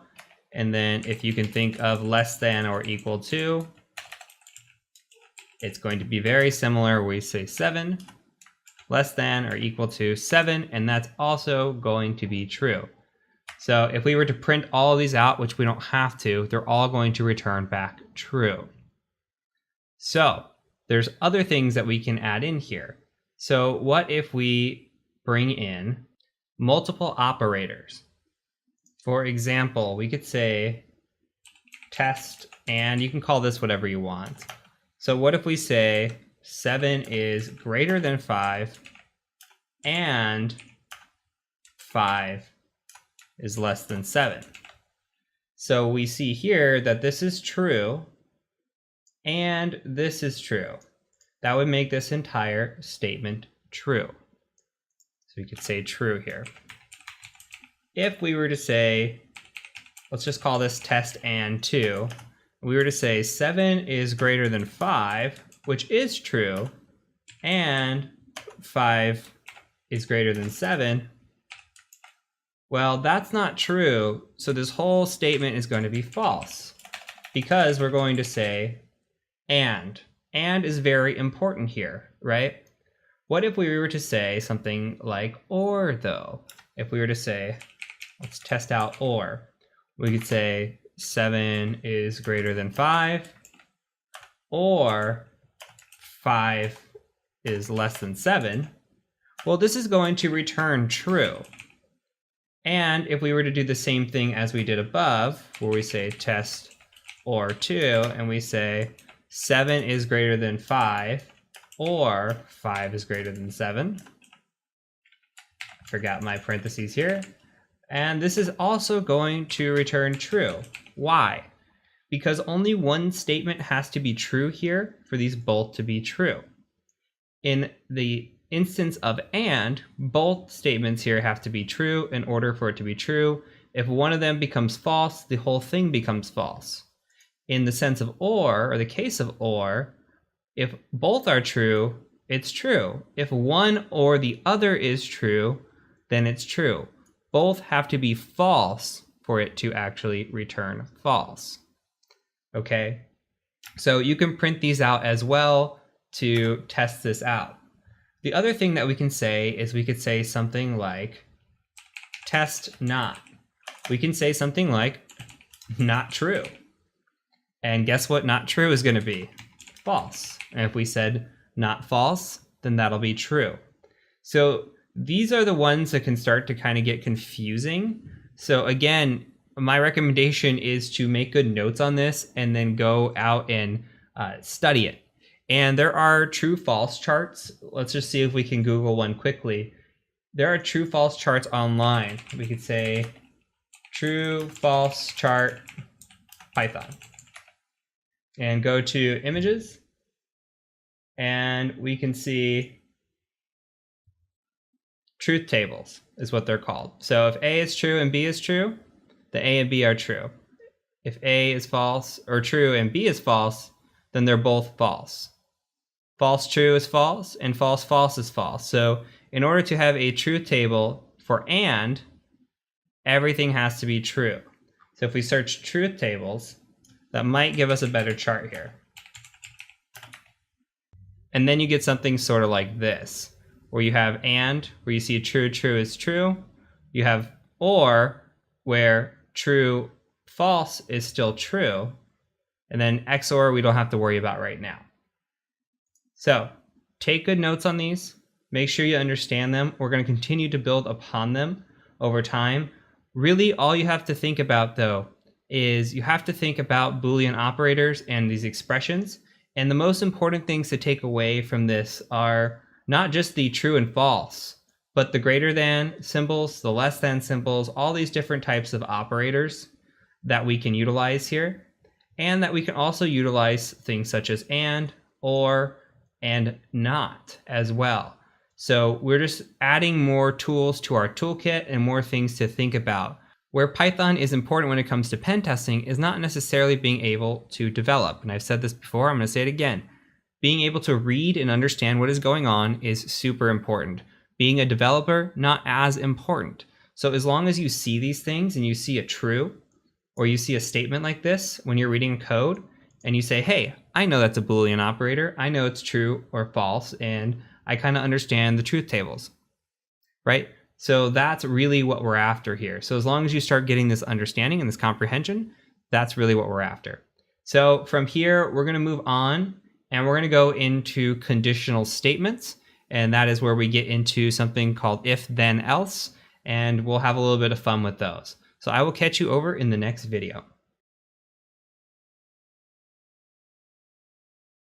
Now we're moving on to conditional statements. Now, you could think of conditional statements as an if-else scenario. For example, if you go to the store and you want to purchase a drink, and the drink costs $2. Well, if you have $2, you're going to be able to purchase that drink. If you don't have $2, then you won't be able to purchase that drink. That is a condition. So the condition there is based on the amount of money you have. We can take these conditional statements and we can run if else. We could also run if else, and build upon these. Now it'll all make sense when we start putting it together in our script here. So let's go ahead and just do that. Let's make a new line. And let's make a comment here that says conditional statements. And let's start with a conditional statement. So a conditional statement is going to start off looking like a function. So we'll say define. And here, let's make the same scenario where we talked about the money and buying a drink. So we'll define drink, and we'll just say a parameter here of money. Okay, and then let's indent, and let's say if money is greater than or equal to 2, remember we talked about $2 for this drink, then we're going to return you've got yourself a drink. Now, what if we don't have the money? So we could say else, if our money is not greater than or equal to 2, then we're just going to return no drink for you. Didn't mean to capitalize the O there, but I'm leaving it because I like it. So in this situation, we have our conditions set. Now again, if our money equals or is equal to or greater than 2, we're going to get a drink. And if not, we're not going to get a drink. So it could be anything else, right? So what we can do now is, since this is just returning and not printing anything, we can print out something like drink, and then we specified the amount. So if we have 3, we should return one thing, and if we print drink here with only $1, we should return another. So let's go ahead and save this script And I didn't put this with an ampersand, so I'm going to close out and make sure I do that next time. And what we're going to do is we're just going to go ahead and python3 script.py.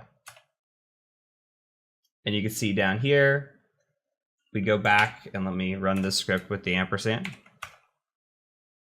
You can see that we did a drink of 3, which we were expecting to return, you've got yourself a drink. And we did a drink of 1, which we were expecting to return, no drink for you. This happened just the way we thought it would. So we can build upon these conditional statements. Let's talk about a different scenario with multiple parameters. Let's say that you are an adult, and here in the United States, if you're an adult and you want to have a drink of alcohol, that requires you to be of age at 21.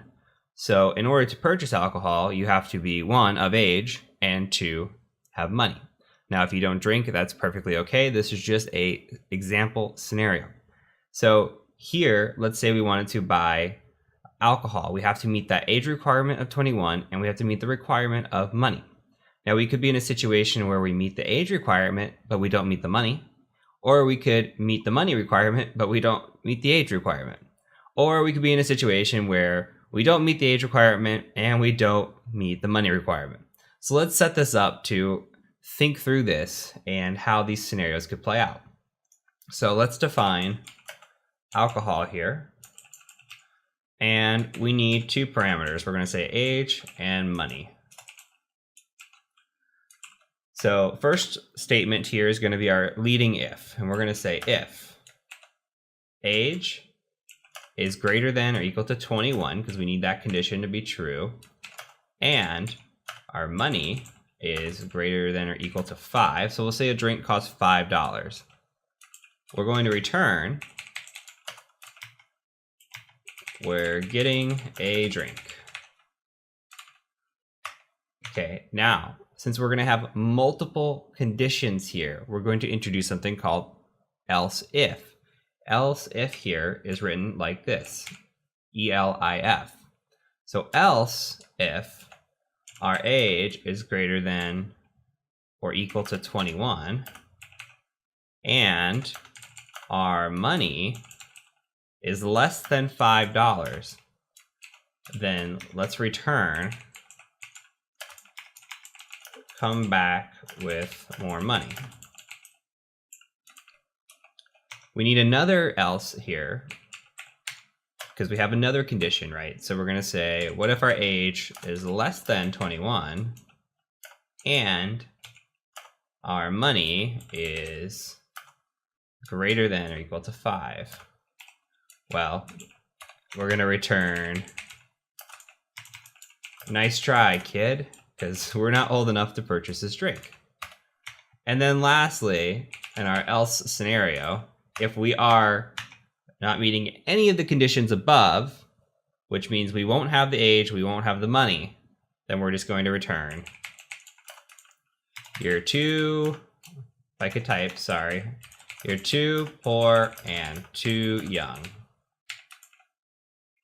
So let's go ahead and run this a couple different times. So let's go ahead and print out alcohol. And we're going to give our 2 parameters. So let's say 21 and 5. Let's print out again alcohol. And let's give a parameter of 21 and 4. And then let's print out one last time of alcohol, and we'll say that we are 20 and 4. So we should meet a few different conditions here, right? So at 21 and 5, we should return we're getting a drink.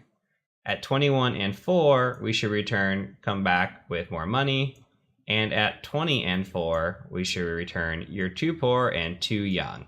Now, if you want to add in a 4th condition here or a 4th print statement and you want to return the nice try, kid, you're more than welcome to do that as well. So go ahead, hit Control S or save your script out. And then let's go ahead and run it.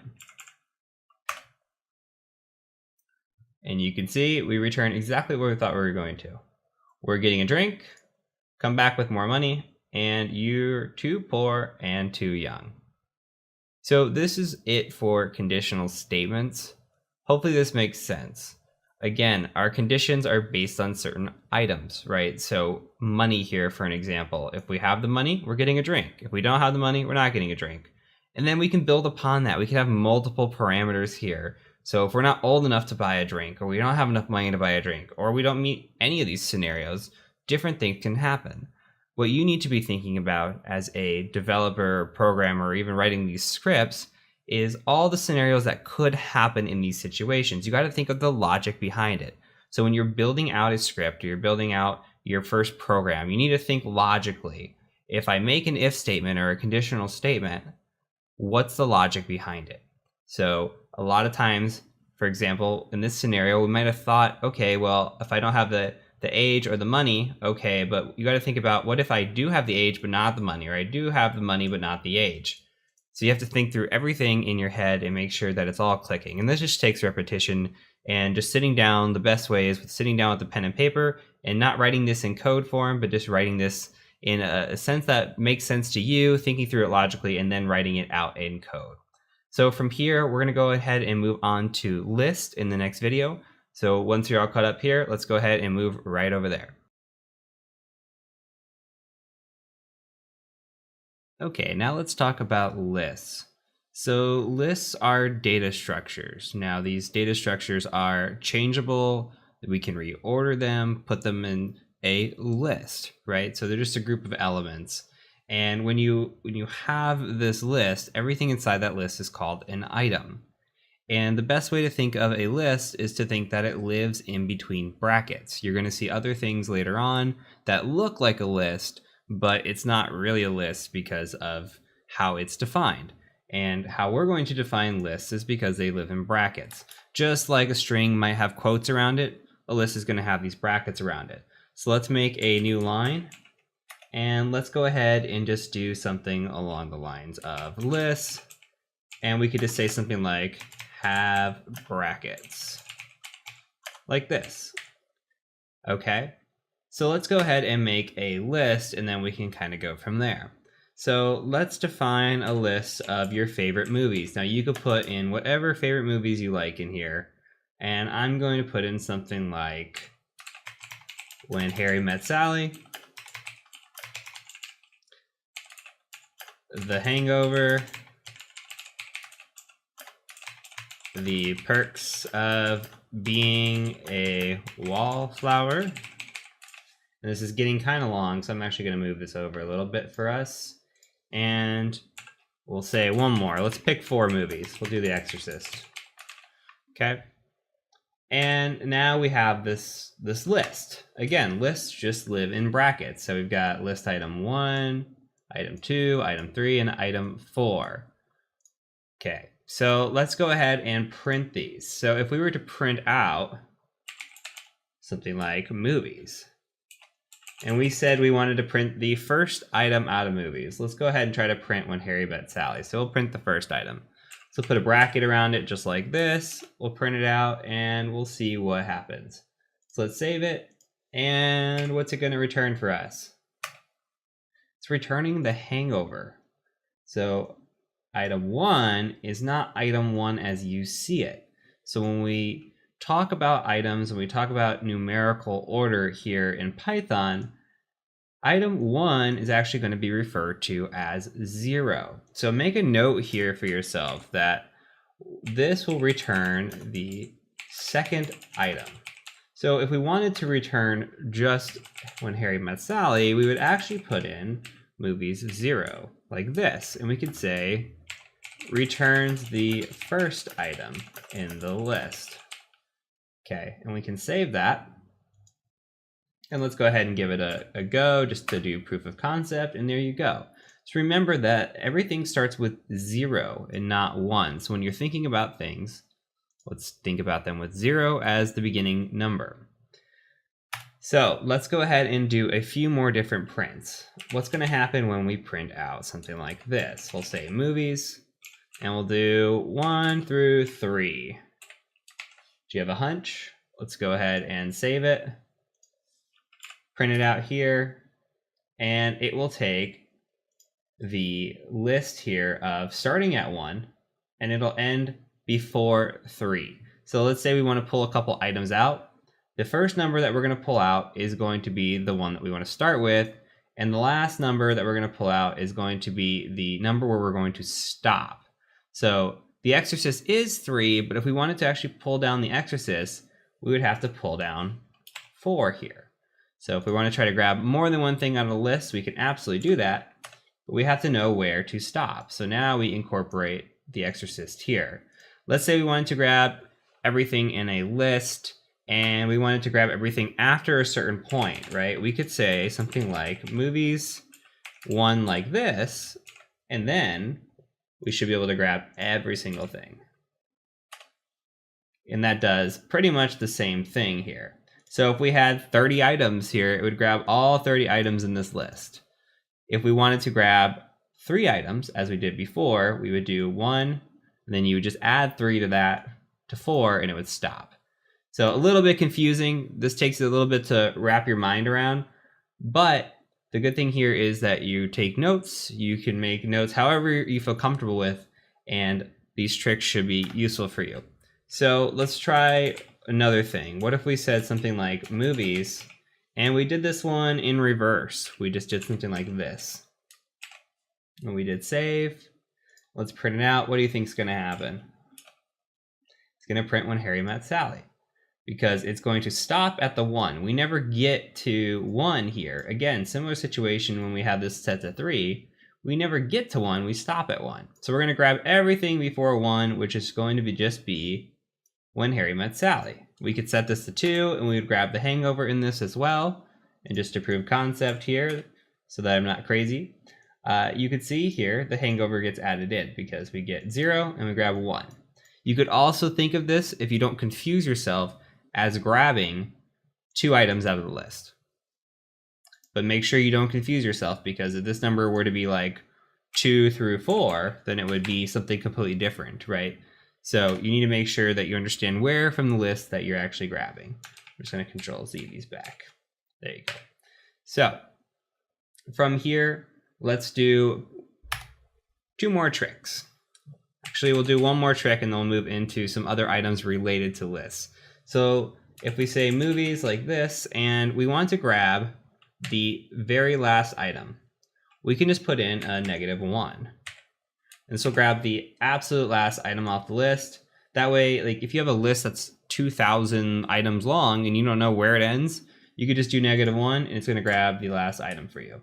And then you can see there, it grabs down the exorcist.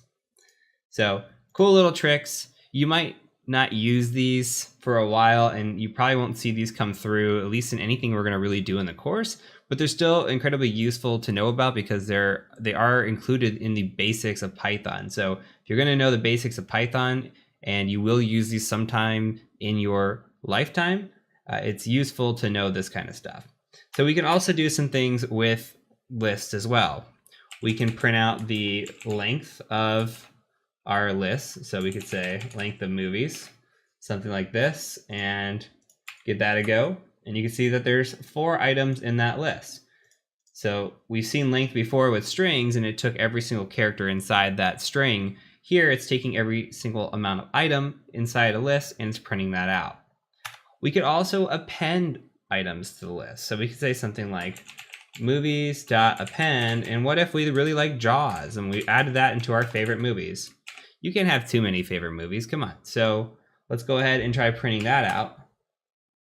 And, well, we'd have to actually print it, sorry, movies.append, and then we'd say print movies now. And it should print out with Jaws added in. Where do we think Jaws is going to actually add itself into?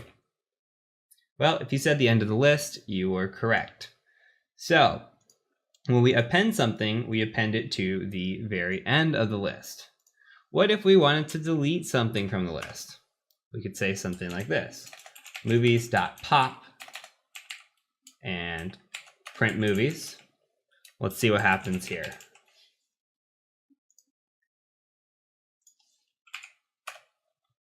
And now we got rid of Jaws. So when we append to the end of the list. If we want to delete the very last item in the list, we just use pop.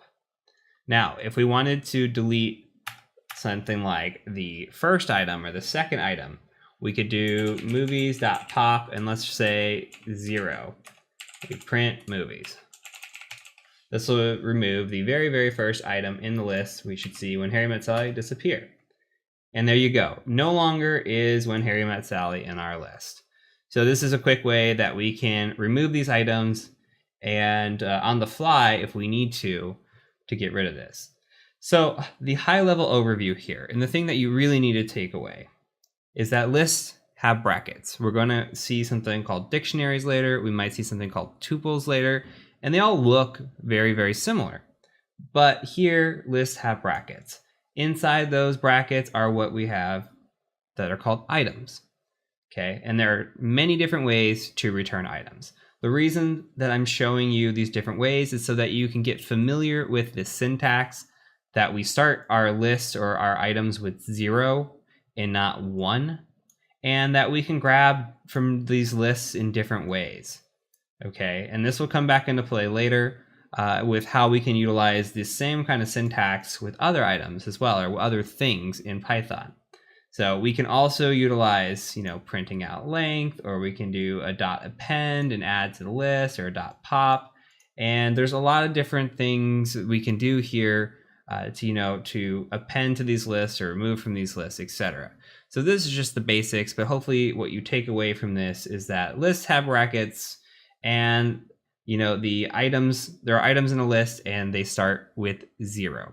Those are the key takeaways. So in the next video, we're going to briefly talk about tuples, and then we're going to move on into looping. So let's go ahead and do that. Okay, let's briefly talk about tuples. Now, tuples are like lists, but they're not like lists. So lists are what we call mutable, meaning that they can be changed. Now, tuples are immutable. They cannot be changed. Now, for this course, this is the last time you're going to be seeing tuples, but it's important to define what they are so that you know them, you know how to identify them, and they're just in the back of your mind as, hey, I know what a tuple is, and that thing is immutable. I can't change it once I have it. So let's take a look at a tuple. Okay, let's make a new line here and start a comment. We get to say tuples do not change. And also we can put parentheses like this, because remember, lists had brackets. Tuples have parentheses. So we're going to say something like grades. Now we're going to have an item that won't change. So we're going to define grades here as just A, B, C, D, and F, which is common for the US grading system. And this is an example of a tuple. So again, we have parentheses instead of brackets. Now, if we were to go in here and we were to try to do a grades.pop, for example, and try to remove one of these, not going to be possible. Or a grades.append, we're not going to be able to put something else in here. This is immutable. We cannot change this once we have it defined. So we can go ahead and print out our grades. And we could say print out grades. Let's print out a B. And that will work. And you can see now we printed a B. So we have similar features or abilities that we did here, but we cannot change it in any way. So once we have this defined and set, that's it for us. So this is it. I just wanted to quickly show you what a tuple is. Again, we're not going to get into it at all in this course, but it should be defined, and we should know the difference between a list, which is mutable, versus a tuple, which is immutable.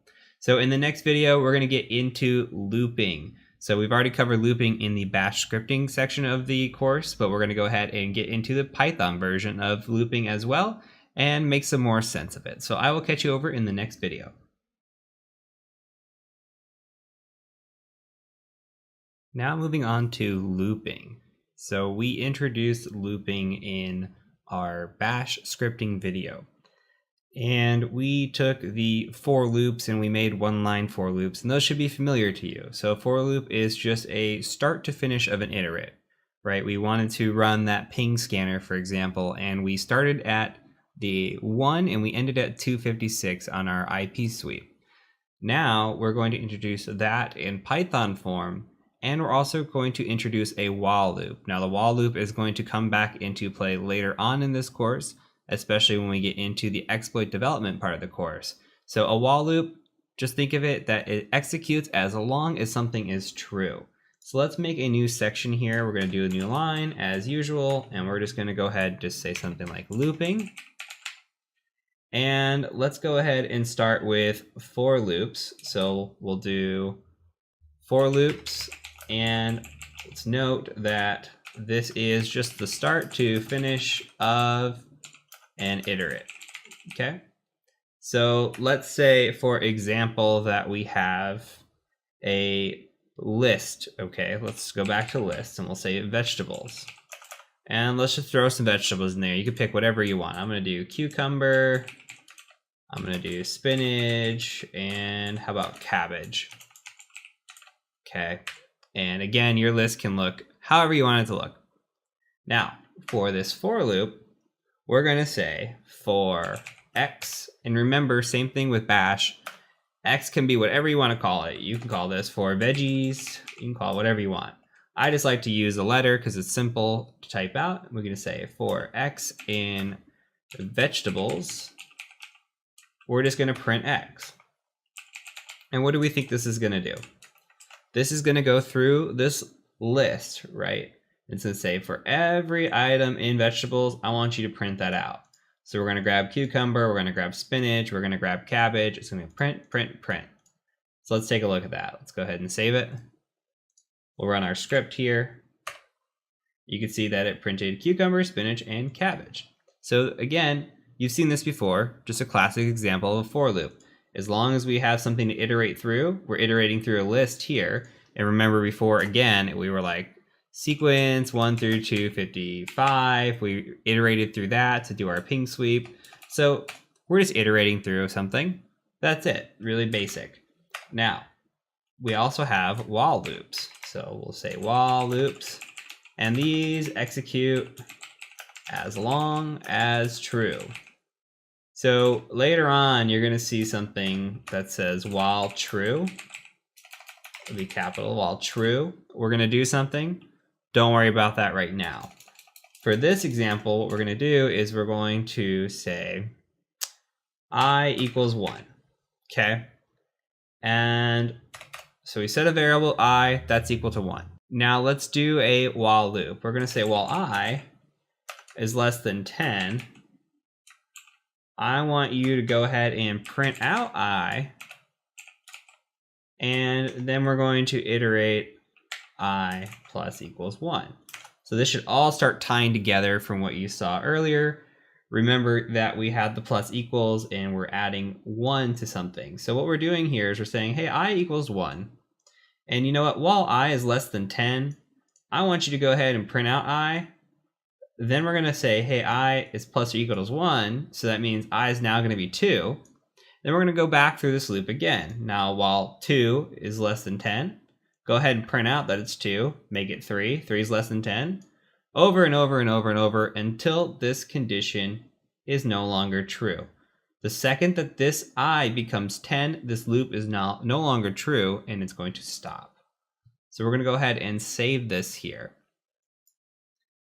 Let's go ahead and print this out. And you can see that we just printed 1 through 9 as expected. So you're going to get to see these again. You're going to get examples of them again. As of right now, I just want you to understand that a for loop is an iterate and a while loop executes as long as true. Okay, so don't worry about how they're used quite yet. Just understand what they are, what they mean, and then you're going to see them come up in practical examples later on. It'll make a lot more sense as we go through it. So we're going to move on to the next video. I'm going to go ahead and catch you over there. Okay, we are moving into, I don't want to call it advanced Python. I just want to say more advanced than where we were before. If previously we were in a 101 class, we're moving kind of into some 102 material. I wouldn't even call it 201 material. This is just more advanced beginner stuff. How about that? So what we're going to do is we're going to go ahead and start a new script. That way we can kind of have our new 102 section here and kind of improve upon what we've been doing a little bit. So what I want you to do is I just want you to gedit, and we'll just call this new script.py, put a little ampersand at the end as usual. And we're just going to declare our bin python 3 here, if I can type it out, bin python 3. And we're going to go ahead and talk about our first concept, which is going to be importing. So importing is important. When we say importing, modules are existent in Python, right? And we have a lot of them built in, but there are these modules that are not built in, but available to us. For example, a module called sys. Now, sys does a lot of important things. Sys has to deal with anything related to system functions and parameters. One system function and parameter that we can do is something like printing out the version of Python that we're running. So you could say print sys.version. Okay, now if we go to do that and we say save, and we just go ahead and say python 3 new script.py, you can see the name of sys is not defined. So we're getting an error here. Well, that's because we haven't imported it. So what we can do is we can say import sys, and up here we can go ahead and just give this a nice comment next to it, and we can just say that sys is a system, a function, and parameters. Okay, and then let's go ahead and save this, and now let's go and run it again. Now you can see that we are running Python 3.7.5 RC1, and we have now successfully printed this out. Why did this work? This worked because sys does not by default come imported. Some items are already built in by default. Sys is not one of them, but sys is very important, and we're going to use it over and over again. So you're going to see it a lot. One of the most frequent, if not the most frequent, along with OS is another one, import OS. You're going to see a lot of that over and over. So why are we going to see this? Well, we have things like argv. So argv is arguments. So when you think about from the bash lesson like $1, you know, when we had an argument and we were doing our ping, like our script.sh, and we had our IP address here as $1, something along those lines. Well, those are the same thing. We just call it argv in Python. That's something. Another thing is if we want to say sys.exit, which you're going to see again later in this course, we do a sys.exit, that exits Python cleanly. We need a sys.exit. So you're going to see sys quite repeatedly. On top of this, there's more things that we can do with modules. Let's go ahead and delete this. And let's say that we wanted to import another module called datetime. Now this does exactly what you think it does. But what if we wanted to import a specific part of datetime? We didn't want to import the whole thing. We just want to import one module. We can say from datetime, import datetime. So we can do the same thing with sys. We can import a specific part of sys, or we can import all of sys. So with datetime, we're importing a specific part of it, right? And we can do something like print datetime.now, something like that, and it should print us the date time. So do this, you can see now today's date is 11/16/2019 and what time we're recording. So we can also do another nifty feature when it comes to importing. We can import with aliases. So instead of from datetime, import datetime, we can say import datetime as something like DT. You could say import with alias. And instead of having to write datetime.now over and over and over, something like that, we can just write DT. It's shorter, we know what it means, and we don't have to write out datetime, which is kind of lengthy. So print it again, you can see it still works. So importing is important. I'm going to say it again. You need to know that we're going to be importing certain modules out of Python. Most of these are built in. There are occasional times you're going to have to go out and download something and put it in your library and import it that way. But for this course that we're doing, you're only going to be importing from things that are pre-existing with Python. So not everything is automatically ready to go. Sometimes you have to import things in order to improve upon your script or make it do what you want to do. So we're going to build off of this when we start writing our scripts, and you're going to see this repeatedly. You're going to also see this again when we do our exploit development part of the course. So let's go ahead and move on. We're going to move on to some advanced strings, and we're going to get close to wrapping up here and start building out some cool little Python scripts. So I'll see you over in the next video.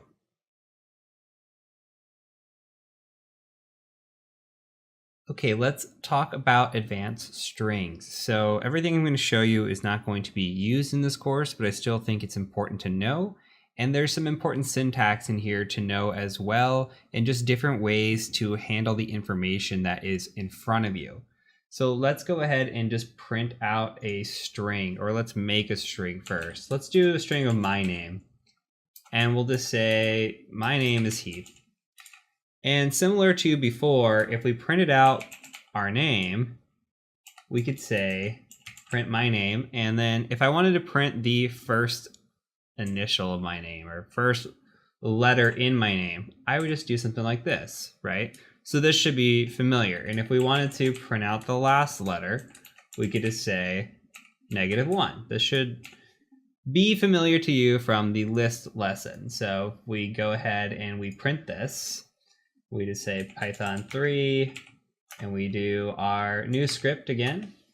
You can see that we have big H and a little h because my name ends in both, starts and ends in both. So we could also do something like take a sentence, and we could say sentence, this is a sentence. And if we wanted to print out the first word of the sentence, we would have to know the amount of letters in it. So we know here that there is 1, 2, 3, 4. So this would be 0 through 3. So let's say if we wanted to print out sentence here, and we knew 0 through 3. So remember, we don't have to put 0. We could just put something like this. And then if we did through 3, it would only cut off at the I. Remember, we have to go one further from our list lesson, and we'll be able to print out the word this. We could do the same with sentence. We could go forward a bunch if we want to, or we could do a -9, because this is 9 characters long, through something like a -9 through -1 would pull out that whole sentence, or the word sentence, I should say. So we can manipulate data this way. We can also split data. So we could say something like print and do sentence.split, and this will split based on a delimiter. Now the delimiter here is by default a space, and we covered delimiters in bash scripting, and we're just going to say, hey, every time there's a space, I want you to split out this sentence. Let's take a look at what that looks like. I made a mistake in my script. I didn't spell sentence correctly, which caused an error in the initial script. So let's try that again. So you see here it says this, that's what we're expecting from this one. And here we have this is a sentence. It now breaks these out into individual words based on a delimiter. So let's go a little bit further. We can join a sentence as well. So let's have a scenario here. Let's say we want to split a sentence out. We'll say sentence split is equal to sentence.split. And now we just split out the sentence, right? And we're putting in this variable of sentence_split.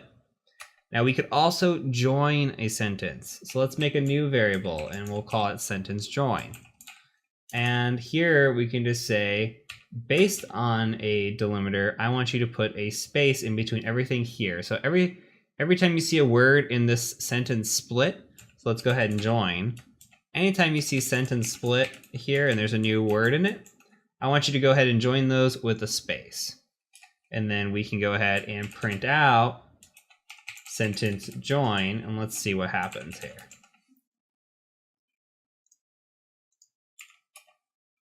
This is a sentence. So it brought it all back for us.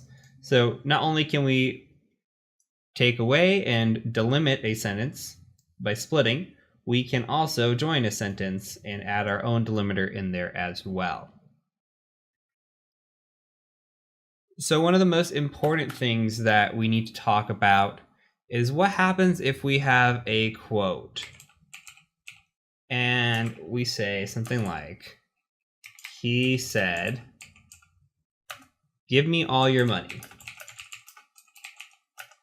Well, we need to add quotations in here, but if we do quotations like this, well, that's just making things really weird, right? Look at the color of the script. You can already tell it's going weird. That's going to throw an error. But we can use single quotes and double quotes, and it'll work. We could also use single quotes here, double quotes inside, double quotes on the outside, single quotes on the inside. And that's a way to have quotes inside of a string. So let's go ahead and print that out. But let's say that you were insistent and you wanted to have double quotes and then double quotes here. Well, we could do a little bit of character escaping. So we could utilize this backslash here and say, hey, we're going to keep this string a string, and then I'm going to end it right here. So this will tell me that from here to here, ignore these characters, right? So we're going to treat it as a string. Don't treat it as a quotation and end of string. So let's run it again, and you can see that quote, once we print it, we can say print quote, and we'll actually run it here. He said, give me all your money. And I realized that I tried to print earlier and probably did not print this quote because I never had the print in there, so I'm sorry for that. But we could do it either way. Again, we can put the single quotation in here, and you'll see the single quote works, but if we were to put in a double quotation, it would break it. So I'm going to Control Z a couple times, and this is what the syntax should look like. This is very, very important. If there's one thing you're going to take away from advanced strings, please take this away from it, because you need to know how to do some character escaping, and that you will encounter that again in your career. So a couple more things. Let's say that we want to have a string here. Let's just say we'll call the string too much space. And we have something like hello. And we just, copy data, put it into this, and somehow too much space in here. We can strip out the space. So we can just print too much space here. And we can do the same thing as we did before and do something like strip, like this. Save it, and look what happens. Now it's just going to print hello. There's no space around it. We're good to go. So that's a nice little feature. Another feature that we should know is, let's say we had something like print a in apple. What's this going to return? True. What it's looking for is, does A exist in apple? Well, what if we did a lowercase here? Try it again, and you're going to see that it's false. So it's very case sensitive. Well, what about we wanted to say, hey, is there an A in the word apple? And we don't know if it's capitalized, not capitalized. Well, we might say something instead like, hey, we're looking for a letter of A, and we're looking for the word of apple, right? But what about we say print letter.lower, and then we say in word.lower, like this. Now this becomes improved because we're looking for a specific letter inside of a specific word, and when we lowercase everything, we lowercase this letter, lowercase all these letters, then we're looking for a specific letter in a word. We don't have to worry about case sensitivity, and you will see this logic come into play when you're thinking about looking for specific items or specific key phrases or matching anything specific. You might want to consider putting everything in a lowercase and then trying to find it that way, unless you are critical on case sensitivity. So this will probably come up again in your career as you look at code. So if we run that again, now you can see that it returns back true. So one more thing I'm going to show you, and there's a lot of things that we can do with advanced strings. I don't want to beat too much into it because I really feel that This can get into overkill because there's so many things and tips and tricks that I can show you, but I really feel like some of this can be out of scope for the course, but I do think that as long as you're taking good notes and it's valuable now, you're going to have that as something to remember and look back upon as you do more Python development. So one more thing is a format. So let's say that your favorite movie is The Hangover. We'll just keep that as a string.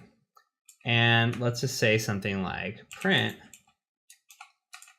my favorite movie. Now, we have done in the past is, and we could just say something like this, plus, you know, string, if it's not a string, or we just say movie, right?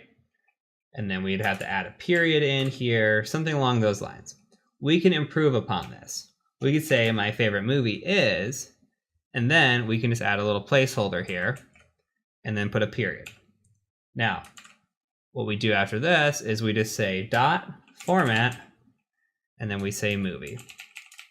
And now it knows to put in the movie that we have here, or the variable that we have stored in movie. It knows to put it into these brackets here. We save this and watch what happens. My favorite movie is The Hangover.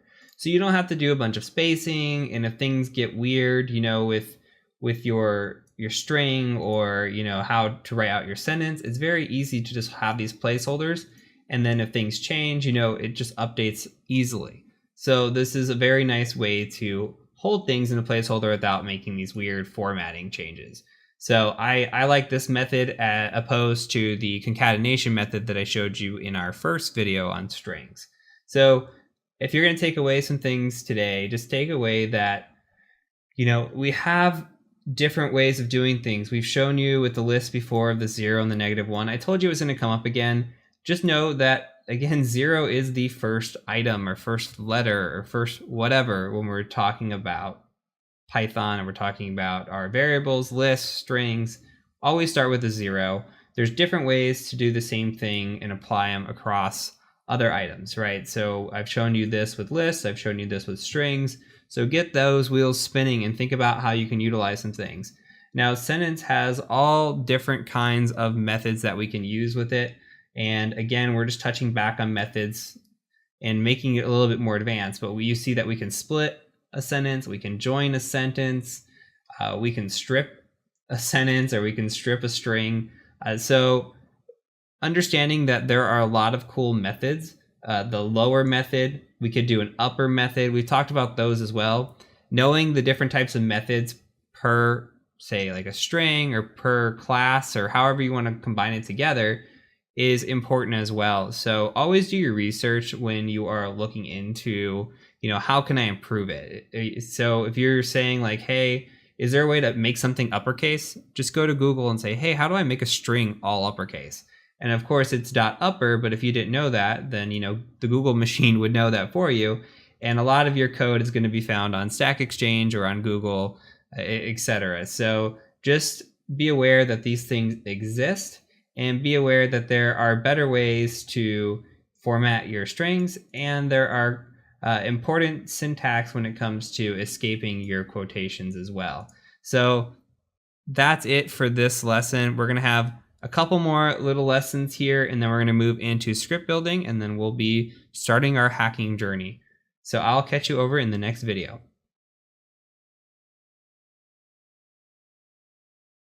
All right, we are in the home stretch, everybody. So we're going to cover dictionaries now. And when we think of dictionaries, we need to think of key value pairs. So let's go ahead and make a new section called Dictionaries, and we'll just note key value pairs. Probably put a slash here, key/value pairs, and we'll also put a little note of curly braces like this. So let's talk dictionaries. So let's say we have a dictionary and we want to have a menu. Let's make a drink menu. Again, make this however you want. I'm going to make this based on some alcoholic beverages. You can absolutely make this more, you know, PG or PG-13 or however you want to make it. But let's say a White Russian. We go to a bar, there's a White Russian on the menu, and that White Russian costs $7. And there's also an Old Fashioned, and we just say that's $10. And then we have a Lemon Drop, which is $8. So we've got these, and we'll close off this with a curly bracket. And this is what a dictionary looks like. So if you were to print out drinks, we would return our dictionary. So let's do that. If I would make this the correct syntax, this would work very well for me. I am human, after all. So you see here, White Russian 7, Old Fashioned 10, Lemon Drop 8. So what you can note here is that the drink is your key and your price is your value. So you have your key value pair here. So key value, key value, key value. Let's think of it as another way. We don't have to just have one parameter or one value. We have to have a key. We can have multiple values to a key. So let's talk about employees. And I'm going to use one of my favorite TV shows, which is Bob's Burgers, to do this. So let's say we have employees and we have different departments. So let's say we have a finance department. Okay, and inside the finance department, we've got Bob, we've got Linda, and we've got Tina. So we got 3 employees in the finance department. Then we've got an IT department. And inside of IT, there might be Jean and Louise. We'll add Teddy to this too, why not? I'm gonna have to move this over because it's a little bit long. And then let's do one more department. Let's say that there's a department of HR, our favorite department. And we'll say there's Jimmy Jr. and Mort. All right, so this is our dictionary. Now again, we can print out employees and we should be able to see our dictionary here. Save this, give it a print. Okay, you can see finance has Bob, Linda, Tina. IT has Jean, Louise, and TD. And Jimmy Jr. and Mort are in HR. I'm going to fix this typo. And all right, so let's say that we want to add a new key value pair. Well, we can say, let's say there's a new department. And we could say there's a new department called legal. So employees, and let's add in legal. And then we'll say, in legal, there is Mr. Frond. All right. And this will add a new key value pair, something like this. All right. So we'll save this, go ahead and just print it. And if I were to write print afterwards, print employees, and we'll save it. Let's print it one more time. Now you see that legal has been added with Mr. Frond working in legal. Okay, let's do another. Let's say that we've added somebody to the sales team, and let's do it this way. We didn't have a sales team before, but we do now. So we can also do an update, something like this. We could say update, and then we can add in sales. And we can say, hey, we've got a nice new sales team of Andy and Ollie. And it'll look something like this. So now when we print out employees, we should have Andy and Ollie on the sales team as well. So there's multiple ways to add in new key value pairs. So we can copy this and paste it over here as a key value as well. So we can also update things. This is the last thing I'm going to show you. We can also update things. So we could say, let's go back to our drinks. And let's say that we've got the White Russian. And let's say the White Russian is no longer $7. Our menu has changed and it's now $8. So we're going to make $8, then we'll just print out drinks. And we can save that, print it, and now you can see the White Russian is now $8 instead of $7 from before. We can also get some items out of a dictionary. So we say print drinks.get, and we'll just get the White Russian. And let's see what that returns. So you can pull specifically from a dictionary here. And you see that the White Russian has a value of 8. So this is it for dictionaries. You're not going to really see it come up in this course, but again, this is another valuable thing with Python to know. So we have covered lists, which have brackets like this. We've covered tuples, which have parentheses, and then now we have covered dictionaries, which have the curly braces. And now when you're reading code, you should be able to identify all of them differently. This is why this was important. Everything has been building upon up until this point, right? So now you should be able to identify, okay, I see those curly braces. You know, that's going to be a dictionary. Or I see these brackets here, that's going to be a list. So keep that in mind, and moving forward, you should be able to now start reading this code and understanding this code. And from the beginning, I told you, we don't have to be developers, but we do have to be able to read code. So the more I show you, the better off that you're going to be. So we're going to wrap up this lesson. We've got a couple more before we start building our scripts, and we'll be good to go and move into hacking. So I will catch you over in the next lesson. Welcome to your final module before we start working on scripts. So this last module is a very important one because we have to define what sockets are. So we're going to be using sockets to connect two nodes together. Really, that's it. In more layman's terms, what we're doing is we're going to use sockets to connect to an open port and IP address. So you're going to see this when we build a port scanner. You're also going to see this later on in the exploit development portion of the course, where we have to reach out to a specific port and IP address, establish a connection, and send malicious data. So what we're going to do here is we're going to just build out a simple socket script, and we're going to connect to an open port with that script, and it'll start to make sense. And then when you see it in the next video, when we build out the port scanner, make a little bit more sense. And then you see it again in the course, you're going to say, hey, I remember that we use sockets for connecting to ports. So here's what we're going to do. We're going to make a file and call the file s.py. You can call it whatever you want, just do not call it socket.py. If you call it socket.py, you're going to run into issues because it's going to think it is a socket.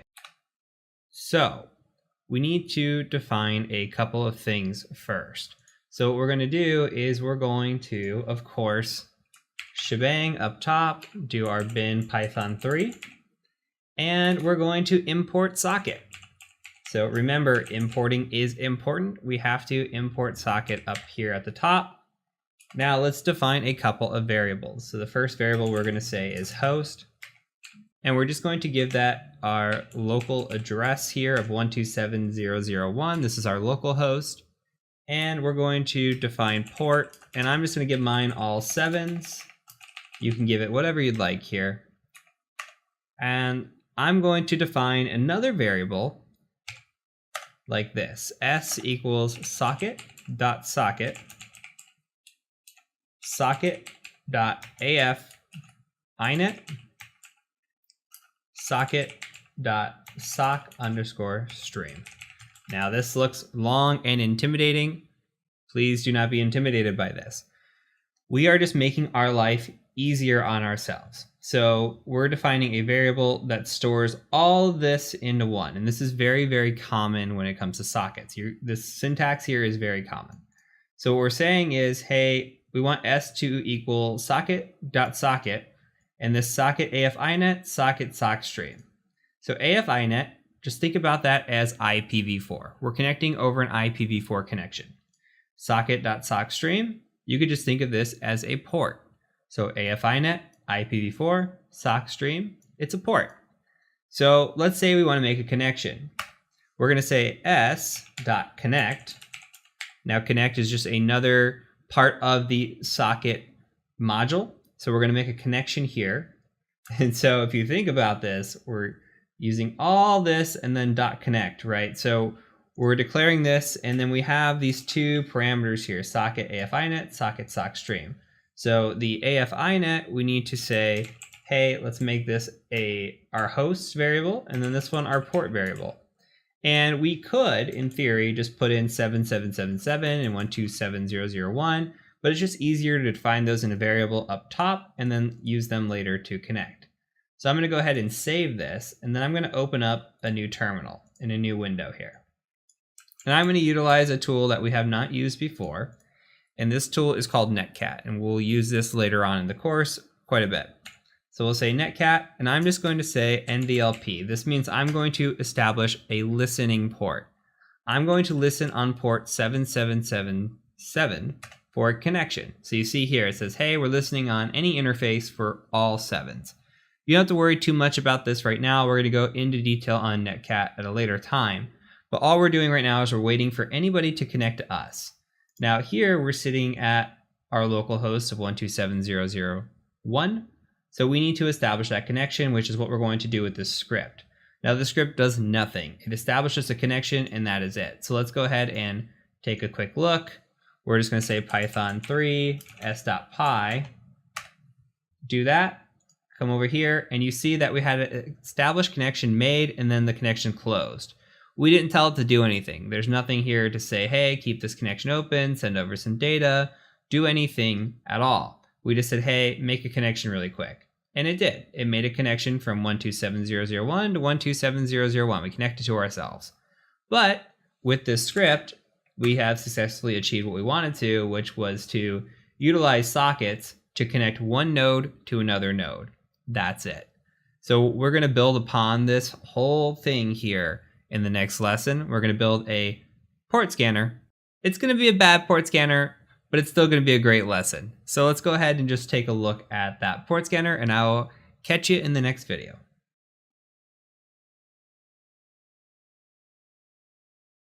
All right, welcome to the last video in our Python module. So now we're going to be making a port scanner.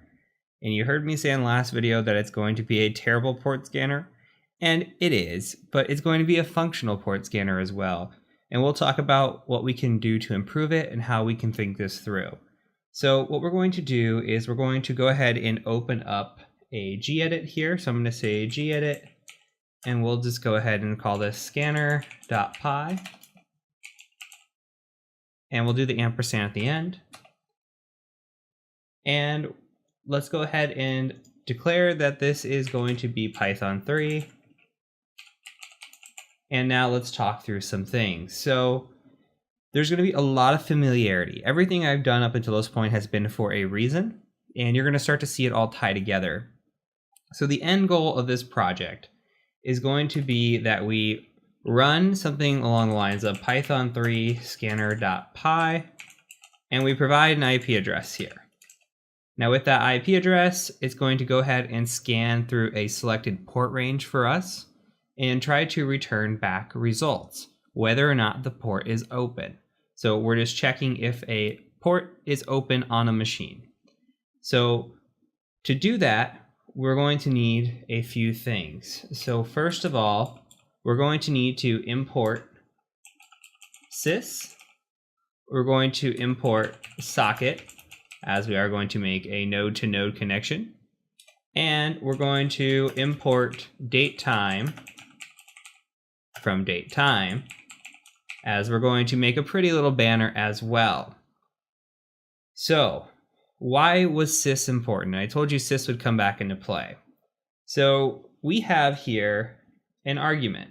So there are actually two arguments in theory. Argument 0 is that we're running scanner.py. Argument 1 is that we are running against an IP address. Now, since we're building this script out, we want it to take 2 arguments and only 2 arguments. So we're going to build that into our script from the get-go. So let's go ahead and just define our target. And it's always good when you're building out a script to have good notes in there as well. So not only that you can go back and read it, but if you send this to somebody else, they could also read through it as well. So put good comments in here, good notes, saying what you're doing. So in this instance, we're going to put an if statement, again, conditional argument here. And we're going to say if the length of sys.argv, remember this is the same thing as like a $1 in bash. We're going to take that and we're going to say if it's equal to 2, we're going to go ahead and do something. And what we're going to do is we're going to declare a variable of target. And we're going to say socket get host by name. And then we're going to get sysargv1. So we're taking the first argument. Again, this is the same thing as $1 like this in bash. Why are we doing this? Well, we're just translating a host name here to IPv4. Now, this is not inherently necessary. We could just declare the target by input. It could just be target equals sys.argv1, but we're just taking an extra step here in case instead of somebody putting in an IP address, they could just put in like a host name. Say we have a host here and it's, like one of mine is called the Punisher. What if they put in Punisher? Well, if that Punisher name does DNS and it resolves to an IP address, it's going to go ahead and do that with this argument here. So we're just putting in an extra step, thinking ahead. We also need an else to this. So if it doesn't equal 2, if it's 3, if it's 1, if it's none, then we're going to go ahead and just print out and say invalid amount of arguments. And then we can actually take this here and we can put this into a print statement as well. We'll just print, just say something like syntax, Python 3, scanner IP address. Something along those lines. Okay, so I always like to save it and then just run it and make sure everything works fine. So let's go ahead and give it Python 3.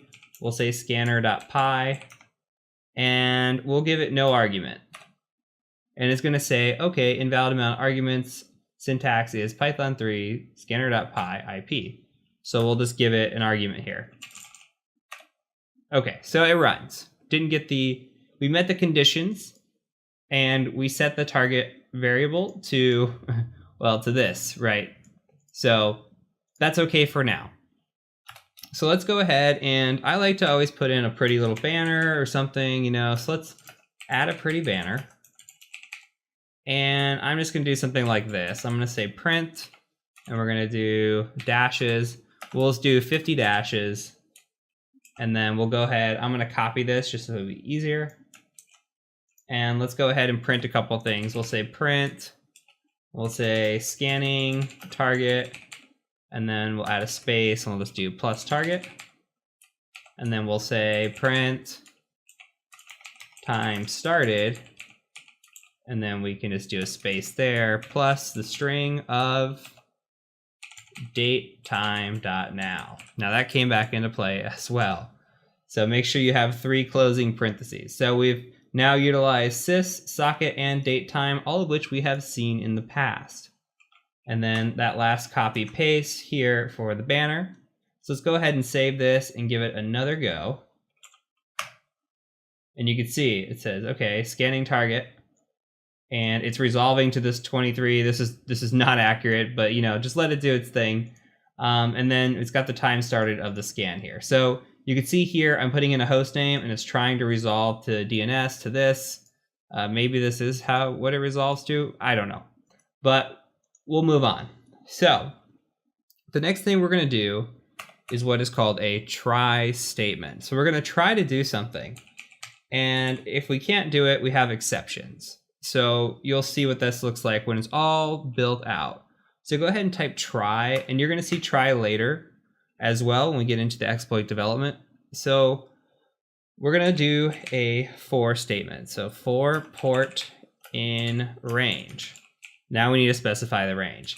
If we were going to do a full on port scanner, we would do for port 1 through 65, 535. Okay. That will take forever. We'll talk about why. I told you this was a bad port scanner. We'll talk about why we're not going to do this in a little bit. So let's go ahead and delete these. And we're just going to put something like 50 to 85. And I'll clarify why we're doing that in just a second. So on top of this, let's add in some familiar language. We're going to say s equals socket.socket, and then socket.af underscore inet, comma, socket.sock stream. Remember, AF inet is IPv4, sock stream is our port. So we're going to say socket.set default timeout to 1. Why are we doing this? This is going to attempt to connect to a port. If that port is not connectable, it's going to wait 1 second and then it's going to move on. That way we're not sitting there forever trying to make a connection to a port. We set the timeout ourselves. So we're also going to store a result. So the result is going to be s.connect underscore ex, and it's going to be target, comma, port. So why are we doing this? Well, when we do this connect underscore ex, right, it returns an error indicator. So I'm going to put returns an error indicator. If a port is open, the result back is going to be 0. If a port is not open, it's going to throw an error, which is going to trigger a 1. So let's think that through. If result is equal to 0, then we're going to go ahead and just print out that this port is open. We'll throw this in here this time for a placeholder instead. We'll say is open, and we'll do format port. And then one more thing, I'll close it out and we'll walk through this one more time so that it all makes sense. Okay, so then we're closing the connection. Okay, so we've got this try statement. Let's walk through it one more time. We've got a for loop here. Remember, for is just an iterate. We're going through an iterate. We're going through 450 so we're defining a port, right, in this range. So 50, 51, 52, all the way up to 85. We're going to repeat this whole process. We're going to establish our variable of s, which we did in the socket video, the previous video, right? We're just declaring, hey, I know I'm going to want to connect to IPv4 and a port. When I do make that connection, I want that default timeout to be 1 second. Okay, so then I'm going to store inside of a variable of a result, I'm going to say, let's connect to the target, which we've already established as sysarg v1, and the port, which is our iterate here in our loop. And if that port is open, it's going to return 0. If it's not open, it's going to return 1. So if that result is 0, go ahead and print out that that port is open, close the connection, and then we're going to go back and try to establish another connection with port number 51, 52, 53. We'll loop through all this until we make it all the way through 85. Okay, so it's just one big loop that we're doing. Now, we need to throw in a few exceptions to make this code really work. So here's an exception.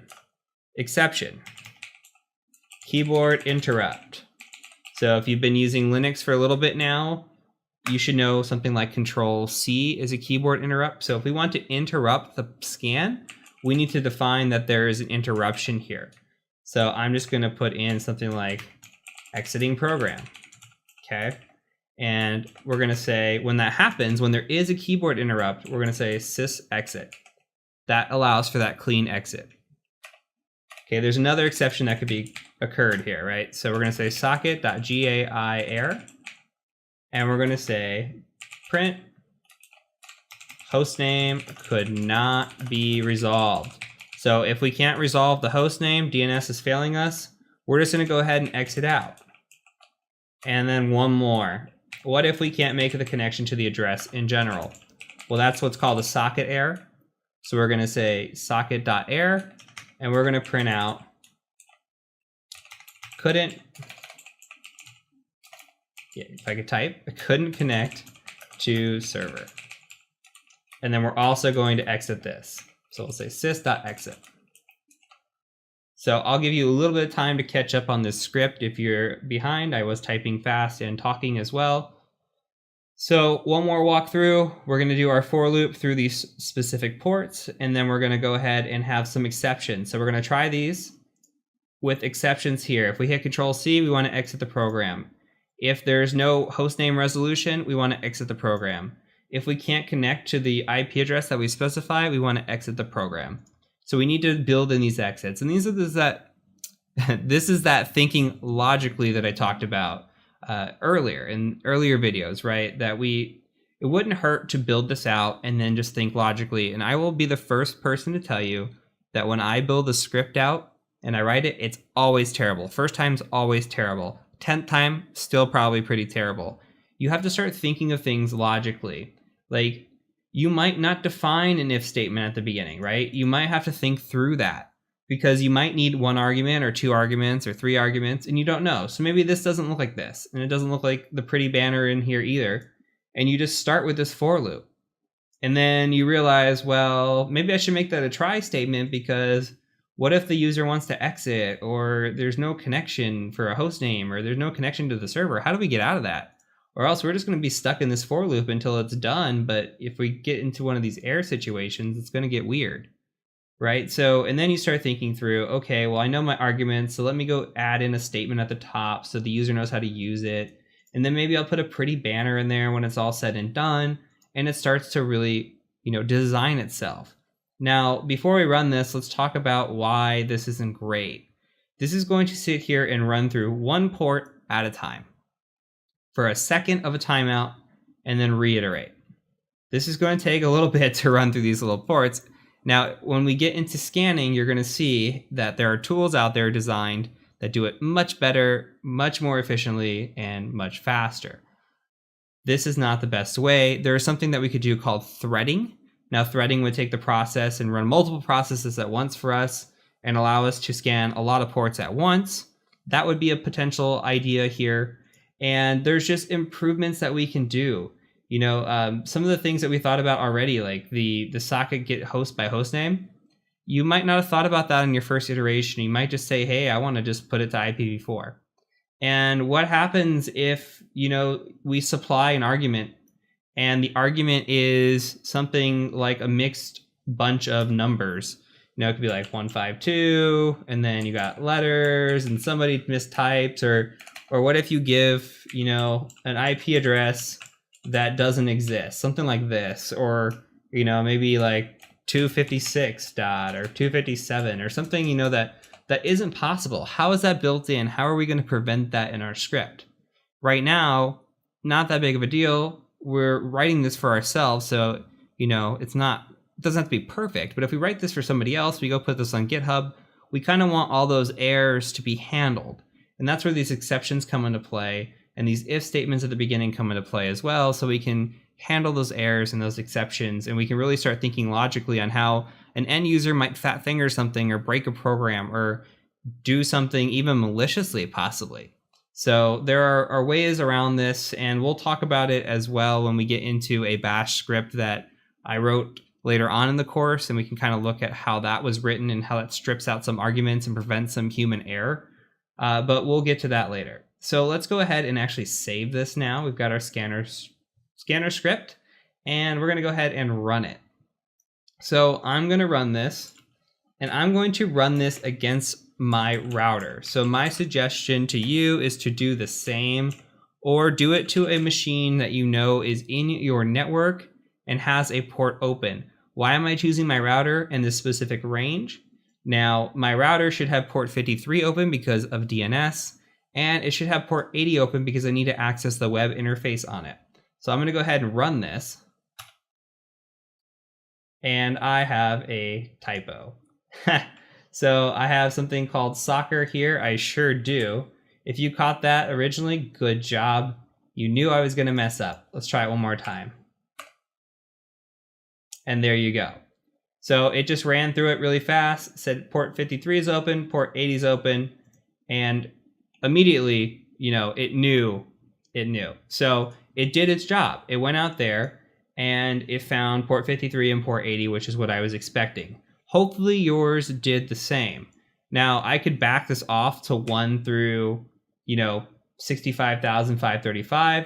And another thing we can do, if you want to see the speed, let's say 65,535, I am going to keyboard interrupt this, but we can print out something along the lines of checking port, and then we'll do something like this. Okay, and then we say .format and then port. So when we save this and we run it, let's take a look now. So it's checking through all these ports. It's going kind of fast, but look, it's finding ports, but this isn't pretty, right? We wouldn't want this. We only want it to say when the port's open, but it's taking some time. We're on port 20,000 of 65,000. So on top of, just being a little bit annoying, it's really, throwing our screen into 20,000 lines now. So the only reason I would put a statement in here like this is if I was doing a couple numbers and I wanted to see, like if we go back to 50 and to 80, we'll do 81. If we do this, it's a good way to see how fast your scanner's running. If it's running, it's a good way to have print statements in there if you might see any errors. And you could see it ran through 80 pretty fast and found 53 and 80 open. So I would delete this. If you want to do a full port scan, again, you could do 1 through 65, 535. Go ahead and save that. Sorry if you heard my dog barking. It's really windy tonight. So we're going to go ahead and do it one more time. And now it should be a little prettier. And then as the ports are open, it'll print out. And if you want to get fancier, you could have a little thing at the bottom that says, hey, this took this long to scan. Here's how many ports are open, etc. So this is finding all the ports. So I'm going to go ahead and Control C, and you can see now exiting program, our keyboard interrupt worked. So everything is working really, really well. And that is it. So that's it for the Python series. And hopefully this all made sense. This all built upon it. We could take this, and the goal here again is not to be an expert in Python. The goal here is to get you interested in Python, to get you seeing that it's really not that bad. And in about an hour and a half to 2 hours time, we started with nothing and built out a nice script that all, just built lesson upon lesson until we got here. So we're going to move on and actually get into the hacking. You have successfully completed all of your foundational courses. We've got the Linux down, we've got the networking down, we've got the Python down, and now we're ready to get into the good stuff. So I'm very excited to do the hacking. This is our strong suit. This is our bread and butter, and we're really going to knock it out of the park. So I will catch you over in the next video when we start learning about hacking.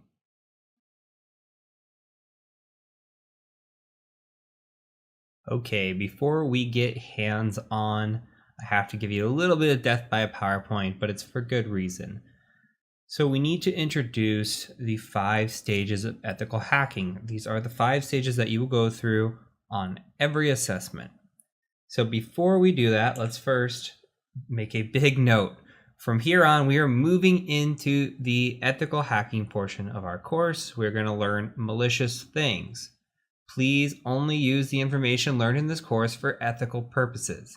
Do not attack your neighbors. Do not attack anybody that you do not have explicit permission to do so. You can and will get into trouble for doing that. So with that out of the way, let's talk briefly about the 5 stages of ethical hacking. So we start up at the top, and we actually start with what is called reconnaissance. This stage is also known as information gathering, and there are 2 different types. There's active and passive. Now, passive is saying, like, going out to Google and searching for somebody. Say you're given a client and you want to look at their Google, you want to look at LinkedIn, you might be looking for, a picture of their badge or an employee's name, or maybe an employee's Twitter page. That's all passive. You're not actually going out to the company's website and doing anything active against it. Now, active reconnaissance kind of falls into place with the second phase, which is scanning and enumeration. Now that is active. That is where we go out and we take tools such as Nmap and Nessus and Nikto, and you've never heard of any of those, that's fine. But we take those and we scan actively against a client. Now what we're looking for are open ports, vulnerabilities, different items. And with what returns on these results when we do this scanning, we also perform what is called enumeration. Enumeration is just looking at items and digging into them to see if we can find anything of value. Say that there is a web server running on port 80. We see port 80 is open and it's running something like Apache 1.2, which would be really, really outdated. we would go out to Google and we would say, Google, do you know if Apache 1.2 has any exploits for it? And we would do research. That's the enumeration portion of it. So once we do our information gathering, we do our scanning enumeration, then we move into the gaining access portion. This is also known as exploitation. We will run an exploit against the client or against the vulnerable service or whatever it may be to try to gain access into a machine or into a network, into an environment, etc. Once we have that access, the process starts to repeat. We do scanning and enumeration again, and we also want to maintain that access, right? So if we were to get kicked out, okay, or a user shuts down their computer, how do we maintain that access so when they turn their computer back on, we still have access to it? And then lastly, there is the covering tracks. You want to delete any logs that you may leave behind. You want to delete any kind of malware that you upload, which is more important as a pen tester. Any accounts that you create for any reason, you want to delete those as well. You really just want to clean up, is a good way of putting it. Covering tracks is the more hacker way of putting it, but as a penetration tester, you really just want to clean up. So we're going to go heavily through steps 1 through 3 in this course. We'll also cover 4 and 5 briefly, but the process and methodology never changes. Regardless if you're doing network, if you're doing web app, or if you're doing a different type of assessment, it's all similar in this 5 stages of hacking. The tools might change, the attack methods might change, but the overall methodology is always the same. So that's how we're also going to structure this course. We're going to go in first and we're going to talk about information gathering and reconnaissance. Then we're going to move into scanning and enumeration, and then we'll start with exploitation and do that repeatedly till we get it inside of our heads and it feels almost second nature, right? Once we have all that done, we'll do some practice boxes, give it a go, see how we do. We'll move into the internal side of things with Active Directory. We'll start working with our web applications and our wireless, and we will touch on the maintaining access and covering tracks, but you're going to see this methodology over and over, and you might also get this question on an interview, to describe the 5 stages. So it's important to know these. It's just something that every ethical hacker can rattle off pretty quickly. So have this written down, think about it, keep your wheels spinning, and let's go ahead and move on to our first section, which is going to be information gathering / reconnaissance. Let's learn some cool tools, some Google foo, and just what kind of information we can actually gather on a potential client.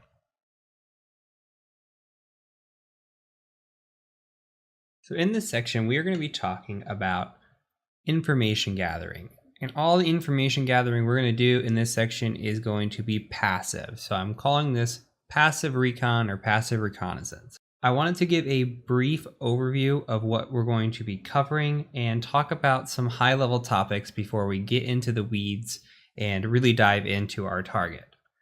So let's talk about the different types of passive recon. So on the physical or social side, physical meaning actually going on site and maybe doing a physical engagement, or the social engineering aspect of maybe doing a phishing assessment or even including it in a physical engagement or a phishing assessment. Just gathering this information from the physical social aspect is incredibly useful. So we have location information.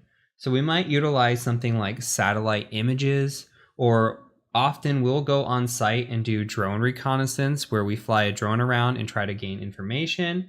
And what we're really after with these images of this drone recon is we're trying to find out, hey, what does the building layout look like? Are there badge readers? Are there break areas? Does security exist? Do they have somebody posted out up front? Can you just walk right in the door? What does their fencing look like? Are there areas where they're just leaving the doors propped open? Where do people go out and smoke in these break areas? Because those are a good place to just walk up to somebody, light up a cigarette, even if you don't smoke, and just start a conversation, and then tailgate right in with them into the building. Now, the other aspect of this is the job information. So we might be looking for employees online. I might want to know somebody's name, job title, phone number, who their manager is. I try to get a good idea of what people look like. So if I see them on site, I have a good idea who they are. I also look for pictures. So I cannot tell you how many times a badge photo is posted on LinkedIn or somebody posted on Twitter. You can see all the memes out there about people posting their photos at work, and it's bad. It happens all the time. I see it to this day. So we're looking for badge photos. I'm looking for desk photos, computer photos.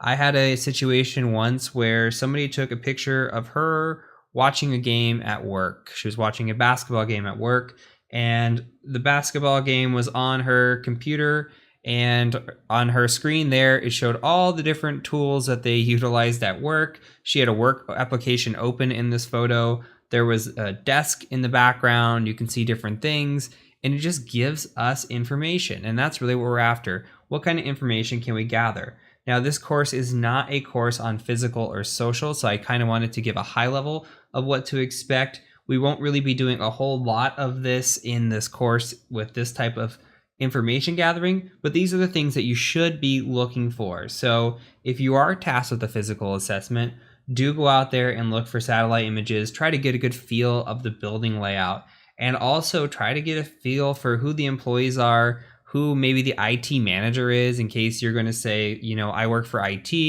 They might ask you who your manager is. You might need to know those names. And of course, look for pictures. If you can find a good badge photo and what that looks like, you can make a fake badge go on site, and you'll be way more passable with that badge. But sometimes they don't even look. It could be drawn in crayon. So from there, let's go ahead and talk about what we will be doing a lot of, which is the web and host. So when you get a web or a host assessment, the first thing you really should do is what is called target validation. So we're going to be targeting something on bug crowds. We're not really going to focus on this, but what we're going to do in the real world is we would validate the target. Now, there are situations where a client will give you an IP address or a website, and they might fudge it, right? They might accidentally fat finger it, put the wrong number, put the wrong letter in the website, and then guess what? You're off attacking somebody else's website. And there, if you are a podcast listener, there's a good Darknet Diaries episode on this. If you don't listen to Darknet Diaries, go check it out. There's a great episode with a guy named Rob Fuller, aka Mubix, and he talks about getting the wrong IP address on an assessment and attacking the wrong people and actually gaining access to that machine, which is a really, really big screw up on both parts, right? So you should always validate your targets. On top of this, when we're doing our web and our host, on the web side, we're going to look for subdomains, and we'll talk more about that as we get into it. But we can do that with Google, we can do that with Nmap, Sublister. There's so many different tools that we can use, and we'll cover some of the tools and how to do it. Get a little deep into that as well, especially as we get into the website of things. There's fingerprinting. We need to know what's running on a website or what's running on a host. What kind of services are out there? Are they running a web server? What's that web server? Is it IIS? Is it Apache? What version is it? Right? Are they running, what ports are open on their machines? Oh, they have FTP open. What version of FTP is open? So we need to fingerprint machines and kind of understand. But on the passive side, we're not touching any machine, right? So we're not going to be doing much scanning against a host. We just have to utilize what kind of information might already be out there. So if we go out to a website, it's on the border of active, but as long as we're not scanning it, in my book, it's still passive. So we will cover some of the passive/active side in this section. And then when we get into scanning, we'll get way more active with it. Lastly, we're going to hit heavy, especially in the beginning, on data breaches. Data breaches are the most common way when we're doing an external assessment that we get into networks. Absolutely by far. When we talk about data breaches, we're talking about breached incidents from the past that have leaked data. Again, these are like Home Depot, Equifax, LinkedIn, all kinds of breaches that are out there that have had credentials dumped, and then those credentials become available to us eventually, and we try to utilize those to gain access, or at least utilize the usernames to gain access. Nowadays, most of the time, there's not going to be an easy just scan, find something vulnerable, and exploit it on the external side of the house. So we're looking for these data breaches and this information that we can gather. And this is why information gathering and then enumeration and scanning most important by far. The better scanning enumeration that you can do and the better information gathering you can do, the better hacker you're going to be and the better you're going to be at your job. So take these first two sections really serious. So we're going to start in with identifying what our target's going to be for this part of the section. And then we're going to go ahead and start talking about data breaches and why they're important and go deeper into that. And then we'll go off some of these tools that you see here on this list and really dive into those. So I will look forward to seeing you in the next video when we identify our target and get some information gathering started.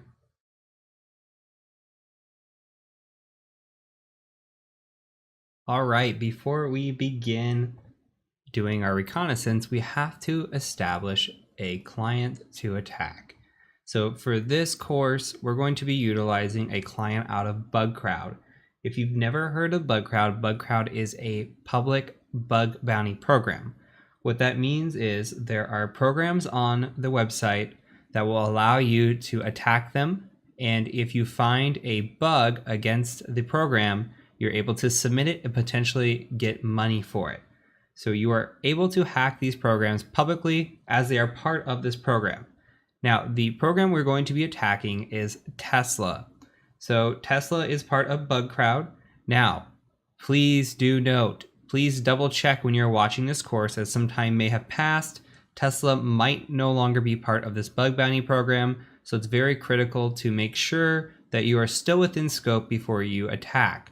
If for some reason Tesla is no longer in scope, just go ahead and pick a new client and do information gathering on them. You don't have to pick Tesla when we're doing this. You can just do it to follow along with me, but you're also welcome to pick any program you want. So if you go to bugcrowd.com and we go to programs, I will show you where Tesla exists. Now you can see here that they have all different types of programs in here. And if I were to scroll down and continuously, I could find more and more and more. There are hundreds of programs involved, all kinds of names, DigitalOcean, Okta, really big names, Pinterest, Atlassian, anything that you can imagine probably has a bug program if it's reputable, okay? Any of the big names most likely have a bug program, especially if they're reputable. So here you could see what's based on reward, what's based on charity, and what's based on points only. That's how the bug bounties are rewarded. Some of them are not all cash. Some of them are just for points and for kudos, and the other ones are for charity. I'm gonna go ahead and just search Tesla. And when I do that, you can see here that Tesla comes up. Now, this is your first lesson into rules of engagement. And we're gonna talk about rules of engagement later, but it's super important to read the program details that you see here. And what we really need to do is we need to scroll through and make sure that we stay in scope when we're doing this.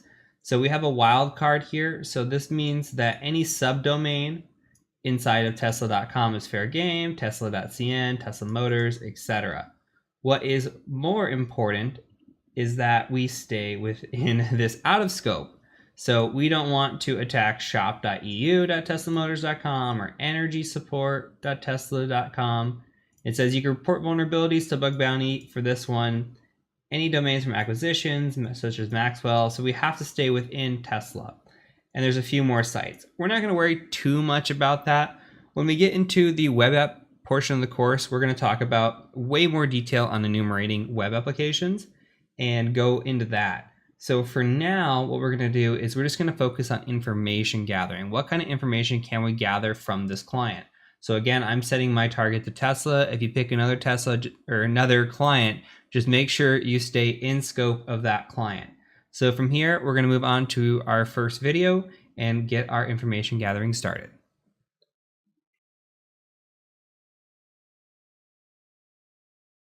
Welcome to the email OSINT section. We're going to talk about discovering email addresses.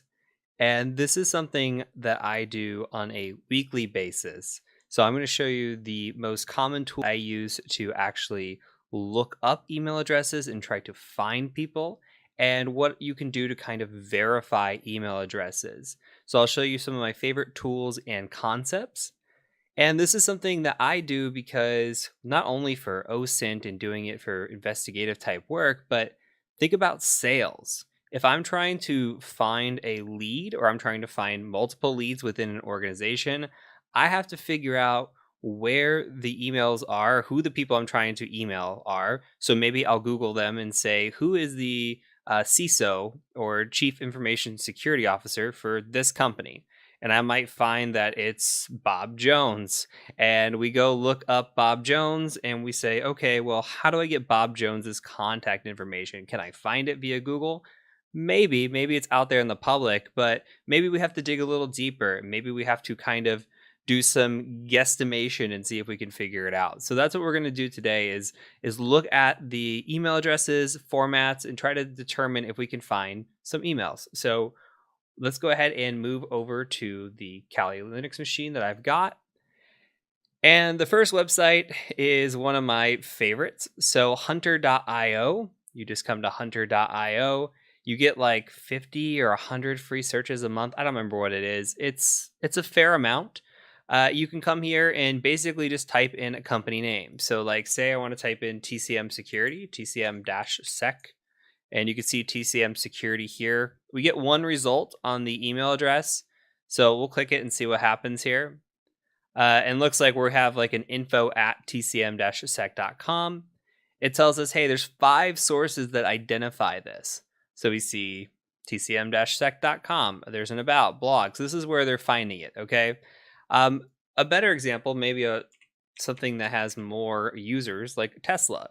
Tesla has 468 users. If we come in here and we look, well, we can see that they have a pattern identified here. So their pattern they're identifying is first initial, last name at tesla.com. And that's really what we want to see. And then we can gather email addresses here if we want.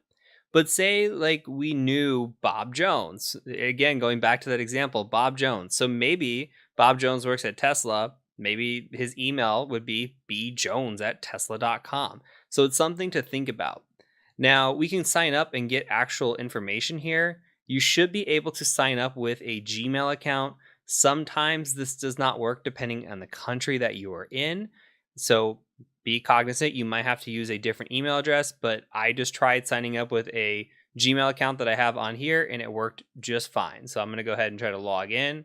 I'm going to sign in with Google with what's already here and just now I'm logged in. So we can go back now and try searching Tesla again. And you'll see that the results actually come back. So we get information here now. We get, let me make this a little bit bigger. We get information as to, okay, here's the vice president. This is the vice president's email address. Project development manager. Maybe you want to talk to somebody in human resources. So you can click here and go to human resources. And then here are the different human resources emails that are here. So, and then the sources that they found these email addresses. So this isn't a particular person in HR, but it's still human resources email addresses. So this looks like it's probably for Hong Kong. This is for Berlin. This is Gigafactory. So they have different email addresses based on where they are. Now, if you looked up TCM security here, you're really not going to find much on us because we don't have a ton of email addresses out there, but I think that we can find more in other ways. Now, so we only get so many usages here. We'll just keep thinking about this as we move forward. So hunter.io, great resource. They have plugins if you want them. I think it's a fantastic place to look. Phonebook.cz is the next resource I want to show you. This one is fantastic. Let's start with tcm-sec.com and see. So we're going to go tcm-sec.com and we're going to search email addresses here. So they do domains and URLs as well, which I think is awesome. But let's just search for email address. See if anything comes back. No results. Okay, that's okay. Let's try Tesla and see what comes back there. Okay, a lot more. So we get quite a few email addresses. We could see Elon Musk all over the place. We got Elon-Musk, Elon. We've got eMusk over here. And we get a ton of emails. Look at this.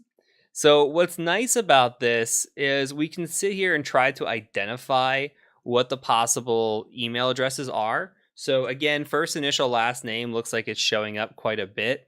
Outside of maybe like the Elon Musks of the world, we're getting a bunch of mostly first initial last names in here. So I think that's pretty spot on with this. The Other thing that we can do is we could utilize this list. Say we're trying to do something called credential stuffing, which we'll talk about in the next section, actually, when we talk about breach credentials. But say we're trying to gather a bunch of usernames and test and see if we can log in with those usernames anywhere. Or maybe password spraying, not so much the credential stuffing, but password spraying, where we take all these usernames and we just throw it at a login form and say, hey, summer 2020 exclamation point. See if that logs into any of these accounts, and you would be surprised. It happens quite a bit.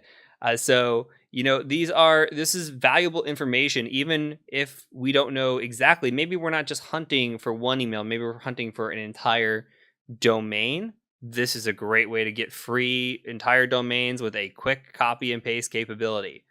Like we have the Tesla here, we can export the CSV from hunter.io, but you only get so many results that you can export into a CSV.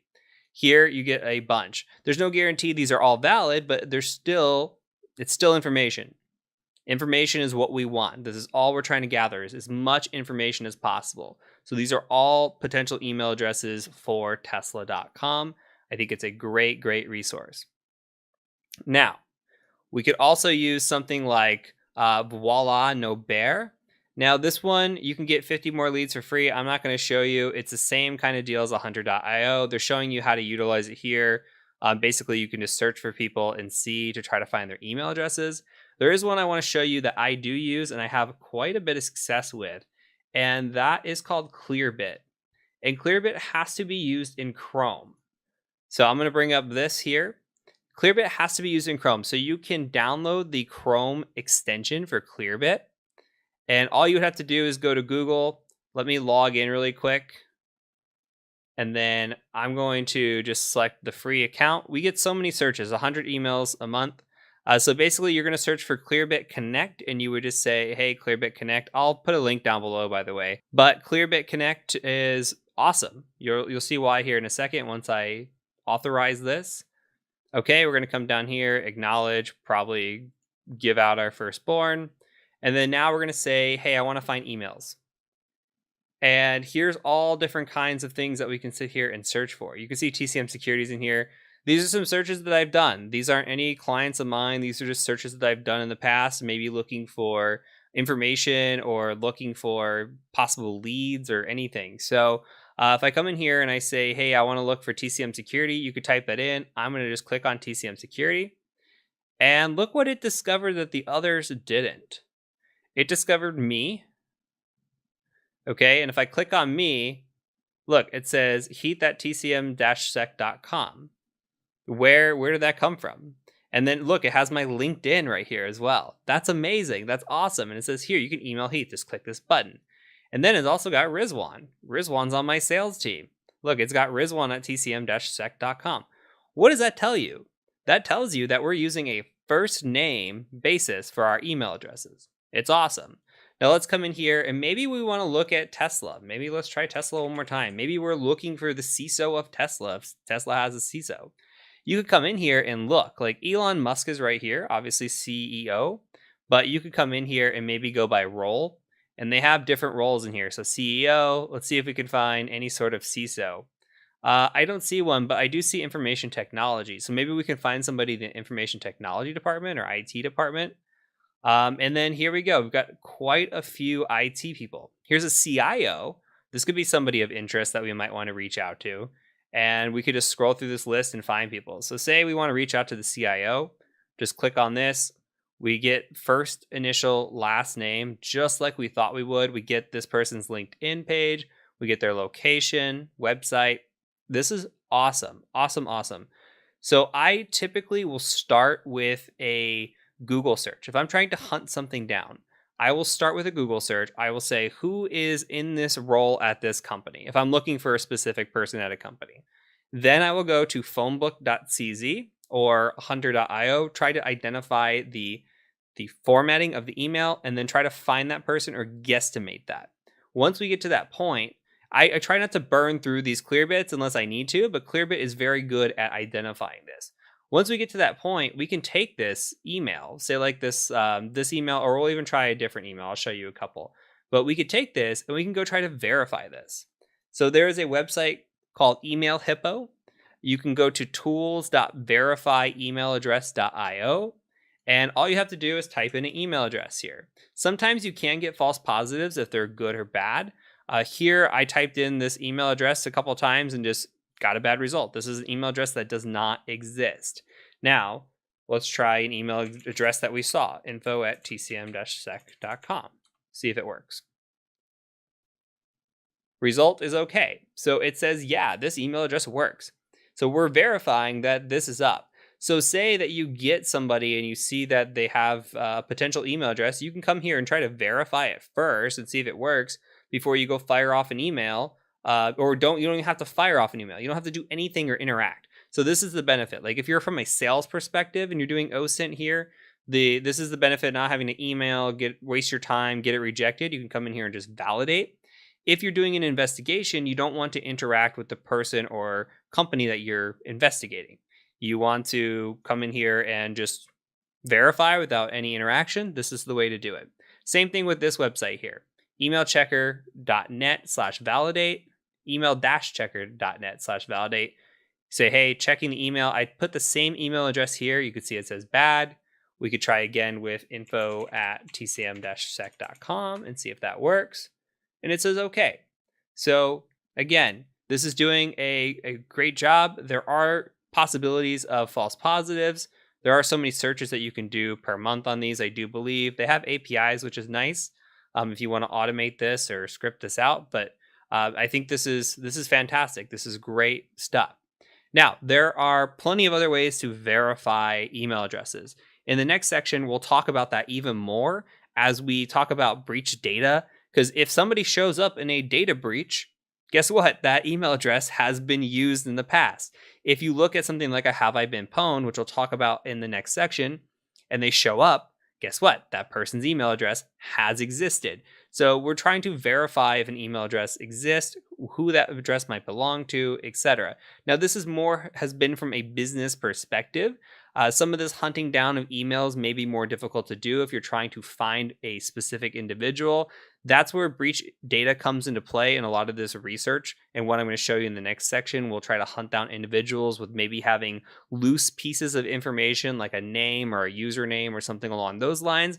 Breach data can come in handy very, very well. So this is kind of scratching the surface. Now, there's one last thing I want to show you, one last little tip and trick. Do not underestimate forgot passwords. Do not underestimate them. Let's go to Google, for example. Right now, I am logging in under an account that is please don't hack me, sir, please. So it's please don't hack me, sir, PLZ, I do believe. I'm going to go ahead and try hitting next on that. Okay, so first of all, it said, hey, welcome. And what does this mean? This means that we have a valid account here. That's great. This is validating that this Gmail account exists. Here's something else. We can use this to tie to potentially another account or help validate. Say we know that this email belongs to somebody that's harassing somebody else. We don't know who this person is. They're using this spoofed email, but maybe we have a hunch or maybe we don't. Maybe we just want to try to get more data. You can come to forgot password and it's going to say, what's the last password you remember using? I don't know. Let's try another way. You come down here and it says, hey, let me make this bigger. Google will send a verification code to H. And it says, look, it shows you the rest of the digits here. And then at TC here. That would give you a pretty good indication if you're tracking who your subject is, that this email could tie to somebody else. Look, this is heath@tcm-sec.com. Okay, so this email belongs to me. This is tying back to me. Now you have another point here. So if you knew about this email address and now you have the link, the connection to guarantee that this person, this is evidence right here. Say you were doing something, which we'll learn about again in the next section, where you're looking through breach data. You find a username that matches this email address and also matches this email address, but people can reuse usernames. There could be multiple people who use the same username. So you need to verify or some link. This would be a proof of a link between those, a pretty strong proof if you ask me. If you can say, hey, I identified 2 email addresses with the same username, I did an account recovery, came in here and saw that this had this same first character and first domain name, I think that's a pretty strong correlation. So Things to think about, wheels to be spinning. Try to identify email addresses in any way possible. We'll cover this more in depth in the next section. And I'm really excited because password hunting is one of my favorite things. So let's go ahead and move on to the next section when we talk about password OSINT.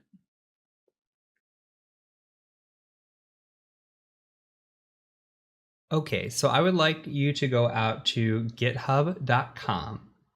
And then once you're there, go ahead and just do a /h Maverick Adams, HMAVERICK Adams, and hit enter. And you can see me in my snazzy photo here. But what we're after is I want to show you a tool that I wrote called Breach Parse, and we're going to walk through what it does. Now go ahead and click on Breach Parse, and you're going to see a bash script here and a little bit of a description. So you do not need to download this. Let me preface with what we're doing here. This magnet link, you're going to need a torrent, some sort of uTorrent or BitTorrent, and you'll need to download this. And it's also something along the lines of 44 gigabytes extracted. It's a huge file. So you don't have to do this. You can just watch and follow along. You are more than welcome to install this on your machine. I'm going to show you what it looks like. So I'm going to go out to my applications and my files here. And then I have put this into my opt folder. So if you come into opt here, and then I've got breach parse. If you come into this breach compilation folder, which is what we'll download, you're going to see that we have data here. Okay, so this data has a bunch of different data. It's got emails starting with 0, 1, 2, 3, 4, all these different ones. What's living inside of this is, if we can display it, is emails and passwords. Now you see these ones have weird symbols inside the emails, but there's a bunch of emails and passwords in here, like somebody at yahoo.com and their password is 1234556. Well, these passwords are coming from credential dumps. So we talked about it earlier about thinking about the, Equifax or the LinkedIn breach or Home Depot, all these big breaches that happen, credentials get dumped out. And guess what? They show up on the dark web, and eventually they show up in these lists. So we utilize these lists, and we've got, if you click into this, just hundreds of files here, and again, 44 gigabytes. So what I did was I built a little tool that can search through this data and pull down names. So we could take a quick look at the tool and what it does. But basically what it does is you just put in the syntax, you search for something like @tesla.com, and then you specify, tesla.txt. And it's going to search through all of these files for @tesla.com. If you're more interested in the code behind it, you're more than welcome to read the code in here and see if some of the items that we've covered already with the bash scripting and the Python scripting kind of ring a bell. So what we're going to do is I'm going to come ahead and go into the terminal and make it a little bigger. And then I'm just going to change into that opt folder, breach parse. I'm going to run breach parse. So breach parse here. And what we're going to do is I'm just going to say @tesla.com and then tesla.txt, and that's going to run. So again, you do not have to install this. This is only for visual purposes. I'm going to show you in the next video another way to do this. So this is going to run through. It's going to take a minute here, and it's going to grab everybody's username and password that says tesla.com and the username, and then it's going to have all the passwords. And we're going to be able to decipher things from this. So I'm going to let this run, and as soon as it's done, I'll come back and we'll talk about the results. Okay, the results are back. So this breaks it down into 3 files. There is it's cat Tesla. There is a master, passwords, and user. So the master has the username and password, and then the users file has the users, passwords has the passwords. So I'm going to actually gedit the Tesla master.txt, and let's take a look at this. So from here, we don't have a big list, surprisingly, for a company the size of Tesla. So what happens is people utilize their work credentials or their work emails, and they log into websites and probably shouldn't be using their work emails for, and we just use it to our advantage. So what we're after not only these usernames, but we're after these passwords as well. So we see these usernames and we see these passwords, and I like to look for repeat offenders. I like to look for the syntax as well. Remember, we had first initial last name, but we see first name dot last name here. We see possibly, just a single name. There are different types of things in here. So Nick at Tesla.com as well. So, it's changed up. I think nowadays it is first initial last name, but maybe in the past they used first name dot last name and then moved to an easier format. Or vice versa. They started first initial last name, they got too big, then they had to do first name dot last name. But again, what we're after here is potential repeat offenders. So look at this shark at Tesla.com. It got popped twice. And the password is very, very, very similar. So if I were to attack Tesla.com through a login interface, I might spray this username with this password and this password. That's what we call credential stuffing because we already know the passwords. And then I might make some modification of capitalized letters and non-capitalized letters with DADE because 907 and 814 appear to be consistent. So I would alternate capitals and non-capitals here in lowercase and just see maybe if something sticks. So this is something that's interesting. This user down here, 12345, 12345 star, probably not going to get in with that on a company like Tesla, but you never know. But this is what we would do. We would take the usernames and we would throw these passwords at it, and that's called credential stuffing. And then we would take these usernames and all the known usernames and we would spray passwords at them like fall 2019, like we talked about in the last video. That's password spraying. So this is an important and very, very critical part of information gathering, is gathering these usernames and these credentials. Right off the bat, you want to identify those with your targets.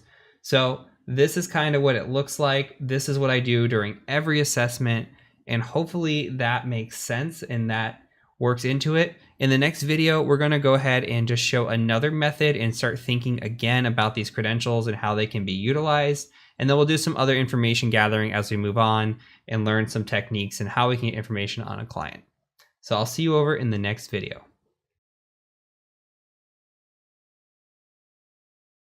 Okay, let's talk about hunting breach credentials and let's get hands-on. Now, before we get started, I know I stressed this in the beginning of the course. I'm going to stress this again. What I'm going to show you here could change. Now, I released a course about a year ago, which was on ethical hacking. We talked about breach credentials, and I utilized a website called WeLeakInfo. WeLeakInfo was then eventually shut down, and I got all kinds of emails saying, hey, this is shut down. I don't know what to do. There's more out there, okay? There's always more out there. What I'm showing you is the methodology. I could show you on a specific website, which I'm going to do. That website could go down tomorrow. We never know. But what you need to retain is the thought process and the methodology behind what's about to happen. From there, you could take that and utilize it elsewhere. So if a website does go down, you still have the same thoughts, why you're doing it, and why you're thinking about it. So let's go ahead and move over to a website now. So I want to take you to a website called dhash. Now this is dhash.com. I do not expect you to be able to follow along at this point because this costs money. Okay, it's $5 for a week. It's $150 for a year. This is only, it used to take credit card. They only now take Bitcoin, I do believe, or some sort of cryptocurrency. Absolutely worth it, in my opinion. Even get a week. Get a week. See if you like it.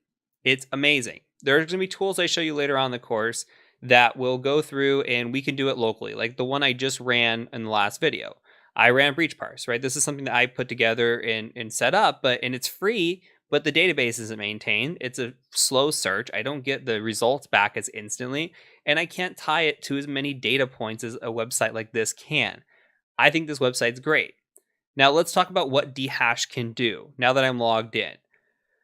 We have the ability to search by, let me make this a little bit bigger. We have the ability to search by email, username, IP address, name, address, phone number, VIN. Okay, think about this. Say we know a email address. Okay, we know an email address. Say it's bob at tesla.com. We're not going to search this yet. We take Bob, and we know Bob, it has an account, and we're looking for him. We search him. Bob shows up, and we see Bob shows up, and we see maybe his name, like Bob Jones or something like that, shows up. Maybe something that he's been leaked in has his address. Or maybe there was an IP address tied to the client you're looking for or the person you're looking for. This can all be identified. What if Bob has a username? It's like Bob Rocks 123. Okay, well, we can search that username in here and see if that username has repeated itself at all, which is great. We could search by password. So say Bob's password was Bob Rocks 123. We could search that password, and if it's unique enough, then maybe we can actually do some advanced searching. Like if we go back to the example from last time, like this last video, we saw this 907DADE814. We could put that into a search engine and see if that comes back to something else. Maybe that comes back to a user that is not at a tesla.com, but maybe it's like Bob at gmail.com. And then guess what? Now we have Bob's personal account, or now we have Bob tied to another email account, especially if we search by name or something that we can tie them together. We need to start being able to relate other accounts to each other. We can do that with hashing. We could do that with passwords. There's a lot of things that we can do, and we want to start tying this together. As a real world example, when I am looking at an organization and I'm doing research on hashing, or I'm doing research on breach credentials, I'm trying to think, okay, first, if my client is tesla.com, I might come in here and search at tesla.com, and I might come see how many results are in here. Let's see what happens. Okay, here's George at tesla.com. George has been in a shared data, so there's no actual any details here besides a potential username, a name, email. Okay, same thing with safety. We'd have to scroll down and see if we can find something that, okay, here's Adobe. Now, Adobe will have there's actually a Bob at Tesla. Bob at Tesla has a hash password here. Okay, so now we could say, well, first of all, we can go see if we can figure out what this hash is, which we'll talk about in a second. We can also go and say, okay, Bob, does Bob exist anywhere else? Does this hash exist anywhere else on this website? Can we tie it to another account that maybe, even if we don't crack the password, then we can say, okay, this ties to Bob at gmail.com. So like I would note this down and I would take this and copy it. So from a real world example, I would take all the data that I see on this website. I would collect all of the passwords, all of the usernames, everything. So like Tesla 9, all of this. I want to know what the passwords are. I want to know who the people are. I want to know all the data. Because if I could start finding patterns, if I could start putting things together, maybe I can even relate these back to their personal email accounts like we're talking about. And then I could see password patterns there or other passwords and just start tying this down. Because my goal is to break into an organization. If I'm doing a pen test, my goal is to break into an organization. So I'm going to take that data, and if I can find other passwords related to a personal account, I'm not going to go attempt to break into a personal account, but I will take that data and I will put it together and maybe try to break into their work email account with those passwords of that information. This can tie to an investigation as well. If you're hunting down an individual, you're trying to tie them to other accounts, this is incredibly useful. If you can find their data in a breach database and have a password, and that password's unique, you can search it, maybe find them somewhere else. You find an IP address, you find a name. There are often IP addresses in here which we can tie to a location possibly. And see, here's that 9078 or DADE814. We could take this and maybe search it and see if it comes back anything. Who knows? Shark at Tesla. Okay. Shark at mail.ru. Look, this is a new email address. We didn't know about this one before. And look, it does us a favor. We searched DADE, but here's the capitalized. We didn't search for capitalized. We're not searching specific. Okay, and now we're getting more information. Look, here's one for Dropbox. Okay, so it tells you where this is coming from and how you can tie it in. If we can get any sort of name out of this, any sort of anything, that would be amazing. We can get a person's name or IP address and we can start tying them down. But when you're doing different searches like this, you need to start almost, like in the investigations where they have like the red yarn and it's going from one pinpoint to another, you kind of have to zigzag that back and forth and really try to tie this down. And you'll see that when we get into reporting, how you might take one individual and really just see like a password tied to an account, tied to this. And this was the exact methodology that we took to get to that point. Because when you write a report, you want to make sure that the investigative person, or say you're handing off to the police or whatever, you want to make sure that the person that is doing what you did, or they can replicate what you did with ease, and there's no question about it. So this is some of the searching that we can do. Now, if we come to dehashed, again, we can come here and we can search by email, username, name, anything. So you can put your name in here. I mean, if you want to search on here, I think it's great. You can come through here and just search for your name. Let's go back. Let's search Tesla again. I saw a hash in there. The Adobe hashes are kind of interesting. They're not the easiest to pick up, but let's see. Let's find this Adobe hash. So let's say we get a hash like this. We could try to identify what this hash is. We can try to crack this hash. We can see if it's been cracked somewhere else. This hash, as of right now, we have no idea. But we know bob@tesla.com. We can maybe paste this in here first of all and see if it ties back to anything. And there's 22 results back. You know, I would probably be looking for somebody that has this password with the name of Bob. It's probably not going to be like a Brett or a Michael. You know, we might want to see if we can find another account somewhere else. But these are all tying down to a hash from Adobe. So depending on how they were hashing this data, we might not find anything else of interest. But you can see all the things here, all the different opportunities that are here for us to just do research and tie down information.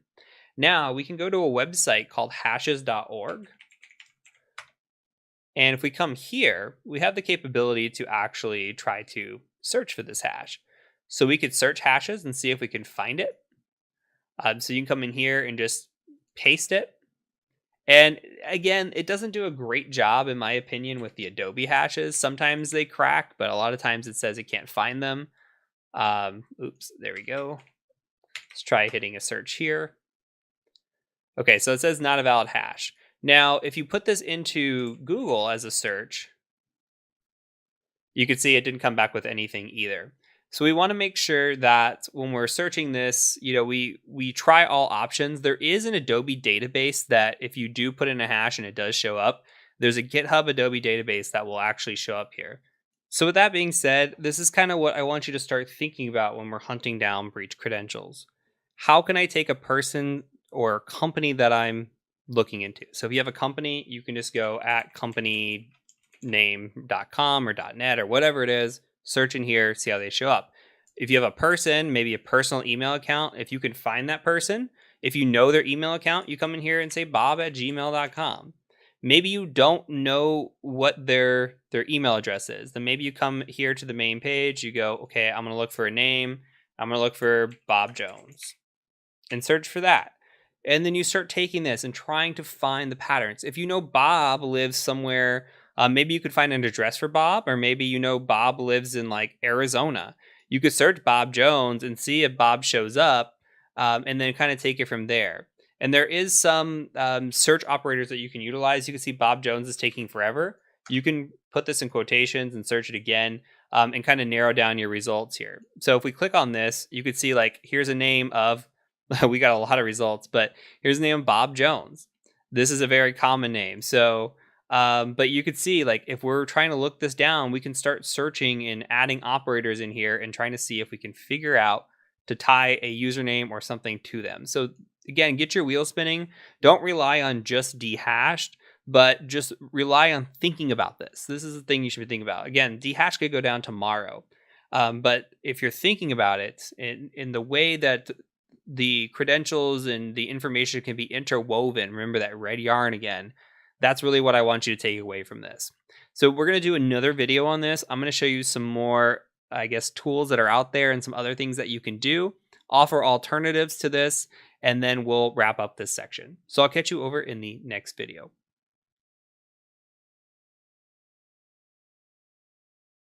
The next several videos are going to talk about web information gathering. So this is going to be important because a lot of the times we're going to be tasked with a web penetration test, or we might encounter a website on an external or internal penetration test. And being able to gather information and perform enumeration on those websites is super important. So what I'm going to show you throughout is how to gather some of the information passively that is out there, and then we'll talk about active methods that actually involve going out to the website and gathering information that way as well. So the first and most important thing, especially when it comes to websites or bug bounty hunting, etc., is that we need to identify what subdomains are out there. And you saw earlier when we were looking at Tesla, it had a scope of something like *tesla.com. This asterisk is a wildcard. This means that anything and everything is open to us in the scope, except it was out of scope in the subdomain range. Now we can utilize tools to our advantage to discover these subdomains. Why are subdomains important? Well, we might run into something that is like dev.tesla.com, or we might run into a website that should have never been out there, right? Like the dev, or like testsite.tesla.com, for example, or we might find login forms. Another reason that it's so important is because if you just look at tesla.com, you're limiting yourself to one website where there could be potentially tons of websites on these subdomains. So we really need to hunt these and be certain that we're incorporating everything that we can when we're doing our assessments. So one great tool that I want to point out is a tool called Sublister. Now we need to install that. So let's type in apt install Sublister like this. Okay, and this will just take a second to get it all set up, and we will utilize this tool to get these subdomains.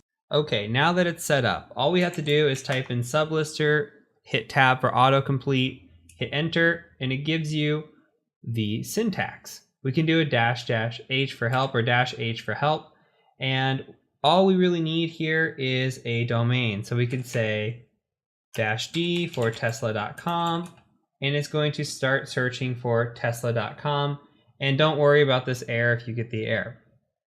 So it's looking through all these different search engines, similar to what the harvester was doing. But you're going to see that it's going to return quite a bit more. So we see Baidu, Yahoo, Google. It's going to go through all these and try to search. Now, while this is going on, I want to point out another way to do this. So let's go out to the web, and let's go and load up another site called crt.sh. So we say crt.sh like this. It'll load up a website like so. Let me make this a little bigger for you. And we can do the wildcard ourselves. So you see the percentage is a wildcard. So we're just going to say %.tesla.com. Now what we're doing is we're using certificate fingerprinting. Now we're going to go out and look for certificates that have been registered, and it's going to attempt to find those and tell us what's out there.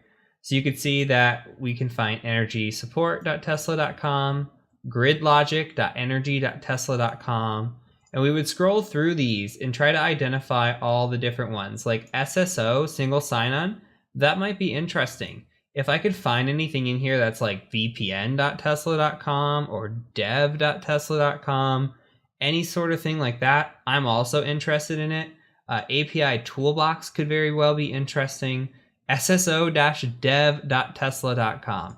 So these are the sort of things that we're after. And you see right now that we have different levels to domains. Like here you see that we have our subdomain, but what about a subdomain, like a fourth level of a domain? You see gridlogic.energy.tesla.com. So we can go deeper and deeper when it comes to these domains.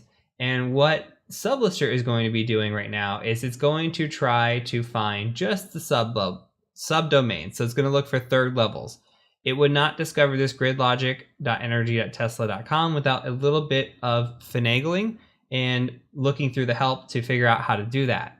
So we can come to a site like crt.sh to see if we could find any additional subdomains within this, and we can utilize tools like Sublister as well. So I'm going to let this finish, But in the next video, what I'm going to show you is I'm going to show you how to improve upon this process with some tools that have been written in Go that I think are fantastic. So I'm going to let this run. We're going to have part 2 of this video where we actually review the results, and then we'll go from there. So I will see you over in the next video.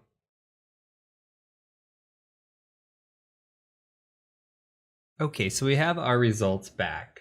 In part 1, we went pretty quick. Part 2, I want to talk about the results, what might be interesting here, and then identify some other tools that you can download and use and go play with on your own. So this has identified quite a few things. I mean, there's a big list here, 87 subdomains.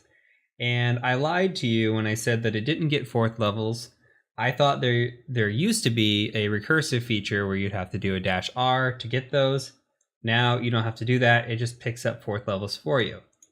Now, Sublister is great at finding some of these things. Like if we come through here, there is a dev.tesla.com, and I saw down towards the end that there was some staging 2 here, a dev here, a test.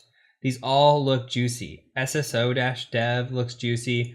I might be after something like QA as well, or something like vpn.tesla.com. I want to know where your mail is at. So here's webmail, xmail, anything here. You could also look through these lists and possibly identify what kind of tools they're using.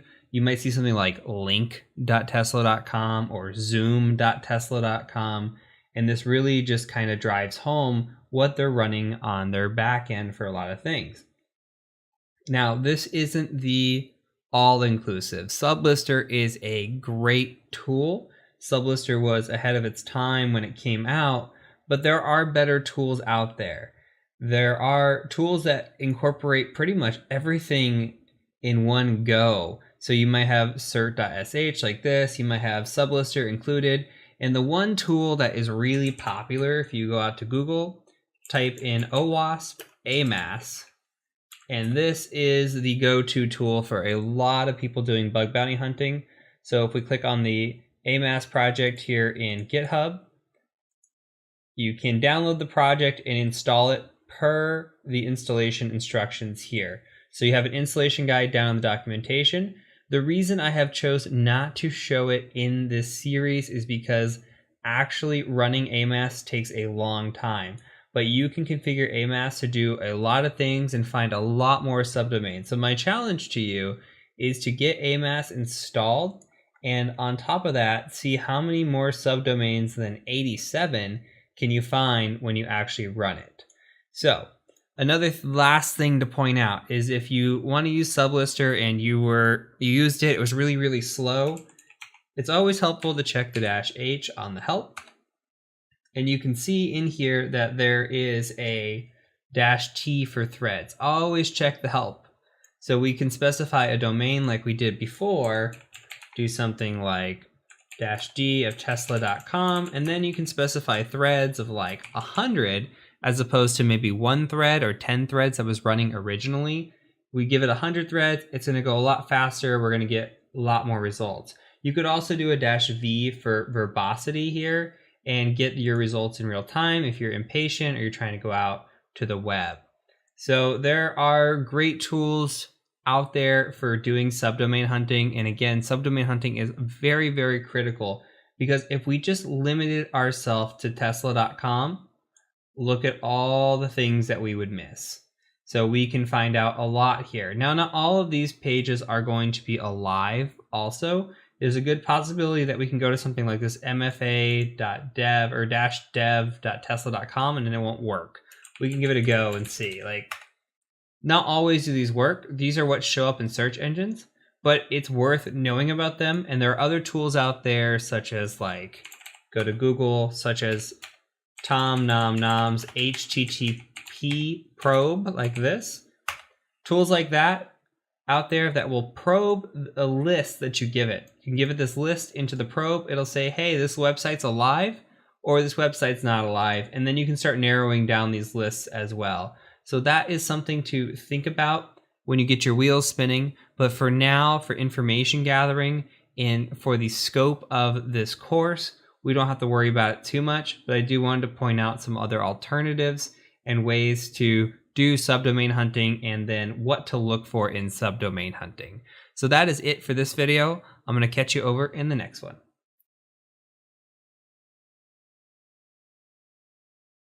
Now the next few videos have to deal with web apps as well. But instead of looking at subdomains, we're going to look at what a website is built with. And that's a good indicator here of built with. So let's go out to Google and we're going to just search built with. And we're going to go right to builtwith.com. And let's take a look at what this does. So let's just search tesla.com, for example. We'll do a lookup. And I'm going to make this a little bit bigger so you can read it. And what this does is this goes out and it looks at what type of tech Tesla is running. Now it gives all this stuff that it can see: Google Analytics, Salesforce. That's great, but it also tells us the widgets that are running. You can see it is part of BugCrowd, LogMeIn, Twitter. Okay, it's got these language things here, but what we're really after is what kind of frameworks it might be running on. So it says here that it's running on PHP. It has Adobe Enterprise Cloud. Okay, that's interesting. It's got CDN, the Content Delivery Network. Interesting. It utilizes Stripe. Okay, we can scroll through this. Looks like it might be written in Drupal. That's an indicator there. And this is a big website, so it's got a lot. Look at all the information here. And it might be a lot to track down.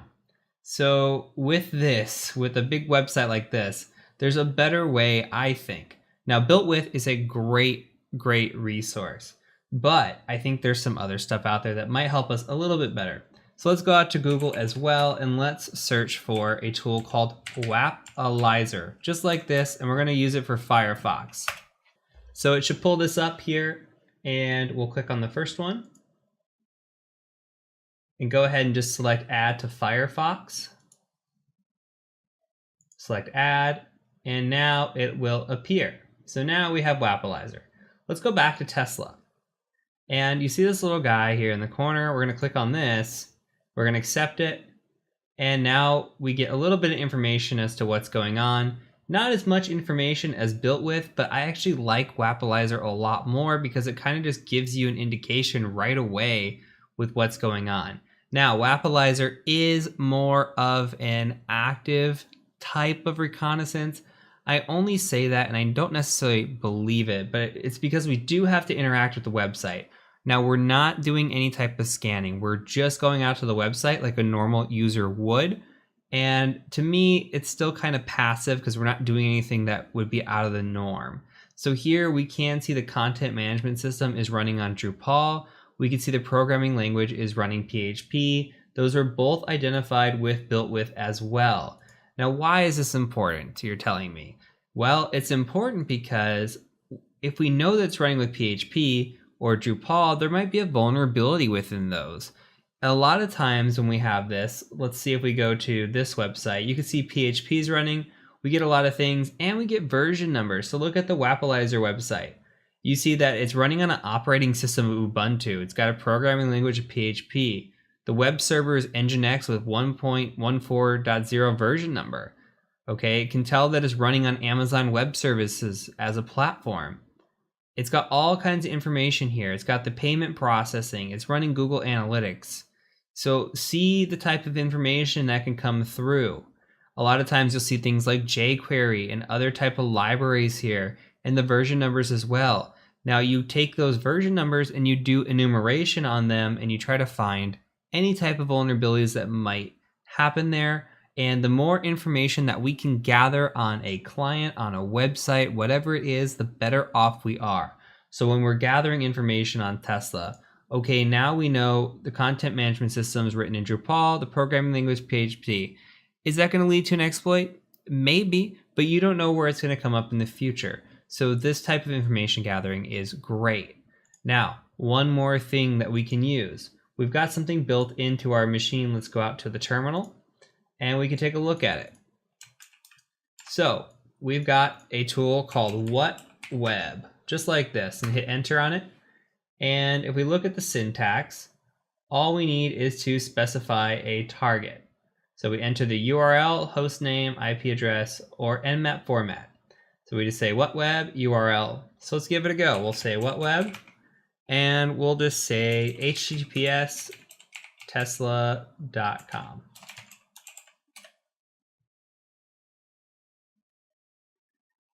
And it is a redirect, so it might not pull down everything for us here. So it did pull down an IP address. It gave us a redirect. I don't know if there is a follow redirection option here. But what we'll do is we will just say something instead. We'll say like tesla.com instead of 443 and see if that does anything different. And it didn't. So it does give us some information in here. It's not as pretty of a layout, but it is a tool that is built into Kali Linux for us. So look, we can pull down Drupal 8. We didn't know what kind of Drupal it was running on. Now we know it's Drupal 8.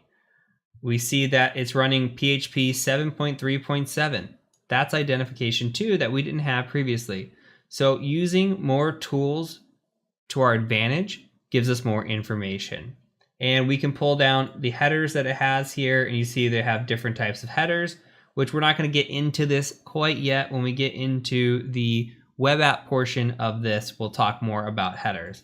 But this is just yet another thing that we need to look at, and we pull down the IP address as well. So a little bit more information that we can gather here and just keep going from this. So that is it. Utilize the resources around you to gather information. We could utilize resources that go out and scan a specific web page like this. We can go and utilize a resource such as Wapalizer that you just visit the web page and you can see what's running on there, or a website like builtwith.com where we just don't even navigate to the website. We just type it in and it does all the work for us. And we can pull down all this information, which is by far the most information out of these three tools. So utilize all the resources available to you, and you will have much advantages when it comes to pen testing and your enumeration skills. So that's it for this video. I'll catch you over in the next one. Another useful tool when it comes to web applications is a tool called Burp Suite. Now, let's go ahead and open up Burp Suite. So we're going to go up to the applications, and in your favorite should exist Burp Suite here. Now, Burp Suite is what we call a web proxy. Now, a web proxy means that it has the capability of intercepting traffic for us, and we're going to see what that looks like. So you're probably going to get this error about this JRE. Don't worry about it. We're just going to say OK. You might get you need to accept this license agreement when you first start. Go ahead and accept that as well. And if you see an update screen, go ahead and just close. So we are on the community edition, so we will have limited features. We'll talk more about those when we get to the web application section, but I just want to introduce you to what Burp Suite can do in a very basic form and how we can actually gather some information out of a website from Burp Suite pretty easily. So let's go ahead and just select temporary project and click next, and then select start burp. Now the first thing that we're going to do is we're going to set up our Firefox for utilizing Burp Suite. So go ahead and go to favorites in Firefox. And I want you to go over to the right hand little hamburger here, and you're going to go and select preferences. From preferences, we're going to scroll down all the way to the bottom, and we're going to select settings. Now we're going to select this manual proxy configuration here, and we're going to say 127.0.0.1 on port 8080. Later, when we get to the web application section, I'll show you a much easier way of doing this with a tool called Foxy Proxy, but for right now, this is a very high level overview. So go ahead and use this proxy server for all protocols, and that should fill in the rest down here. We're going to go ahead and hit OK. And we're going to leave this open. I'll show you why in a second. So I also want you to go to a new tab, and I want you to go to https://burp, like this. Now, Your first page might not show up like this. It might show up with a "you need to accept this certificate." You're just going to say allow down at the bottom and say yes, permanently store this exception. And then you'll be brought to a screen somewhat like this. So what you're going to do is you're going to go ahead and just click on CA certificate here and then save the file. Mine is already saved, as you can see in my downloads right here. So what I'm going to do is we're going to go back into preferences once we have that saved. And we're going to go to privacy and security over on the left-hand side. We're going to scroll all the way down to the bottom, and there is a view certificates button down here. And then we're going to go ahead and just hit import. Your downloads folder should automatically be selected. If not, select downloads and then just select the cacert.der, hit open, and then it's already installed for me, but you will have two checkboxes. Check both of those boxes and select OK, and then it should now be imported for you. So a couple things to note: Firefox sometimes changes things around. I'm recording this video in 2019. If you watch it at a later time, just be cognizant that in the General tab, usually towards the bottom is the network settings, and the privacy and security settings usually contain the certificates. So look around for those. Sometimes these move. So from here, let's go ahead and just see what we set up. So I want you to go ahead and try to go to a website. We can try to say tesla.com, and it is going to stall out. What is going on here? So if we go over here, we see this proxy tab is lit up in orange. We're going to go ahead and click on that. And you can see that it's gathering some data here. It's captured some stuff from Firefox. We've got more Firefox. We can just click forward through this if we want. And now we can see Tesla starting to load. And what we're doing is we're intercepting requests that Tesla is making out. This to me looks like a API request or a GeoIP request. So this might be geolocation, looking for a city. So we're just clicking through. All we're doing is capturing all different kinds of traffic, and we can modify this traffic. Say we have this request here. You don't have to know what this is right now, but we've got this GET request. We can make this a POST request and forward that and see what happens. I'm just going to turn the intercept off. I'm going to show you what's going on here. So we can go over to the target, and you can see all the pages that have loaded in here. This is all the traffic that has been intercepted so far since we ran Tesla. So not only is Tesla running, but you can see that it pulls Google Analytics. It pulls this secured visit, which looks like tracking as well. It pulls DoubleClick, which looks like maybe ads. And then it has an API running here as well. So it's gathering all this traffic through, but we're going to dig into just Tesla here. And I just want to click on the first / and see if there's a response to our request. There isn't. Let's go ahead and just look at maybe let's see if we click into one of these, if we get a good response. We don't. Let's refresh one more time on the page, and you might even need to hit enter. Okay, and sometimes it doesn't come through right away, so let's go ahead and just click around. There we go. Do you see all the stuff coming through now? That's more like it. It wasn't picking everything up right away. So what we can do is we can look at some of the things that just came through. Like we just went to the Model 3 page. So let's go ahead and click on this Model 3 and see what it's got for us. So you can see that if we look at the request for this get Model 3, we made a get request to Model 3. And what's happened is we say, hey, I want to go out to this page. Go ahead and take me there. And then we can view the response as well.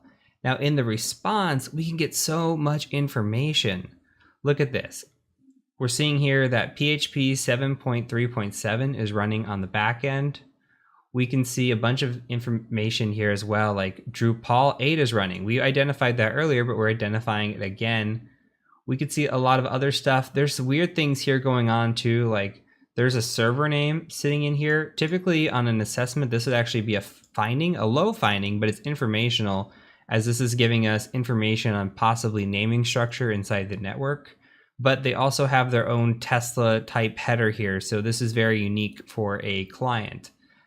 But what the point of the matter is here is that we can intercept a basic request and response and get a lot of information through Burp Suite. We're going to hit home on this really hard when it comes into the scanning and enumeration section and when we get into the web section as well. But for now, I just want you to take away that we've installed Burp Suite and we can go out to a website, and I still define this as not active scanning.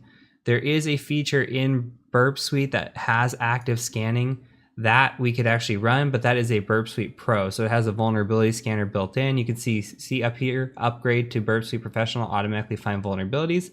I have Burp Suite Pro. It's $400 a year. It is absolutely fantastic, worth the money.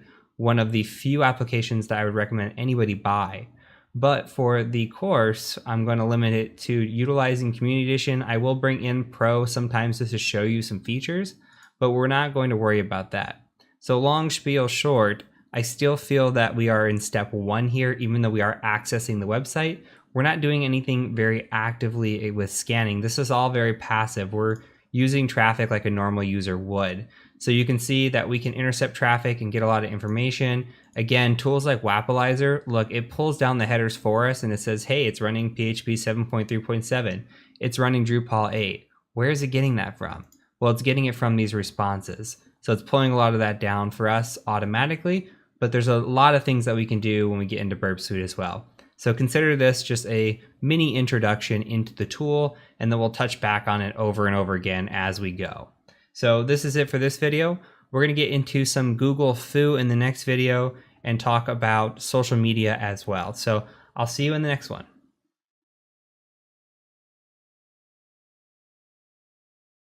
Okay, now on to what is going to be your absolute best friend in your entire life and in your career. Google. Google, everybody. I cannot stress how important it is to be good at Googling. And you don't have to be amazing at it, but there are so many things that people approach me with that you can find on Google in a second. And if you've never seen the Let Me Google That For You, that's a lot of my life when it comes to the questions I get asked. And what makes a really good pen tester or a really good anything, especially in IT, is the ability to Google. So being able to look this stuff up on your own and being able to find your own resources and find solutions to your problems are going to make you a way better pen tester and just way better at your career with troubleshooting and everything else. So I'm done harping. I just wanted to stress how important I think Google is. So I'm going to show you today what's called a little bit of Google Foo. So I'm already out on the interwebs. I'm out to Google. And here we've got Google up, but I want to show you that I just searched for Google search syntax, and the first one, Google search operators, came up. If you go look at this page, this is a really nice list of some things that you can run on Google and will help you out. I'm going to show you just a few things that we can use to search for and how we can start narrowing down some results. So if we go to Google and we just type in something like Tesla,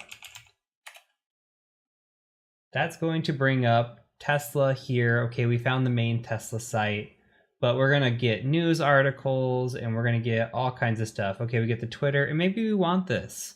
Maybe we do, but maybe we don't. Maybe we don't want all this mess. Maybe we only want items from Tesla. So we could just say something like site tesla.com, which we've discovered here. And notice I'm not putting in the www because that would limit us to that specific domain.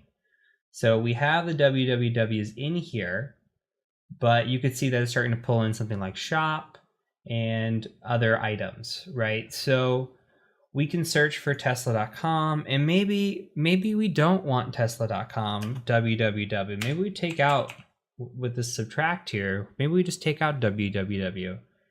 And we're going from 600, almost 700,000 results to 131,000 results. And you can see now we're pulling in IR, we're pulling in forms, and we're pulling in shop. And we're getting all these different unique subdomains. So I've showed you sublister and I've showed you other ways to find subdomains, including the harvester, but you can find subdomains like this as well. And let's say you only want to find things like, IR, then we can just come in and we can say IR dot. Or maybe you don't want www and you don't want IR. You can take those both out and you start finding more like partners.tesla. Shop again is coming up. So you can start finding different subdomains this way. Pretty good. A couple other things that we could look for. What about file type? We could say file type like this, and we could search for something like, I don't know, docx. Maybe there's a docx out there. and there's one docx. Okay, it's a survey, probably not useful to us. Maybe we can search for PDFs. With a company as big as Tesla, it's probably going to be a lot to search through, but there are 3,300 of these, almost 3,400 of these. So they've got different items here that we can look through. You know, maybe Excel, right? Actually, that's SX. And you can see if there's any Excel and CSV. So what we're doing here, what's the point of me doing this? Well, the point of me doing this is me looking for potentially sensitive files out there or information. You would be surprised with a little bit of hunting on a domain. Now, granted here that Tesla is a big company, big domain, and it's going to be hard to find some of this information, but you would be very surprised with a little bit of prodding, a little bit of Google foo and narrowing down the type of results that you can get off of a company. I mean, we can find all kinds of interesting stuff. For an example, just the other day, I found a backup page of an entire website just by doing something like this. Entire website, credentials, source code, everything. And just through a little bit of Google foo. So again, Google is your absolute best friend. Before you ask anybody a question, no matter how complex, I challenge you to Google it first. Make sure you have done your research and then ask somebody. You know, it's just good to get in that habit, and this is what is going to make or break you, I believe, in your career. So please, please do not ignore the Google machine. It is out there to help you, and it will pay your salary over and over again. So that's it for this video. We've got one more video left in this series or this subset. We're going to talk about a little bit about social media and how we can target that. So I will catch you over in the next video.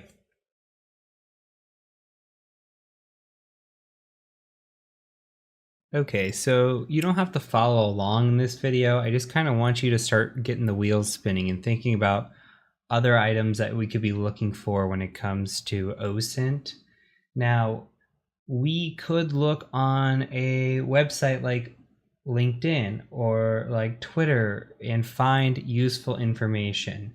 Now, I was on this website for literally 1 minute. I've logged in, I went to Tesla, and I've already kind of found something, and I want to show you how fast this is.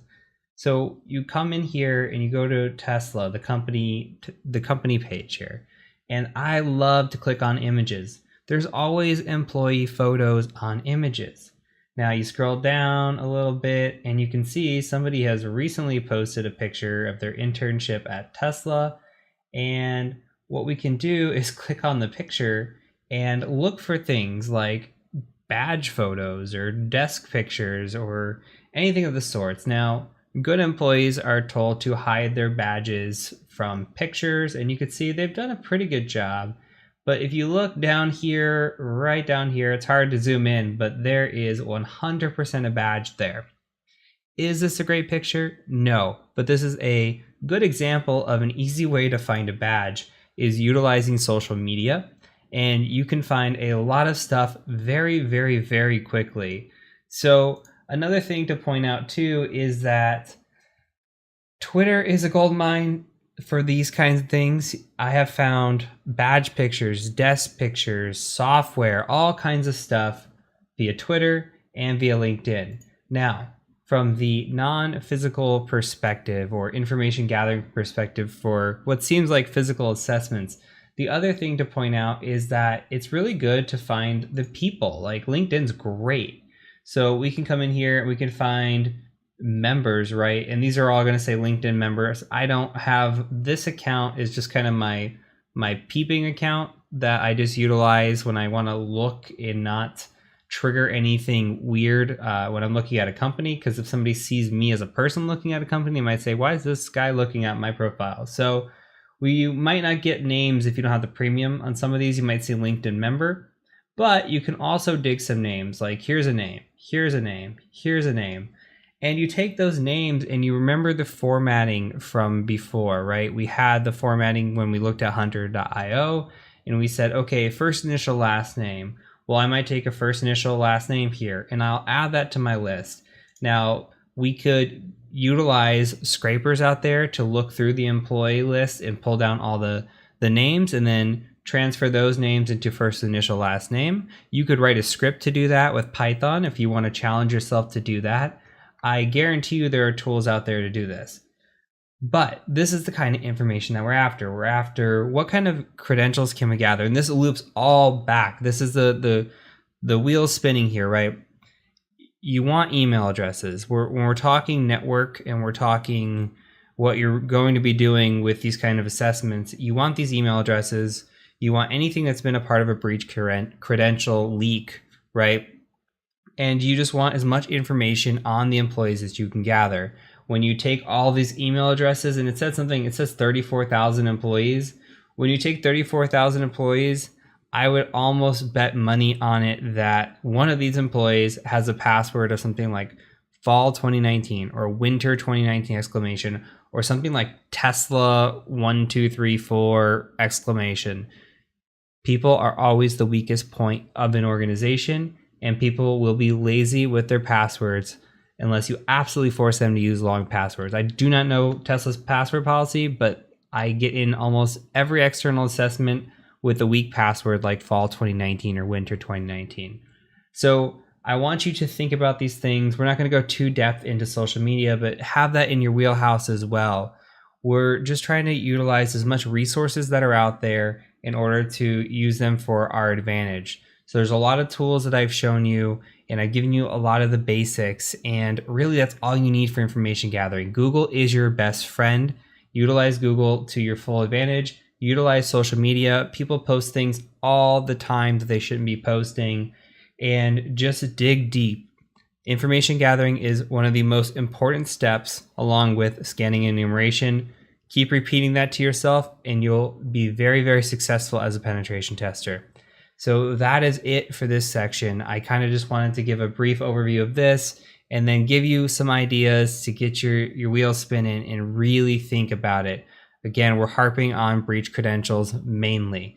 So from here, we're going to move into scanning and enumeration. We're going to start doing our hacking, getting into the real weeds of hacking. And I'm very, very excited about that. And you're going to see some of the stuff that you've seen before when it comes to reconnaissance pop back up. So I'm excited to see this play out through the course and how we're going to utilize it. So that's it for this section. I look forward to seeing you in the scanning and enumeration section. So I will catch you over there.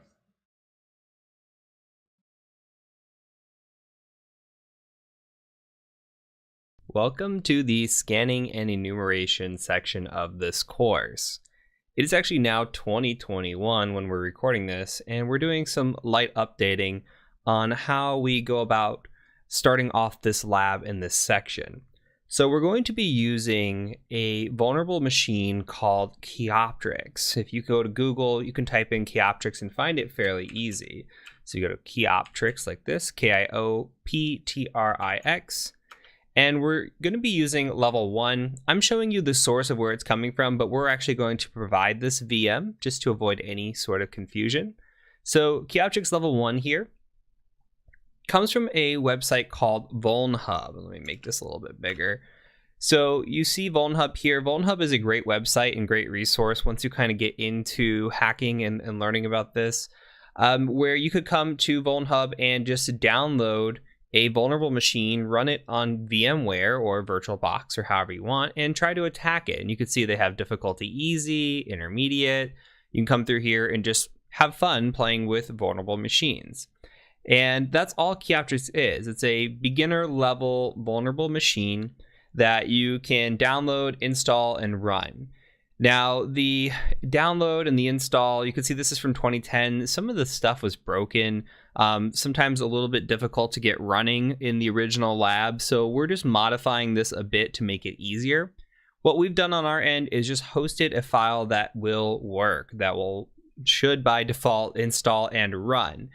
So if you go to your browser and you just go to tcm-sec.com like this, and you type in /Kioptrix, Kioptrix, pause for a second, make sure you see this, and then you just hit enter.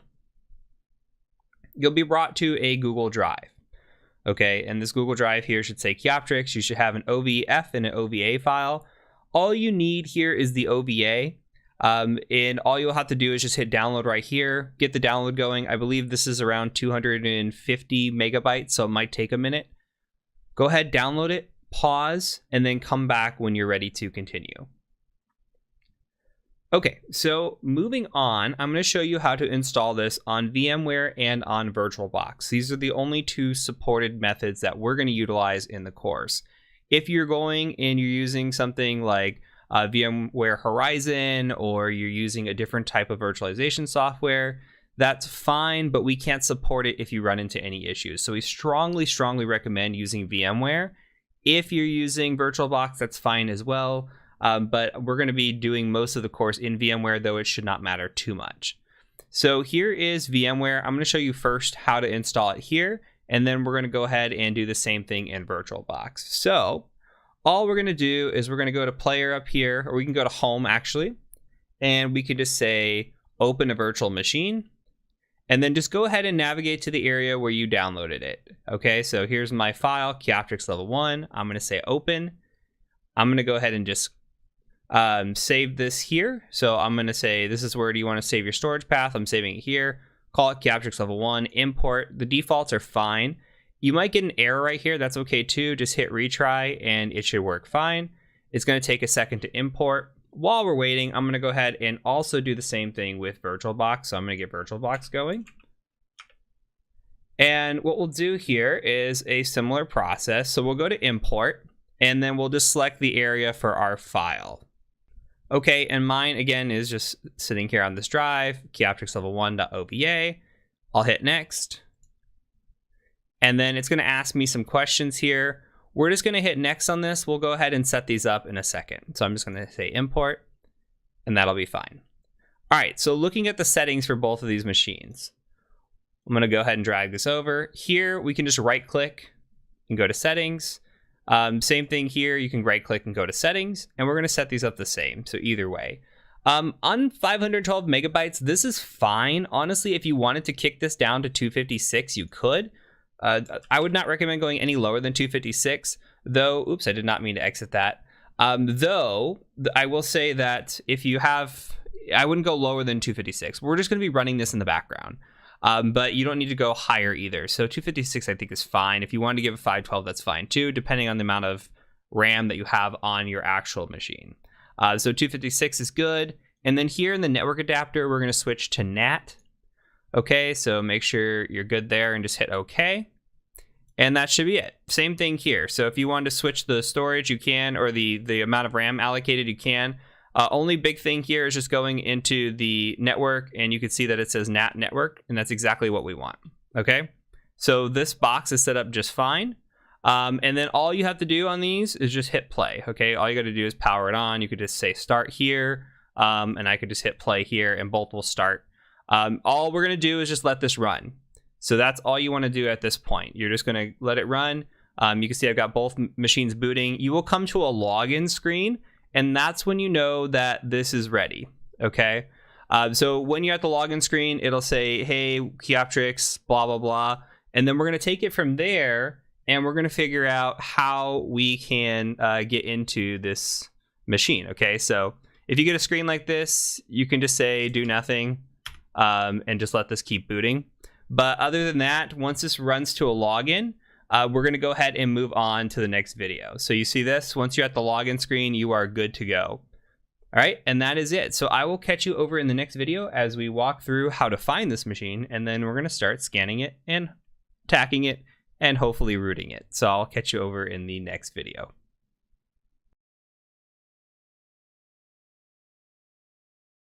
Hello everybody, and welcome to this section on Nmap.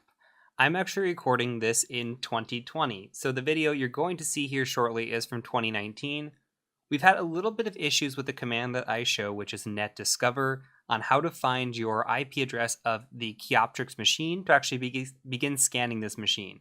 So I'm going to show you a couple of alternatives, and then I'm going to let the video play as it was before, and you'll have several options on how to find your Kioptrix machine and hopefully find the IP address.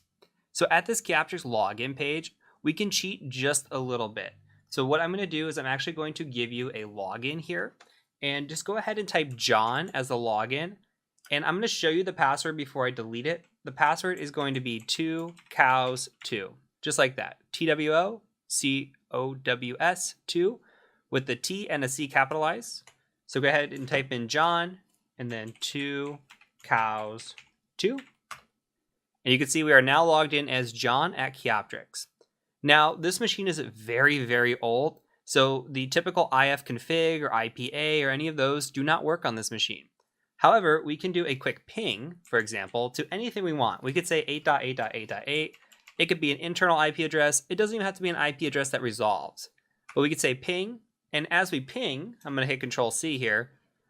You can see that we see ping from 192.168.4.53. That's my IP address. Now, the IP address you're going to see here in the video shortly is going to change. However, as of right now, the IP address I'm seeing for Kioptrix is 4.53. Now, we also use NetDiscover, but there's actually a cool tool we can utilize as well. Now, if we come into the network, you can see that I have an IP address of 192.168.4.51 for myself. Now, there is a tool built into Kali Linux that is called arpscan, and you could do a syntax of a -L with that. Hit enter, and it's going to pull off an arpscan as well, which is what NetDiscover is doing. What we need to be looking for, and you can see this is kind of my home network, what we need to be looking for is VMware. You can see VMware is sitting here at 192.168.4.53. The only one to be on the lookout for is possibly yourself, which we're at 51. I don't see in this list. It didn't pick us up. So I could see 192.168.4.53. VMware should be the only one that's running, or if you're using VirtualBox or something like that, it should show up here. So kind of identify it either this way, or you can come in and identify it through the Kioptrix login itself. Of course, you can use NetDiscover as shown in the video. So without further ado, let's go ahead and go into the video on scanning with Nmap. Okay, so now we have Kioptrix up and running. We need to determine where it actually is, and then we can do a little bit of scanning. So what we're going to do is we're going to go up into our applications and open our terminal. I'm just going to make this a little bit bigger.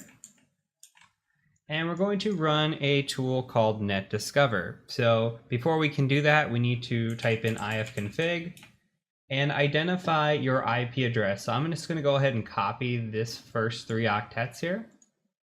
And we're going to run NetDiscover. So NetDiscover is going to look like this. We're going to say NetDiscover. We're going to do a -R for range. We're going to paste in this and do a .0/24. So what are we doing? We are going to be using ARP to detect all the machines on the network. So you should be familiar with ARP from the Linux lessons and from the networking lessons. So we're going to attempt to use ARP to address anything on the network, and we're sweeping the entire subnet of /24. So I'm gonna go ahead and hit enter. And in a second here, our machine should start popping up, and it does.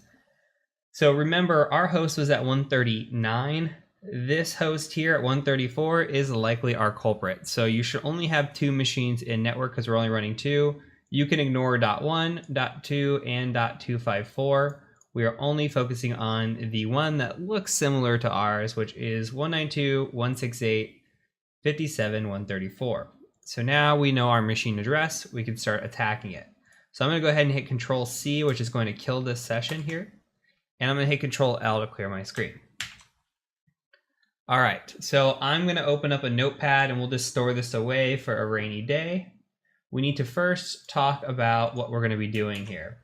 So remember before when we ran our TCP three-way handshake, we had something like syn, synac, and ack, right? And we can just say synac kind of like this to combine it. So we've got 3 parts. We've got the part where we reach out to a port and we say, hey port, are you open? And the port says, yeah, I'm open. Let's go ahead and make that connection. And then we go ahead and connect to it. So what we're going to be doing is we're going to be using a tool called Nmap. And Nmap stands for Network Mapper. Now what Network Mapper is going to go out and do is it's going to scan for open ports and services. Now this scanning is going to take place and it's going to identify these open ports with something similar to this 3-way handshake. So we're just going to modify it a little bit. Now what the process that we're doing is called stealth scanning, and it used to be written out like this. Now it's just done by default, and we'll get to the switches here in a second. Don't worry about that. Just we're going to be running stealth scanning. And now this stealth scanning used to be stealthy, right? That's why they called it stealth scanning, because it used to be undetectable. Nowadays, very detectable. If you run Nmap in a network that has good security, you're going to get picked up. Although, being a pen tester, I would say Nmap probably doesn't get picked up in 80% of the assessments that I run. So don't expect clients to be running good security, but just know that even though it says stealth, it's not stealthy at all. So the stealth scanning, why was it stealthy? Why was it called this? Well, if we go back to the three-way handshake, what the stealth scan does is it does the SYN. It says, hey, I want to connect to you. And the open port, if it's open, will say, yeah, I want to make that connection back with you, friend. And what's going to happen is we're just going to say, you know what? I'm just kidding. I'm going to send over this reset flag. So this RST. Why? Well, that means we don't actually establish a connection. So like when you go out to a website and you go to Google and Google loads, well, guess what? You establish that connection. You establish that three-way handshake. What we're doing is we're going out and we're saying, hey, I want to establish a connection. The port reveals to us that, yes, I am open for connection. And then we're going to say, just kidding, let's not make that connection. Because we never established that connection, then it was technically stealthy. So that's what we're going out and we're doing. We're never making connections to these ports, but this is how we're identifying them as open. So we're going to use a tool, and we're going to use a tool like this. We're going to say Nmap, and we're going to say something along the lines of -T4 -P -A. Now, you have no idea what this means, and I don't expect you to, but I'm going to walk you through these. And what we're doing here is we're saying, hey, Nmap, I have a choice in speed, and that choice in speed can be between a 1 and a 5. 1's really slow and 5's really fast. Now, the default for me has always been 4. Now, I'm teaching you my preference. It's always been 4, okay? And we utilize this in, I think 5. 5's okay, but 5's kind of fast. Maybe you're going to miss something. Maybe it gets caught. The slower, the better in terms of detection. But in the instance that we're going to be running it through this course, we're going to use 4. Anytime you do like a Vuln Hub or something like a Hack the Box, which you're going to see here in a few videos, you're going to run T4 just because you're not worried about this detection. You're not worried about anything. So T4 is a speed purpose. Now, -P-. Well, this stands for I want to scan all ports. Okay, we could say something like -P, or we could just have -P left off completely. Now, if we leave off -P completely, it's going to scan what are known as the top 1,000 ports. The top 1,000 ports are your most common ports. So think of like port 80, port 443, 139, 445. All the ports that we covered in the networking section going to show up again here. But there are 65,535 ports out there. We want to scan every single one of those, because what if, for example, there is a service running on port 47,700? Well, that's not a common top 1,000 port. If we don't scan all ports, then we're going to miss that port. And that could be something incredibly valuable to us, right? So I always scan like this, -P-. You can also do things like scan specific ports. You could say like 443, or say you wanted to scan just for web servers. You could do 8443, something like that. Or you can mix in, say you want to scan for DNS as well. You can add in 53, etc. You can scan for specifics, and we're going to get into that in a little bit of a later video on why we might do it this way. But for now, for the beginner lesson, -P-, we're going to scan everything. And lastly, we've got this -A in here. So -A stands for everything. I want to scan all of it. I want you to tell me the version information, the operating system information, anything you can tell me, fingerprinting, etc. Now, this may all be confusing. It's going to make a lot more sense when you see a scan. I'm going to go ahead and open up a new tab. And what I want you to do, let's go ahead and I'm going to blow this up for us. And what I want you to do is I want you to go ahead and start running the scan while we wait. So go ahead and copy this here. And the last thing we're going to do is we're going to put in our IP address, and that's how it knows what to scan. We're just going to hit enter on that. And now we're scanning. So from here, what we're going to do is we're going to take this, and I want to run nmap again with the -- help. And I want to talk through some of these settings in here so that you understand fully what we're doing. Now, -- help is always great, as I said before. Man pages are good as well. But let's talk about some things here. So we've got this host discovery section, which we're really not going to use in this course. But this is good for, say, a -n. Say you want to do a ping sweep of the network. Well, you can do a ping scan, right? Where you just sweep an entire subnet, a /24, for example, and see what's up very quick. A -pn, maybe the host isn't acting like it's online, but you know it's there for sure. You can say -pn, and you can say, hey, I want to leave all the hosts or treat all the hosts as if they're online, even if they're not responding to my ping request or anything. So make yourself familiar with this kind of stuff. This is interesting, and we'll cover a lot of this as we go in the course, but just for the first walkthrough while we're scanning, I think this is super important. Now, scan techniques. This -ss, this comes back into play. TCP SYN is what it's called, but it's also known as the stealth scan. There's all these other types of scans. You're not going to need them. There's only maybe one scan out of all these that may be useful, but you're not going to need them through this course, and you'll probably never use anything but the SS and the SU 99% of the time. So for the scope of this course, that's what we're going to focus on. Now, the SS, we talked about connection-oriented protocols. We talked about TCP. Well, guess what? There's also UDP, and there's 65,535 ports over there as well that we have to scan.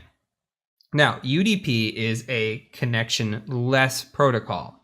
So what we're going to do when we scan it, let's go back to this scan. What we're going to do when we scan it is we're going to actually do that SU in here, and I'll copy this syntax and just move it over so it looks a little cleaner. We're going to say something like, we can put it anywhere we want. The order doesn't matter, but we can say something like -SU to scan for UDP. And the one little change that I make here, two changes actually. I take off the -A and I do a -P-. Why do I do a -P, I should say. Why do I do this? I do this because UDP takes forever to scan, absolutely forever to scan.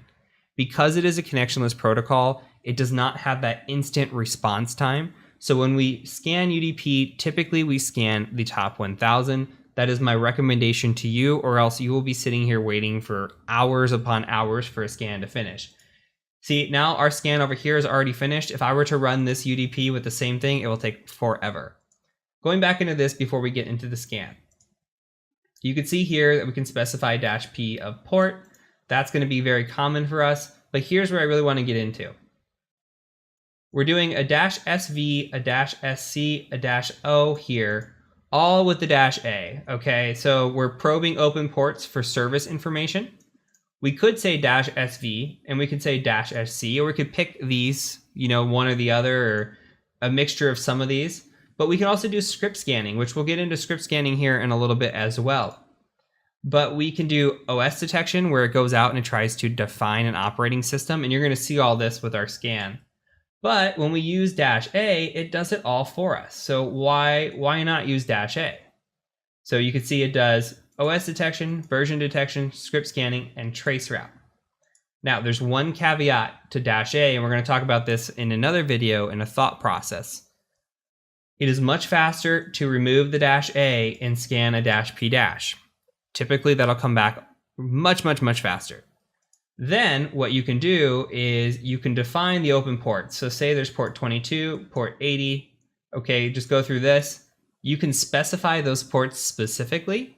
You could say -P like we did in the example earlier with 80 and 443, and then do a -A on those.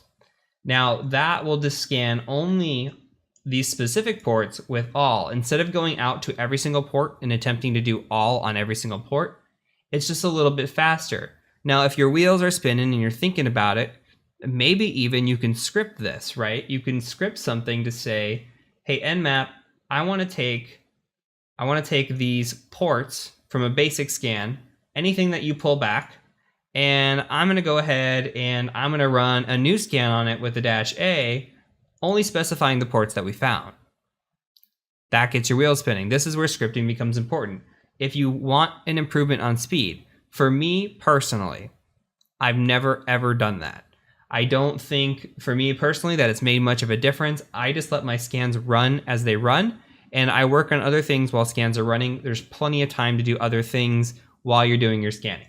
So, and typically, another thing to note is typically we're doing scanning when we're doing our OSINT as well. So if we start up a client assessment, one of the first things I'm going to do is probably kick off a NESA scan or an Nmap scan. And while I'm doing that, I'm going to go look for those breach credentials, or I'm going to look for that juicy information on Google or social media or where I can find it, and utilize that time while this is scanning, or else I'll just be sitting on my hands doing nothing while these wait.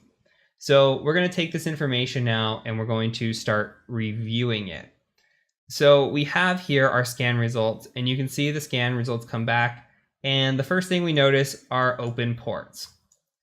That's what we want to look at. We want to look at these open ports, and we want to look at what's running on these open ports. So we see here that what's running on port 22 is SSH. Okay, on top of that, it's got a version here for us. So open SSH 2.9 P2. And then we see Apache is running on port 80. We've also got Apache running on port 443.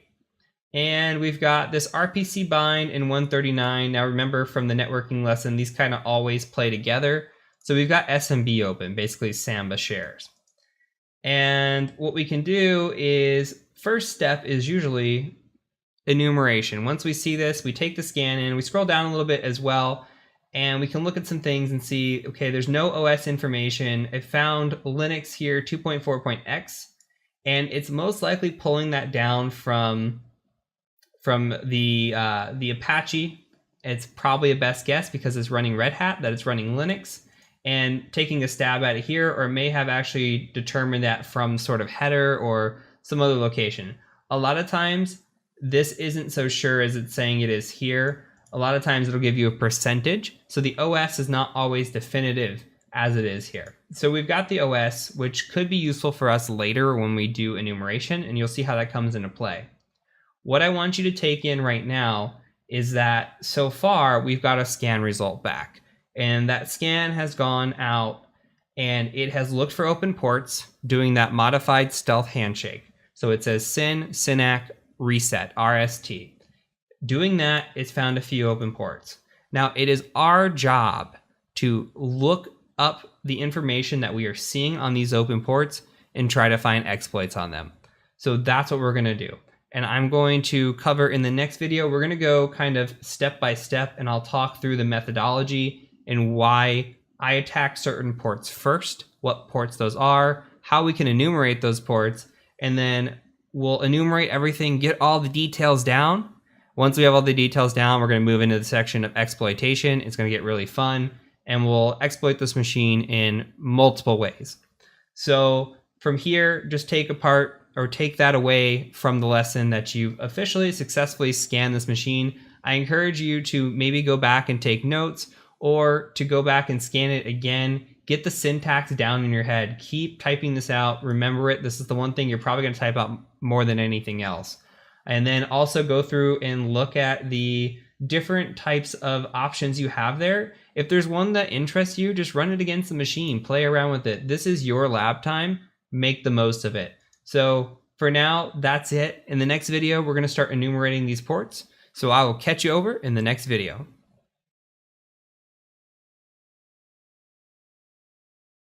Let's talk about this scan before we dive into any enumeration.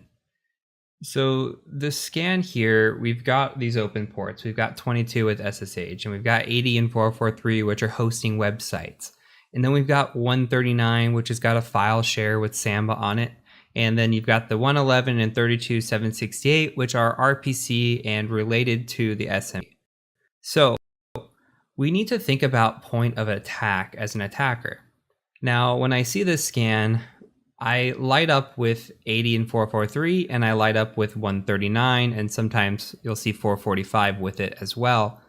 I light up from those because those are commonly found with exploits. If we think back about all of the exploits that have been out there for a website, for example. Or if we think to Samba or SMB related exploits, just recently, right now it's recording in 2019. In 2017, there was malware that went around called WannaCry, and that was based off of something called Eternal Blue, also known as MS17010. It was a pretty wicked exploit that utilized a flaw in SMB. SMB has been historically bad, and websites have been historically bad. Now, when we see something like port 22 is SSH, and historically, it hasn't really been that bad. Now, we can try attacks against it like brute force attacks, or we can try something like default credentials or root Tor on it, for example. But when we look at it, we can maybe enumerate the version, but there's not usually what we call remote code execution on SSH. Remote code execution being that we can run an exploit against it and get something called a shell back. And we'll talk more about that when we get into the exploitation section. But for now, just know that it's not really common to attack SSH. So when I see SSH open, we can do some things at it. But when we talk about low-hanging fruit, and that's really what we're after as an attacker, we're going to see what's juiciest first and kind of go from there. So you'll develop your own methodology over time, but I'm going to drill into your head, at least my methodology, why I do things, and there will be several videos of walkthroughs in this course. So you're going to get to see this over and over and over, and I'm just going to explain my methodology repeatedly so that you can get introduced to new tools and new ideas and ways of thinking. So from here, I do want to dive into my first thought process, which is I want to investigate port 80 and 443. I would either here, I would do 8443 or I'd go right after 139. So we'll do 8443 and start working towards those. Now let's go ahead and just do the first step. This is always my first step. If I see a website, I'm just going to go out to the website. So I'm going to go ahead and just copy this here. And I'm also going to go into the little hamburger and go to my preferences. And I have not turned off my Burp Suite settings, and it's possible that if you're just following along, you haven't turned it off either. So go ahead and just select Use System Proxy Settings, and we'll just say OK. And now we should be able to navigate to our website. I'll just open up a new tab just in case. We'll do something like this. Good, that worked. And then we'll do the HTTPS version because there's also 443.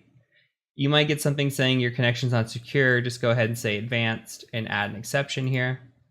Confirm it, and you'll see this. Okay, so what we have here on both of these is we have a default web page. Now, when we talk about performing a network penetration test or even a web application penetration test, if we see a default web page like this, this is an automatic finding. Now, why is this a finding? Is it exploitable? No, not really, but it tells us a little bit of something about the architecture that's running behind the scenes, and it tells us a little bit about the client's potential hygiene. So if we see this, well, we know that it's running Apache. We know that potentially the box is running Red Hat Linux, and we're just getting ideas of what's going on behind the scenes. More so, if a client is running a default web page, it brings up two questions.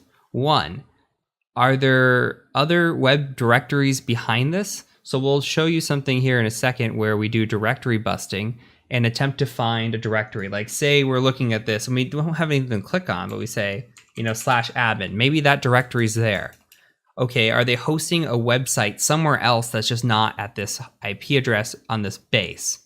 Or maybe they aren't hosting any website and they just left 443 and 80 open for no reason and put this default web page out there. Now, when you think about that, that signals to an attacker poor hygiene. And I'm going to think to myself as an attacker, if a company or a client is willing to just put this out there willy-nilly, what else are they doing? What potential vulnerabilities might they have if they're doing this? So this immediately signals poor hygiene. We would write this up on a test And I'm going to show you guys my notes once we kind of get towards the end of the enumeration. So make sure you're taking good notes. And we can do that in like a little notepad here and kind of what we're doing. I think this is useful. And then I'll make a nice little keep note, or you can make a cherry tree and make your own notes out of this. And I'll show you what it looks like towards the end of the enumeration. But we can say something like 80443, and then you can put the IP address. And sometimes people like to put notes at like what time they did this. So you could see up here, it's 22:58 or 10:58 p.m. my time. And we could take that and we can just say default web page, and we can say Apache, and we could tell that it's running potentially PHP, and we'll get behind this as well. And we just have these little notes. So we know that we navigated to it, right? At least this is part of the enumeration here. And you don't have to timestamp everything. I'm just giving you that for an example, but we can see that it's running this default web page. So we have a default web page. There's nothing really for us to click on. I mean, we've got like the documentation. We can go to like, it looks like the manual might be here. And this here, we just clicked on a link and it was a bad link. Now this is also what's called information disclosure. So this would be another one to bring up, but we see here that we have an error page, and this error page is saying, hey, it's not found. Now this is typical of what's called a 404. And when you see a 404, you think, okay, it usually redirects you to a page that's like, hey, we can't find this. This is giving us a little bit more information than we should be getting. We're seeing here that we're getting Apache version 1.3.20. So now, if we didn't know already, we do know that we're running Apache 1.3.20. And we got a host name here, Kioptrix.level1. That is a internal information host name, right? So we can get naming convention out of a client. We could potentially know how they are utilizing naming conventions on their internal networks. And we've got some version enumeration or information disclosure. So this would be a